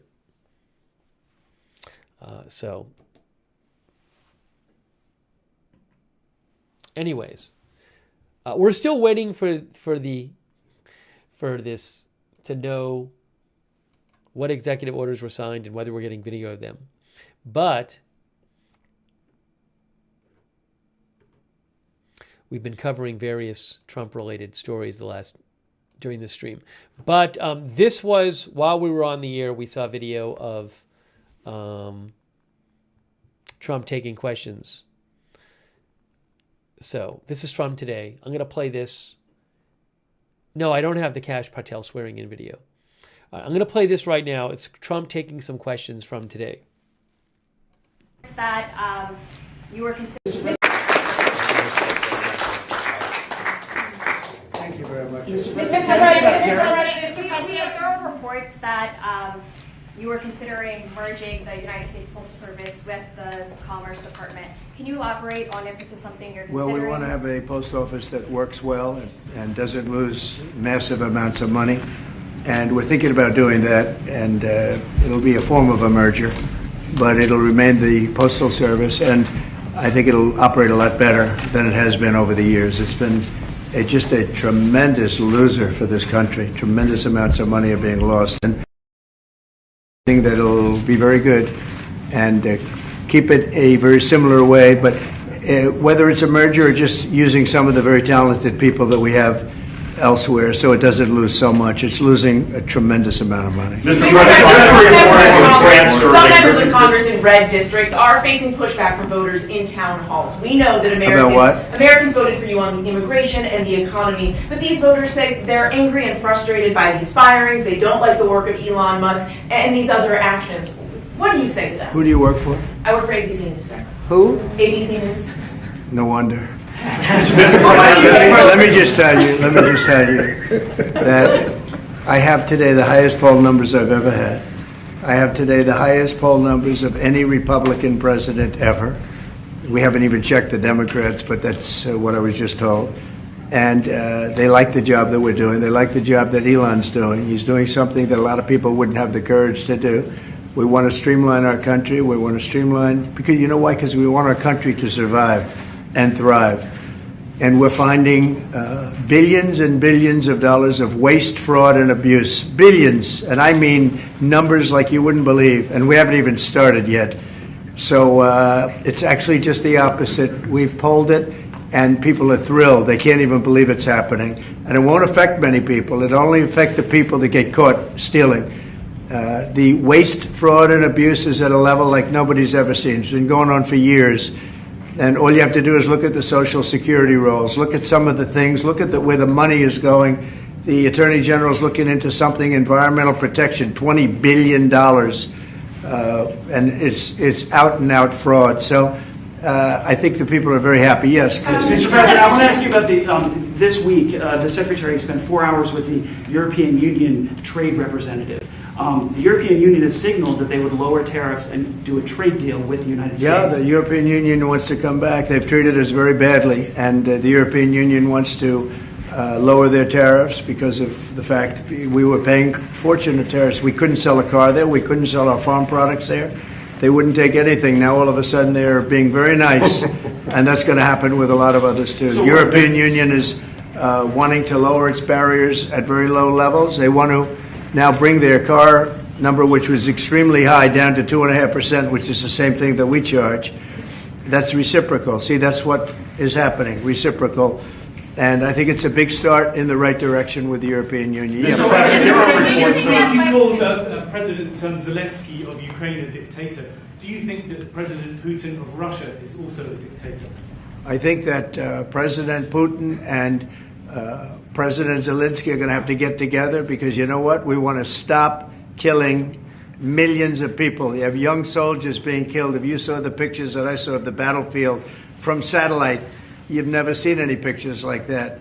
Soldiers are being killed by the thousands a week, thousands of soldiers a week. As we speak, they're being killed. That's why I want to see a ceasefire, and I want to get the deal done. I think we have a chance to get the deal done. I had to make sure that Russia wanted to do it. It's a war that would have never happened if I was president, but it did happen. So I got stuck with it, and I want to stop people from being killed. You know, it doesn't affect the United States very much. It's on the other side of the ocean. It does affect Europe, and we've put in 3 times more money. We're in for $300 billion. They're in for $100 billion. And, you know, Europe is also doing it in the form of a loan. Biden just gave them money. There was no loan. There was no security. There was no anything. So we're going to either sign a deal, or there's going to be a lot of problems with them. So we're going to sign a deal to get security, because we have to do that. We're spending our treasure. They're spending their blood. They are. And they're very brave in every way you can imagine. But we are spending our treasure on a country that's very, very far away. And it's okay, but we have to be treated the same as Europe is being treated. Europe gets their money back. Europe is basically giving nothing, because they get it back in the form of a loan, and it's a guaranteed loan. We don't get our money back, and we're losing. I mean, we don't want to do that anymore. So we're signing an agreement, hopefully in the next fairly short period of time, that will assure us that we'll get $400 or $500 billion back. We're in there for $300 billion. Now, one other thing. Europe is at 100. We're at 300. We think it has to equalize. In other words, they have to come up with more money, because it has a big effect in Europe. It doesn't have much of an effect on us, because we have a big, beautiful ocean in between. But it does affect. And Biden should have never gotten us into this mess. We had an incompetent president who got us into a mess. But we're going to get you out of it. The same thing in the Middle East. We're going to have some good news in the Middle East. What happened yesterday, the sight of those babies, was not acceptable to anybody. Nobody's seen anything like it. Mr. President, are you going to Moscow? There's a report out of France that you're going to Moscow on May 9th. No, I'm not. To join President Putin. I'm not. And then if I could, sir, just ask you about Kash Patel, who's going to be sworn in soon as your FBI director. talk to us about your reaction to him getting sworn in and the fact that many agents across the country are concerned that they will be fired en masse for simply just doing their jobs. No, I think the agents are very happy about Cash. In fact, the agents led the charge for Cash. One of the reasons I loved Cash and wanted to put him in is because of the respect the agents had for him. I think he'll go down as the best ever at that position. And it turned out he was very easy to get approved. You know, I was not sure. He's a tough guy, strong guy. He has his opinions, and I wasn't sure. He turned out to be he went very smoothly. I don't know if he's in the room now. He's going to be in the room very shortly. Where is he? Oh, good. I'm saying the right thing. I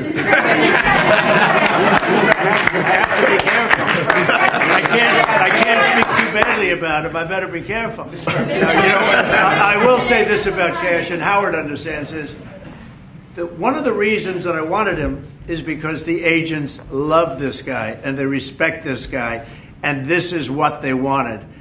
And even somebody like Trey Gowdy, who's a very good guy, but known as somewhat of a moderate person, he came out with a statement that was so incredible. He said, Cash is an incredible person. People don't realize it. When he said that, there was no doubt left. It was really a big statement made by somebody that's respected and on the moderate side. And I will tell you, I think Cash is going to go down as maybe the best ever. Done. So I'm glad he's willing to do it. Thank you, Cash. Tim Cook, a little bit more. You talked about. Could you speak a little bit more about your meeting with Tim Cook? You said that he was going to invest hundreds of billions of dollars. There's specific projects that he spoke to you about. What were those? All over the country. He's going to start building, and he doesn't want to pay tariffs, and he's going to start building. But very big numbers. You have to speak to him. I assume they're going to announce it at some point. But very big numbers. He was here yesterday. I met with him at length, and Apple is coming here with tremendous dollars. They're going to be spending a lot of money in the United States, more than they've ever spent by a factor of probably 10. Did you reporting that you were signing a memo later to counter digital service taxes? Well, will you speak? I mean, what are you doing, reading it? Yeah, Can't you just say it without having to read it? My question? Yeah. Oh, sure. Bloomberg, we're reporting that you're expected to sign tariffs or a memo later on tariffs on digital taxes. Is there any idea how high you might go with We are going to be tariffs? doing that. Digital, what they're doing to us in other countries is terrible with digital, so we'll be announcing that. Are we signing it maybe today? Today. And we'll talk about that in a little while. Couple minutes. Are you going to put the secretary in charge of the Postal Service? He's going to look at it. He's got a great business instinct, which is what we need. And he'll be looking at it, and we think we can turn it around. But it is the Postal Service. I mean, we're leaving the Postal Service, but we're losing so much money with the Postal Service, and we don't want to lose that kind of money. So the Secretary and some others that have talent, that kind of talent, we'll be looking at. So how close are you to a minerals agreement with Ukraine, Mr. President? What? How close are you to striking a minerals deal? I think we're pretty Ukraine? close, yeah. I think they want it, and they feel good about it, and it's significant. It's a big deal. But they want it, and it keeps us in that country, and they're very happy about it. But we get our money back. This should have been signed long before we went in. This should have been signed by Biden, but Biden didn't know too much about what he was doing. The war should have never happened, number one. When it did happen, it could have been settled the first week or 2 weeks. After that, it got bad. It got really bad. But it should have never happened, and it should have been settled, and it could have been settled very easily at the beginning. Now it's tougher, but we'll get it settled. Germany has elections on Sunday. What are your thoughts? What do you expect to happen in the elections on Sunday? Who has elections? Germany. Oh, Germany. I wish them luck. We got our own problems. Goodbye, everybody. Thank you very much. Thank you. Thank you, Press. We got our own problems. Don't worry about Germany. All right. Thank you, everybody. Okay. All right. So that was Trump earlier today. And a couple things. First of all, so he mentioned there has been an executive memorandum signed, which I found out is a little bit different than an executive order. There's a technical difference. But you actually heard him talk about it in that actual... In that impromptu press conference. But you can see Trump signs memo to impose retaliatory tariffs for digital taxes. So that is one thing which has been signed. I don't know if he's signing a bunch of things today, and are we going to see some video about it? But you heard he said to Howard Lutnick, we're going to sign this today, and they said we're going to sign it today. So again, I'm waiting for maybe a video of this signing thing. But what I can tell you is that Trump signs memo to impose retaliatory tariffs for digital taxes. So we'll talk about this in a second. Also, to make clear, one of our viewers messaged that the ambulance that we saw in the video, in the live shot from Israel, that's Tel Aviv, that our viewer said that was not actually the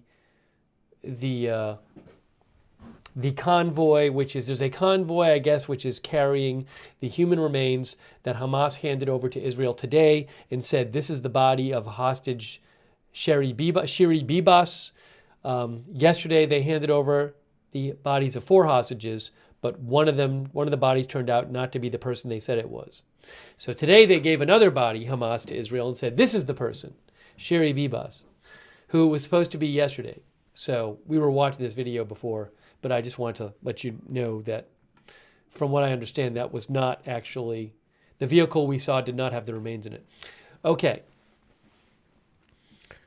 So let's talk about this. I don't know, Paul Winkler, about which orders will be signed today. This is an executive memorandum, which is slightly different from an executive order that was signed. But what you can see here, it says, President Trump has signed a memorandum to impose tariffs on countries that levy digital service taxes on U.S. technology companies, a White House official said. Another official said Trump was directing his administration to consider responsive actions like tariffs to combat the digital service taxes, fines, practices, and policies that foreign governments levy on American companies. Now, the digital service taxes aimed at U.S. tech giants, including Alphabet's Google, Meta's Facebook, Apple, and Amazon, have been a source of trade disputes for years. These are taxes on revenues earned from digital services sold within their borders. So the idea that like Google and Facebook and Apple and stuff get taxed on their digital revenue in certain countries.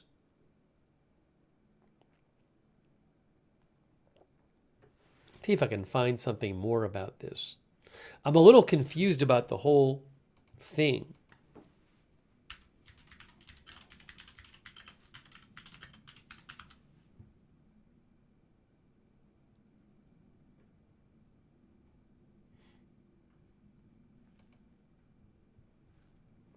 One of our viewers said, yep, Chris N. See if I can find something for you. ChatGPT says they are taxes imposed on revenue generated from certain digital services provided by technology companies.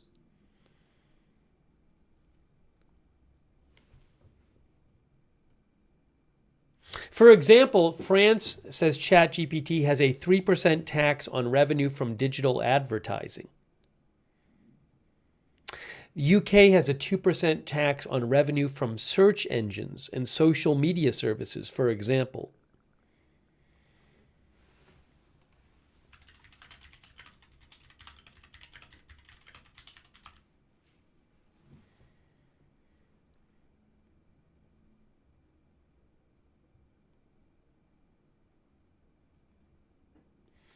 And Trump thinks these taxes unfairly target U.S. companies. Is that because the U.S. companies are like a lot of the big tech companies?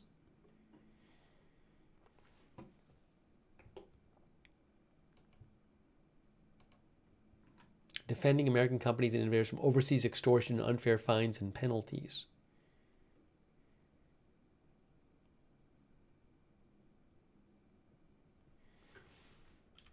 Beginning in 2019, this memorandum says, several trading partners enacted digital service taxes that could cost American companies billions of dollars and that foreign government officials openly admit are designed to plunder American companies, says this memorandum.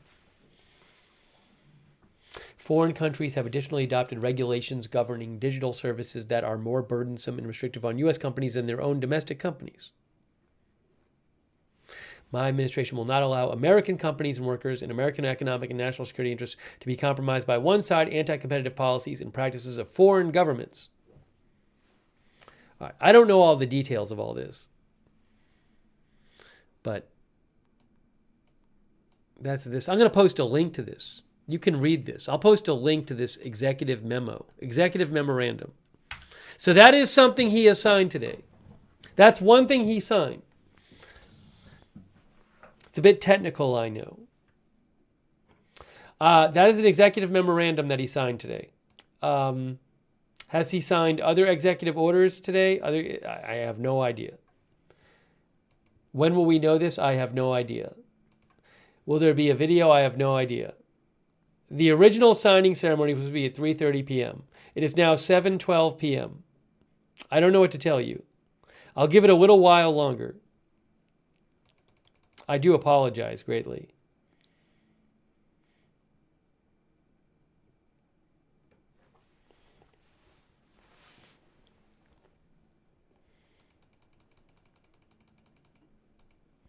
But hey, we got to talk about one thing at least that he definitely signed. Well, there's two things. There was another one we mentioned too. What is the difference between an executive memo and an executive order? So I have something about this.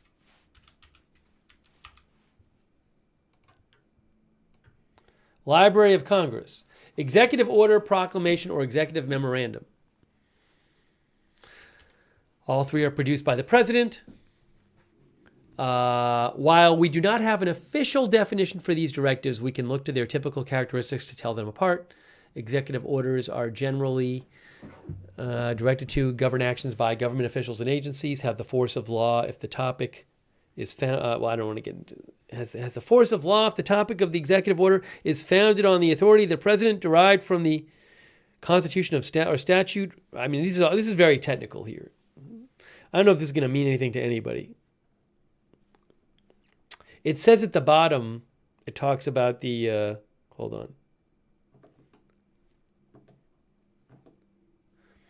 Executive memoranda are very similar to executive orders, except they are not required by law to be printed in the Federal Register. They are not required to cite the president's legal authority. And the Office of Management and Budget is not required to issue a budgetary impact statement on executive memoranda. So there you go. Moments in Training says apparently you didn't get the executive memo.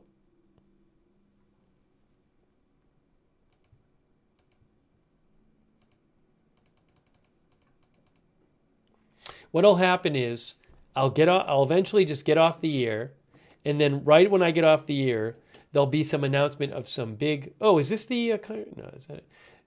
Right when I get off the air, there'll be some announcement of some big executive order.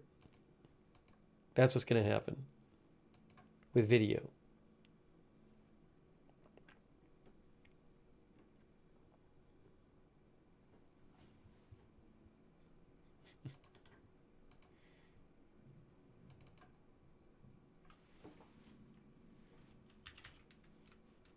I'll change this to maybe soon. Or I could say Trump scheduled to sign new executive orders. Again, I don't know if it's happened,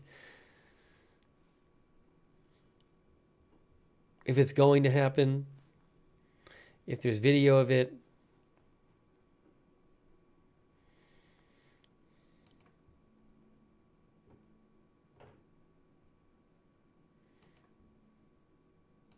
We'll give it a few more minutes, so I do apologize. And we've had a bunch of other news to cover, but I really hate saying we're going to do something and then not having it for you.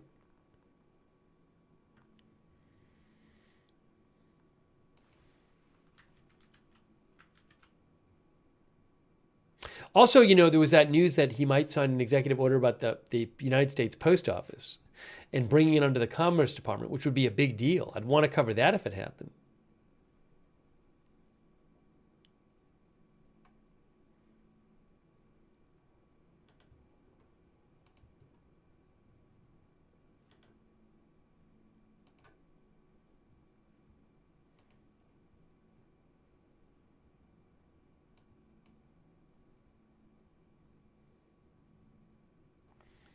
Oh, I can show you a little more about this.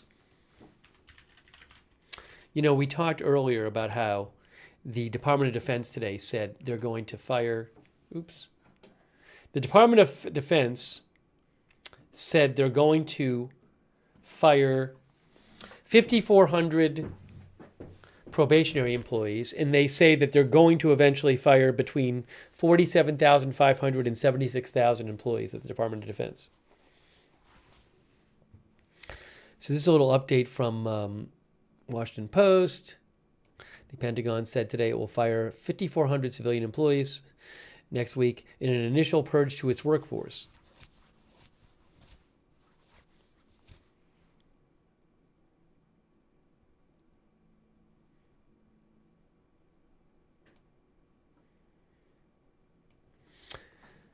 The Trump administration intends to cull its workforce by between 5 and 8% at the Pentagon, with more than 900,000 civilian employees in the Defense Department. Tens of thousands of people could be forced out eventually.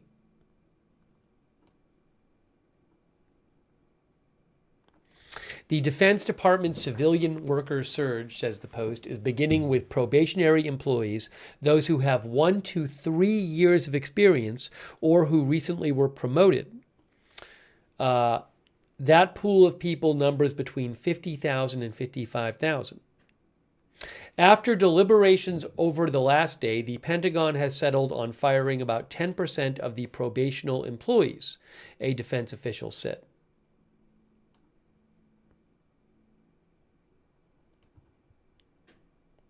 A hiring freeze is expected to take hold next week, and administration officials plan to spend 2 to 3 months analyzing who else could be fired. Supervisors throughout the Department of Defense have spent days requesting to the new administration that certain employees be spared because the work they do is vital to national defense. An email obtained by the Washington Post indicates that Trump officials ultimately decided they needed more time to sort through these many cases.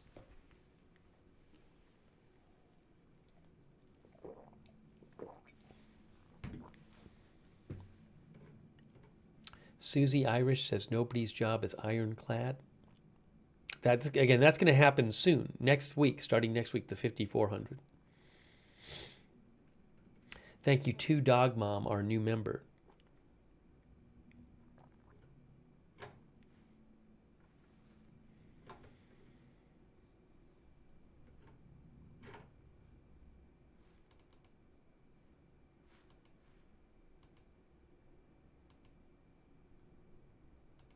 Again, to repeat, I just don't know if the executive orders have been signed or not. It was supposed to be done at 3:30. The day was running late. I don't know if he signed any new executive orders. He signed a couple executive memos. I don't know if he's signing them. There's been no word about it. If he does, I don't know when we'll hear about it. I don't know if there will be video. I just don't know. Normally they would have been signed by now and we would have a video of the signing, but that did not happen. Well, we didn't get a video of it. Thanks so much to Kristen Gates. I really appreciate that, Kristen. Thanks for your support, Kristen Gates. Usually by now we would have a video of it. Oh, by the way,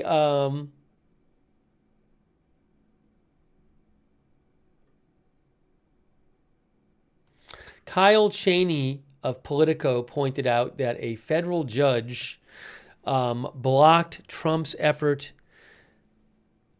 has put a block on Trump's effort to block federal funds from going toward grant recipients who engage in DEI practices. The judge says the organizations are likely to succeed on claims that this is viewpoint discrimination, among other issues.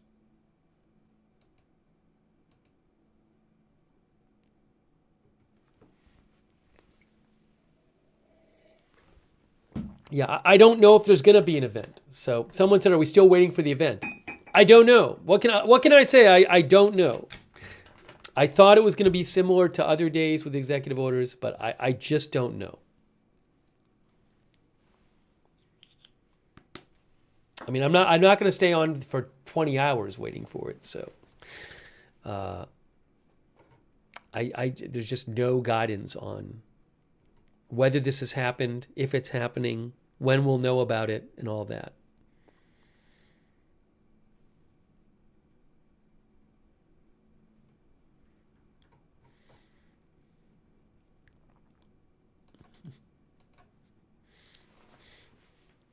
Unclear if Trump has signed executive orders today.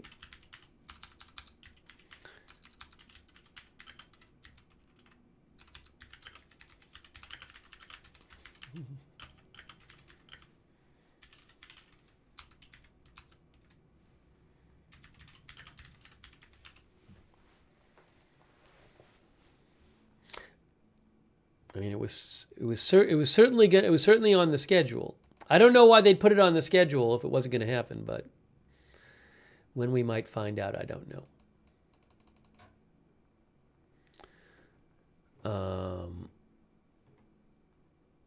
And normally, the other thing is that normally when he has an executive order signing, you know, there's a bunch of them, but some of them, they tend to make news, at least some of them. So the Gribble says he's just going to make you wait longer. I mean, maybe they'll come out with something about it in an hour or two. I don't know.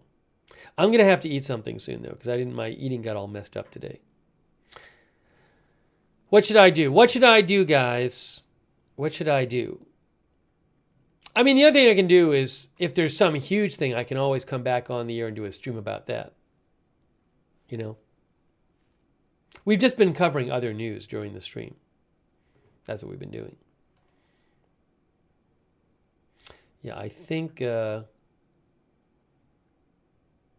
I want to show you something real quick.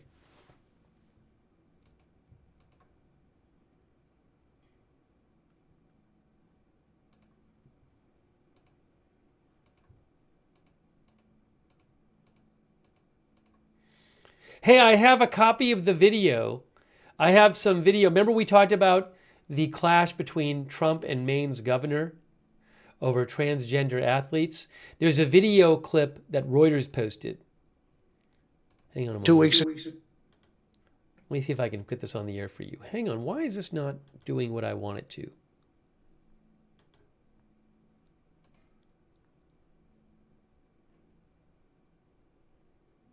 This used to do this.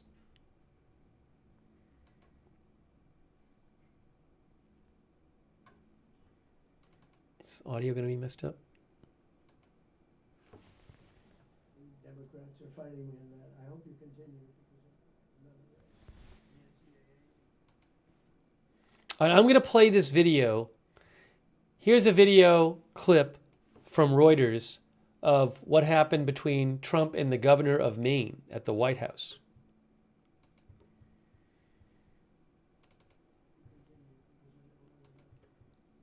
Here, I have the exchange we talked about here.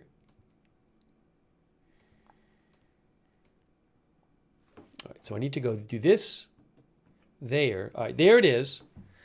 Let's watch this. 2 weeks ago, I signed an executive order banning men from playing in women's sports. Many Democrats are fighting me on that. I hope you continue, because you'll never win another race. The NCAA has complied immediately, by the way. That's good. But I understand Maine. Is Maine here, the governor of Maine? Yeah, I'm here. Are you not going to comply with it? I'm complying with state and federal laws. Well, we are the federal law. Well, you better do it. You better do it, because you're not going to get any federal funding at all if you don't. And by the way, your population, even though it's somewhat liberal, although I did very well there, your population doesn't want men playing in women's sports. So you better comply, because otherwise you're not getting any federal funding. I'll see you in court. Every state, good. I'll see you in court. I look forward to that. That should be a real easy one. And enjoy your life after governor, because I don't think you'll be in elected politics. Wow. Wow. The whole thing. There you go. That was earlier today. That was earlier today. There was the Reuters video. Man, drama.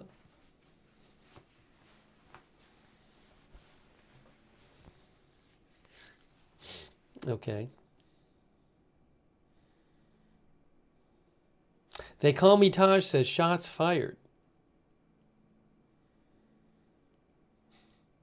Amy Lynn says go Trump. Ben Moy says Trump tantrum.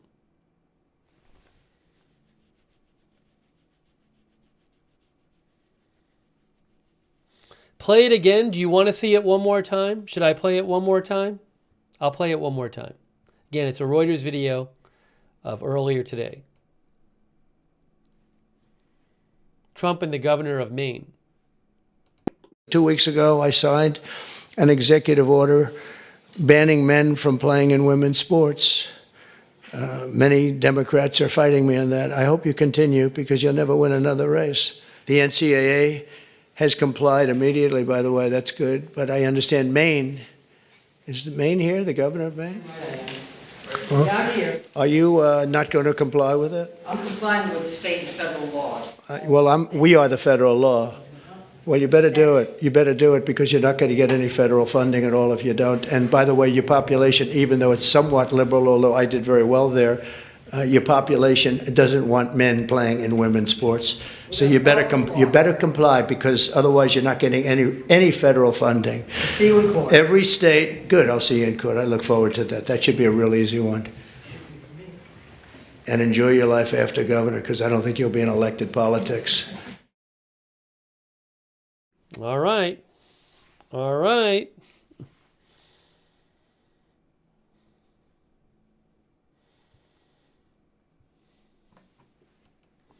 Good. Well, I'm glad we got to show you the video of that.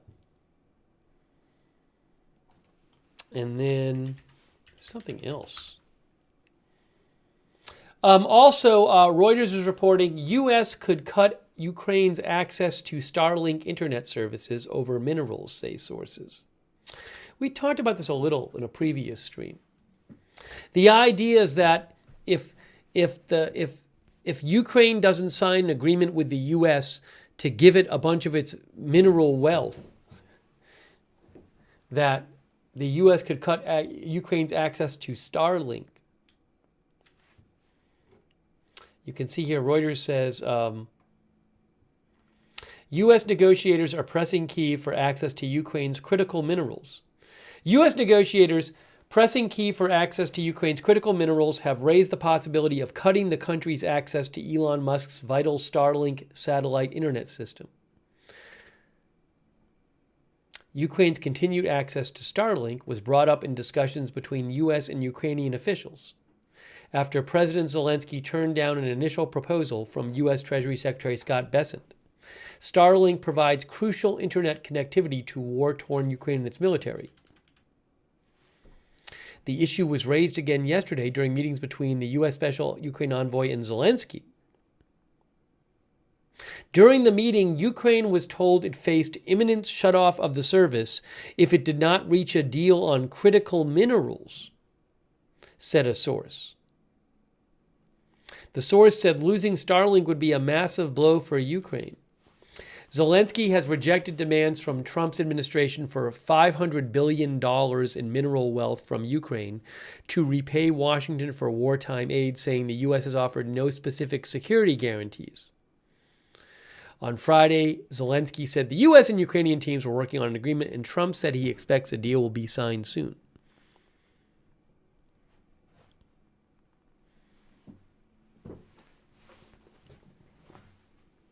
Melinda Herring of the Atlantic Council said Starlink was essential for Ukraine's operation of drones, a key pillar of its military strategy. Losing Starlink would be a game changer. By the way, Starlink is owned by Elon Musk, who, as I'm guessing you know, is working very closely with President Trump.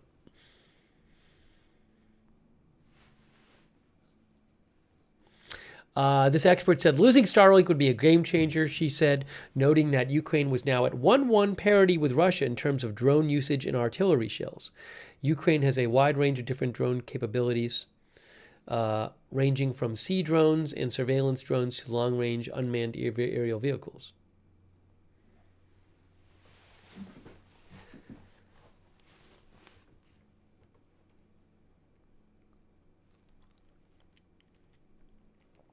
Zelensky, Reuters says, rejected a detailed U.S. proposal last week that would have seen Washington and U.S. firms receiving half of Ukraine's critical minerals. Since then, a rift has emerged between the leaders, with Trump denouncing Zelensky as a dictator without elections, after Zelensky said Trump was trapped in a Russian disinformation bubble, a response to Trump suggesting Ukraine started the war.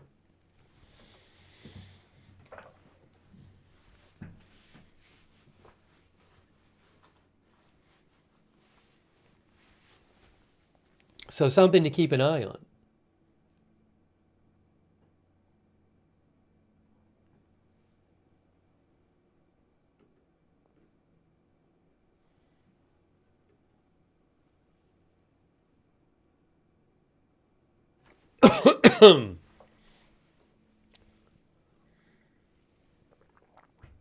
Dawn Marie Sullivan thinks President Trump has it all planned out.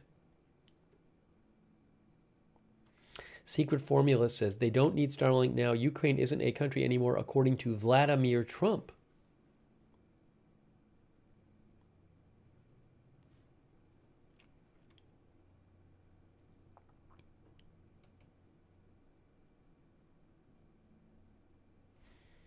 All right, guys.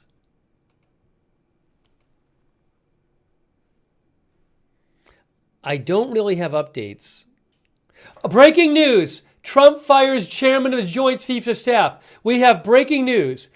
This was anticipated this might happen. President Trump has fired General C.Q. Brown, the chairman of the Joint Chiefs of Staff.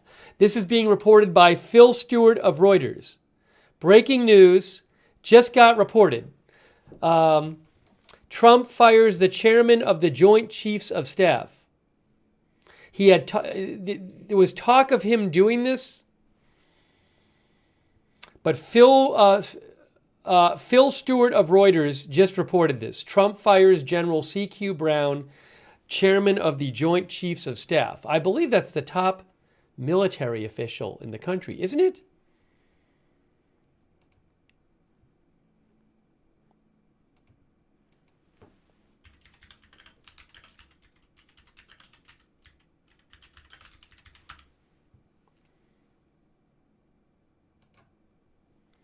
It is the highest ranking and most senior military officer in the United States Armed Forces and the principal military advisor to the president. He has been fired.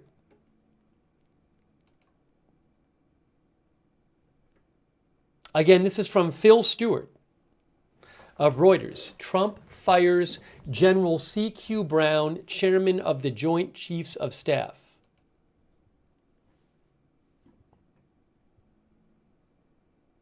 Are there going to be other firings? Are there going to be Friday night firings? Uh-oh.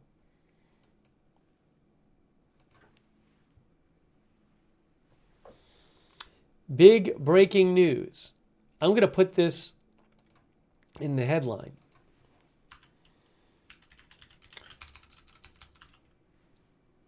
Trump fires chairman of Joint Chiefs of Staff.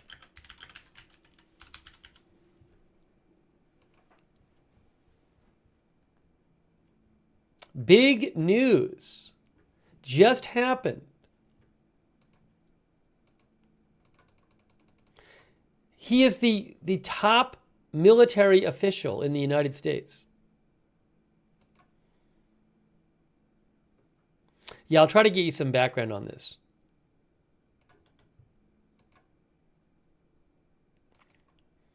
Yesterday, ABC News had an article, Joint Chiefs Chairman on list to possibly be removed by Hegseth.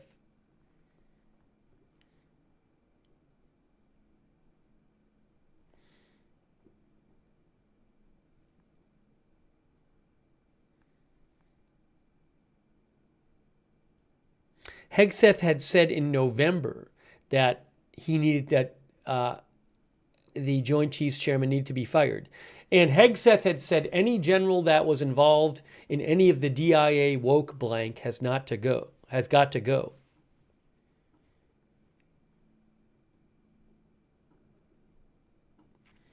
And also Hegseth criticized Brown in his book, says ABC News, saying military standards had been subsumed by woke priorities.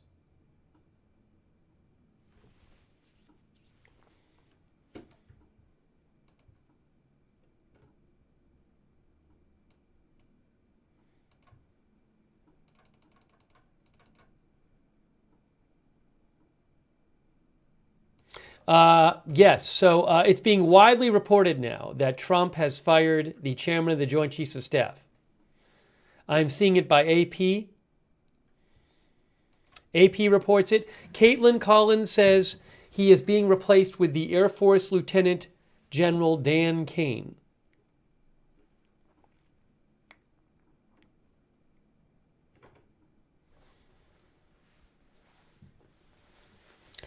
Give me a moment. I should have some more shortly.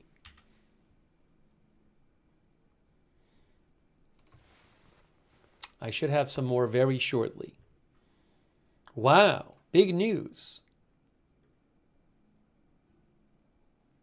Remember, earlier today, it was reported by multiple outlets that Trump had removed the acting director of ICE, who he had appointed a month ago, over frustration with the not fast enough pace of deportations.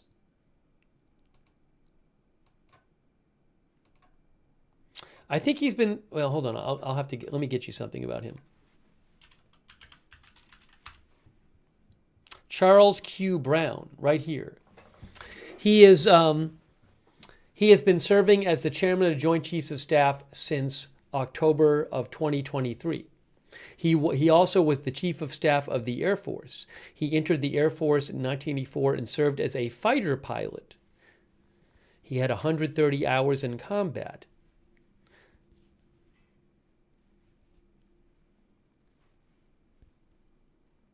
That's the Wikipedia page.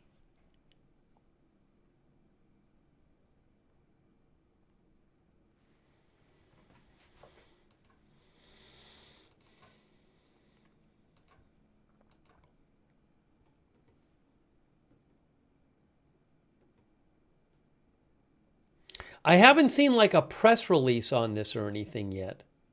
We'll see if Trump releases a statement. Did he post anything on his social media?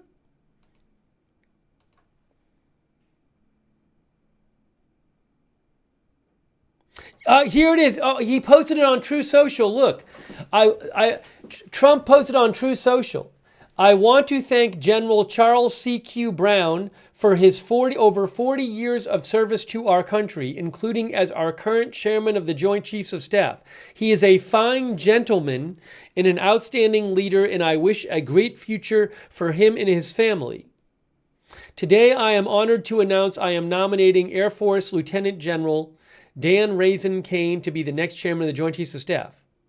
General Kane is an accomplished pilot, national security expert, successful entrepreneur, and a war fighter with significant interagency and special operations experience. During my first term, Raisin was instrumental in the complete annihilation of the ISIS caliphate. It was done in record-setting time, a matter of weeks. Many so-called military geniuses said it would take years to defeat ISIS. General Kane, on the other hand, said it could be done quickly and delivered. Despite being highly qualified and respected to serve on the Joint Chiefs of Staff during the previous administration, General Kane was passed over for promotion by sleepy Joe Biden, but not anymore. Alongside Secretary Pete Hegseth, General Kane and our military will restore peace through strength, put America first, and rebuild our military. Finally, I have also directed Secretary Hegseth to solicit nominations for 5 additional high-level positions, which will be announced soon. Is he firing those 5 existing people? Thank you for your attention to this matter. Elizabeth McPherson said he mentioned Kane the other day.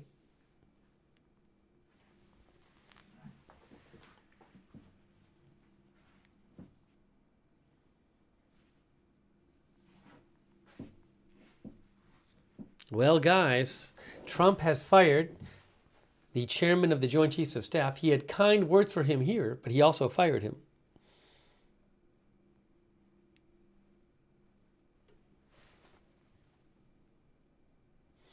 Thomas Witzel says, yes, he was going to purge all the highest-ranking generals. I've heard he might fire a lot of high-ranking people in the military.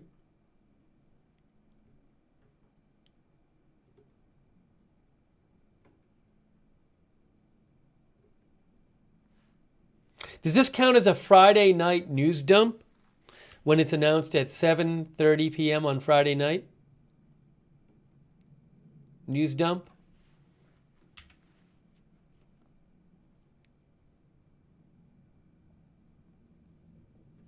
Remo Williams thinks yes. Confidence in God thinks yes.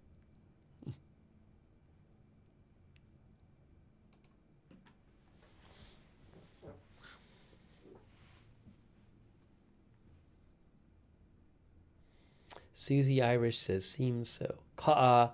M.E. Pannon says, maybe the news dump has yet to come.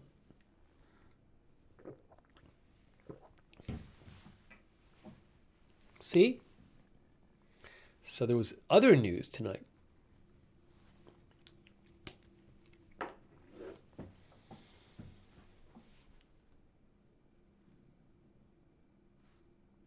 There's, again, the chairman of the Joint Chiefs of Staff is the highest ranking military officer in the United States Armed Forces and the principal military advisor to the president. Says, the principal military advisor to the president, the National Security Council, the Homeland Security Council, and the Secretary of Defense, says Wikipedia.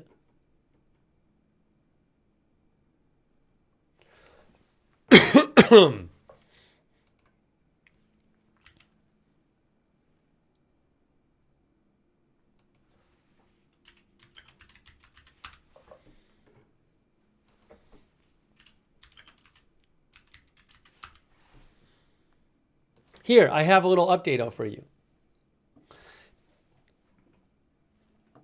Trump fires chairman of the Joint Chiefs of Staff, C.Q. Brown.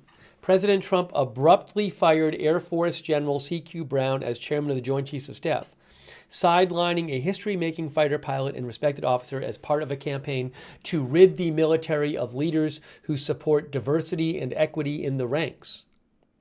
The ouster of Brown, only the second black general to serve as chairman, is sure to send shockwaves through the Pentagon. His 16 months in his job had been consumed with the war in Ukraine and the expanded conflict in the Middle East. AP says Trump acted despite support for Brown among key members of Congress and a seemingly friendly meeting with Brown in mid-December, when the two were seated next to each other for a time at the Army-Navy football game. Brown had been meeting regularly with Defense Secretary Pete Hegseth, who took over the top Pentagon job just 4 weeks ago. Will Dorton thinks this is going to turn into a race thing.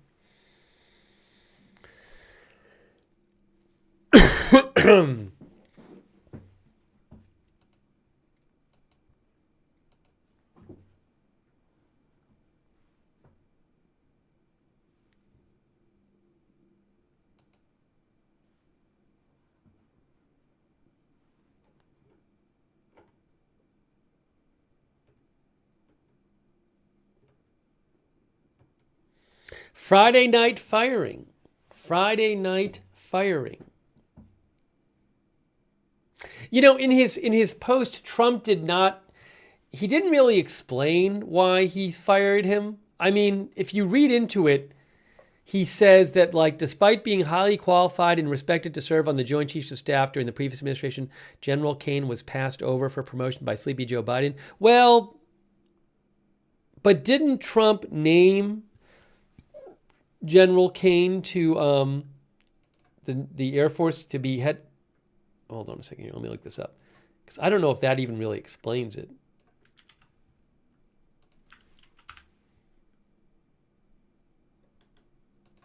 Hang on.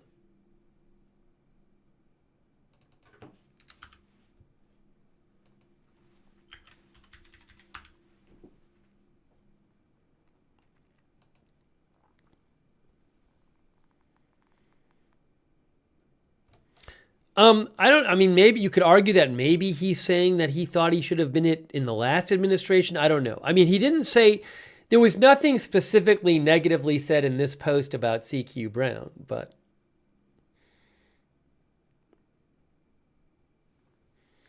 The New York Times says, by the way, that Trump fired the country's senior military official after weeks of turmoil at the Pentagon.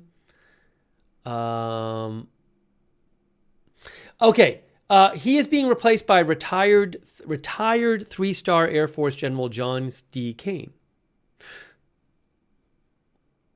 who endeared himself to President Trump when they met in Iraq 6 years ago, says the New York Times.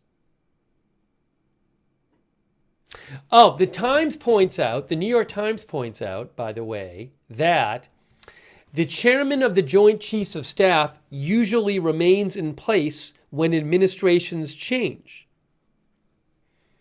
But current White House and Pentagon leaders said they wanted to appoint their own officials, said they wanted to appoint their own top leaders. Also, like the AP article, the New York Times article says this decision reflects Trump's insistence that the military leadership is too mired in diversity issues.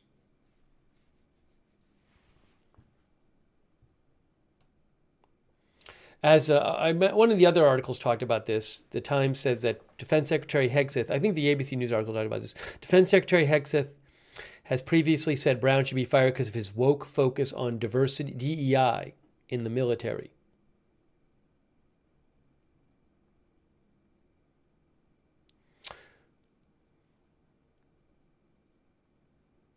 In 2020, Trump nominated General Brown to be the Air Force Chief of Staff.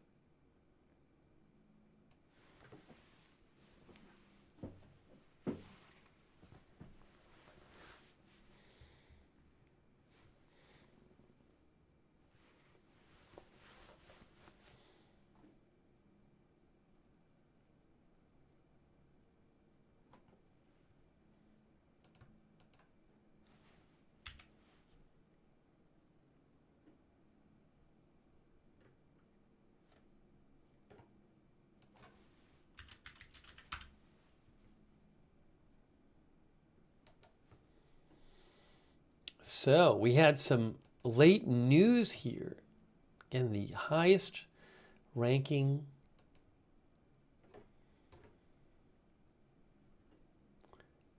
U.S. military official.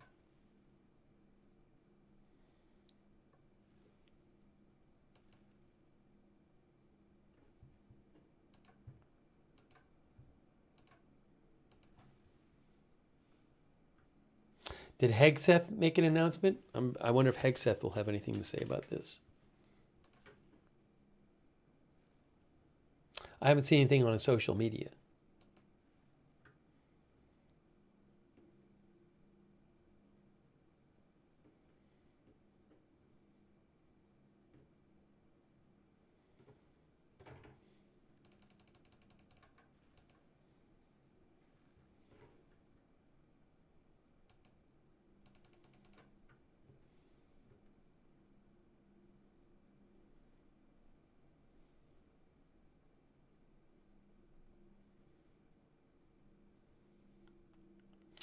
Punchbowl News' Andrew Desiderio pointed out that yesterday, Punchbowl News was reporting that the Pentagon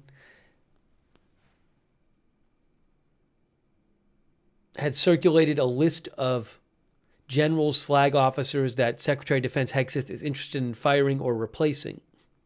And General CQ Brown was on that list. I mean, yes, Pete Hegseth, the Defense Secretary, had said before that Brown should be fired.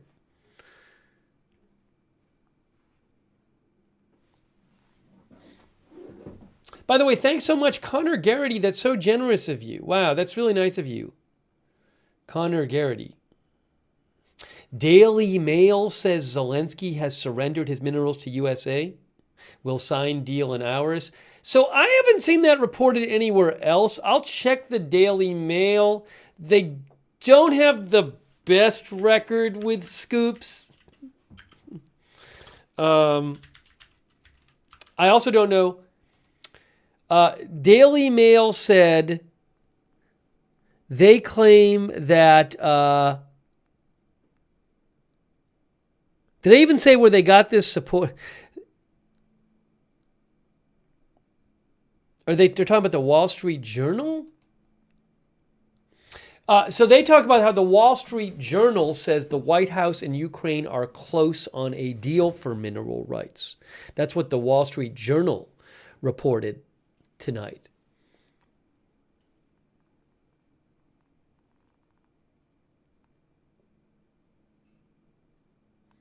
And they say that Zelensky said in an address Friday that teams of U.S. and Ukrainian negotiators were working on a draft agreement. And the Wall Street Journal said an agreement could be signed as soon as Saturday, although it isn't yet complete. So it's possible. It's possible. Thanks, Connor, for the heads up. So maybe we'll have something to report this weekend about that.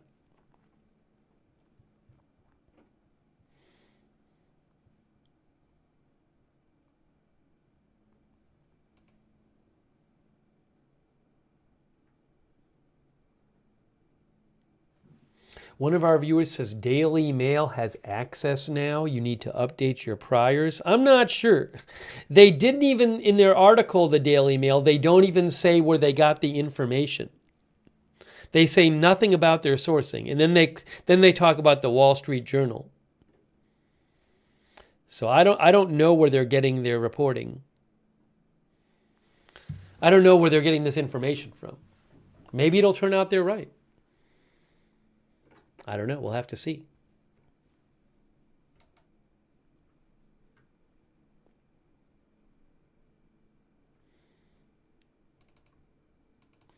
But I appreciate Connor bringing it up. I'll keep my eye out this weekend for more news on that.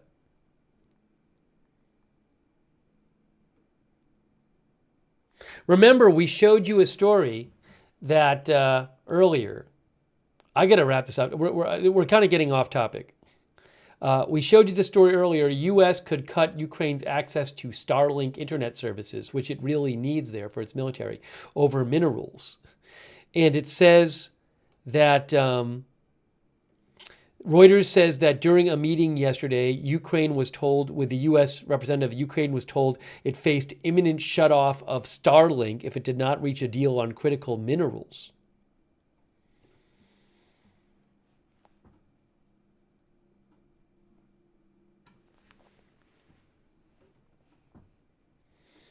So anyways, we'll have to keep an eye on that. All right, look, I really need to eat something. And I don't know what the deal is. So the executive orders, I still don't know if he signed executive orders today. There were a couple of executive memoranda, which are kind of like executive orders that he signed. We talked about that a little bit. What I was expecting today is that we would get some kind of video of him signing them, and he would talk about, and he would maybe answer some questions. Although what ended up happening is he answered press questions after the ceremony swearing in Howard Lutnick, and we showed you that video. So we did get to, one of the reasons I came on to cover the executive order signing, because sometimes he answers questions, but we actually showed you him answering questions today, but he did it at a different event. So we got to see that. But maybe later we'll hear about executive orders that were signed today. I don't know, but I got to eat. So who knows? There could be big news later tonight. But I'm going to start wrapping this up because I'm sure we'll be covering other developments soon, but I haven't eaten. So, and we're kind of off the topic of executive orders. So, but there's been all other kinds of news today. So we've been talking about lots of different stories. Matthew Felty thinks chat seems to think Daily Mail is just recycling the story of Wall Street Journal. Yeah, it wasn't really clear to me whether they had any of their own reporting in that story from a brief look at it. I didn't read the whole thing, but I don't know if they have other reporting that they're of their own that they're looking at. Anyways, let's do that, and then if there's big news tonight, I can come back on the air. All right, but I got to eat. So I really appreciate you joining our coverage. I do apologize. Again, it was on the schedule, the executive order signing. It was on the schedule for 3:30. In the past, when it's on the schedule, they do it. My guess is that there was some sort of signing or something, or there will be. But what can I say? There was other news that we covered that came up. So, but subscribe, follow Agenda Free TV. When there's more big news, we'll come back on the air and cover it.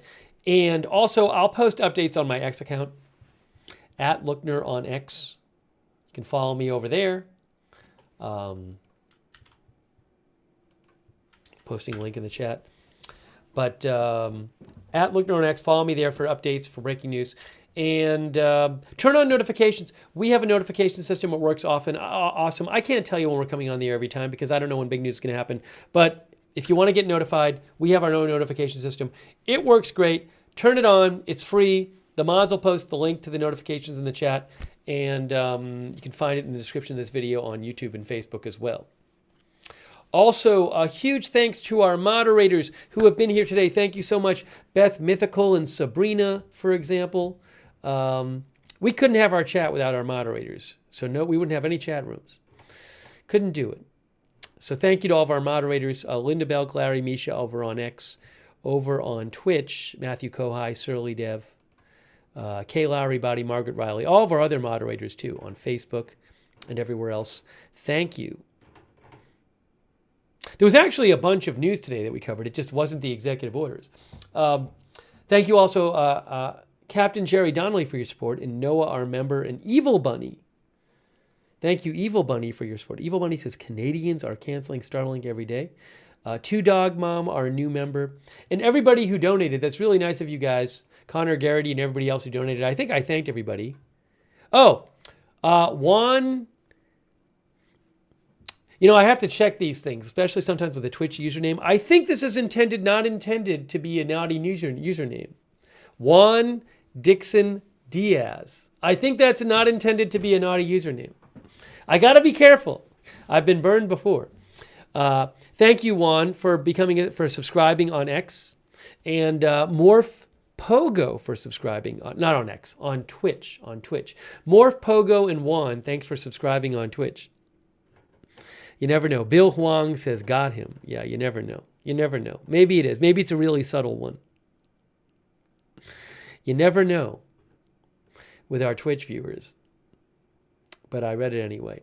Thank you, Juan. And thanks to everybody who donated. It's really nice of you. Your support is what keeps the channel on the air. So thank you. If you ever want to donate, you go to agendafree.tv, agendafree.tv. But big thanks. Let's see here.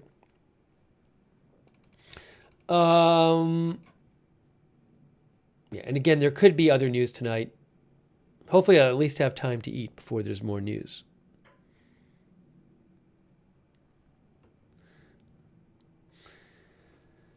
We have a chat that you can, we have a chat room where you can chat with other viewers when we're not live. The Discord chat. A lot of our viewers like doing it. It's free. Check it out. It's the same link as the notifications link that we talked about before. So check out our chat. And thanks so much to our Discord mods for all you do over there on Discord. Thank you. Also, I wanted to mention, if you do, another good way to find out when we're going live is to follow us on X @AgendaFreeTV. I always post there when we're going live, and I will post updates about the channel over there @AgendaFreeTV on X. Follow there if you're on X.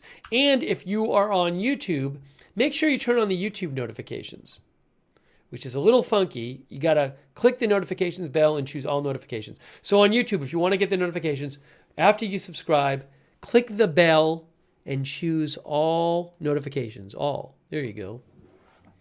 Okay. Now, also, I want to say thanks to our Twitch subscribers. Really appreciate your support for the channel, like Notorious Rob, and Juan, and Morph Pogo, and Matthew Kohai 3, and Shrocky, and Shaggy, and Wall Street. Thanks, by the way, to everybody for not just for watching. Thank you for watching, but also for letting me read your questions, for sending me news updates, sending in your comments, and all of that. I really appreciate it. And thanks just for watching, too. And thanks to Douthis and all of our other Twitch subscribers. Thank you. Thanks for supporting the channel by subscribing, and our Facebook subscribers. Oh, thanks. Paul Anderson was modding, too. Thanks, Paul. Margaret Riley, Kay Lowry Body, Eve Richards, Kristen McConnell Gates. Thanks for subscribing. Robert Rial II, Aaron Van S. Thank you for subscribing on Facebook, and all of our other subscribers there, and our YouTube members like Janet B, Beth Mythical. No, there's my brain. I got to eat something. My brain is not working. Those are Janet and Beth Mythical and Sabrina and Beezy are all moderators on YouTube. Thanks so much for moderating over there.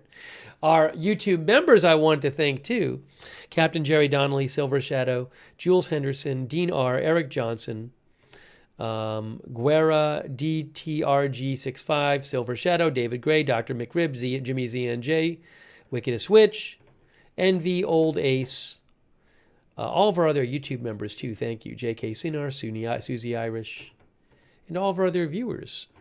Thank you for watching. Sarah Smile, thank you. D. Schmidt, Audrey Burbank, Artist Caverlin, Rocky Allen, our member. Just Purple, thanks for watching. Civlap, our member. Evelyn in Maine, our member. Thank you.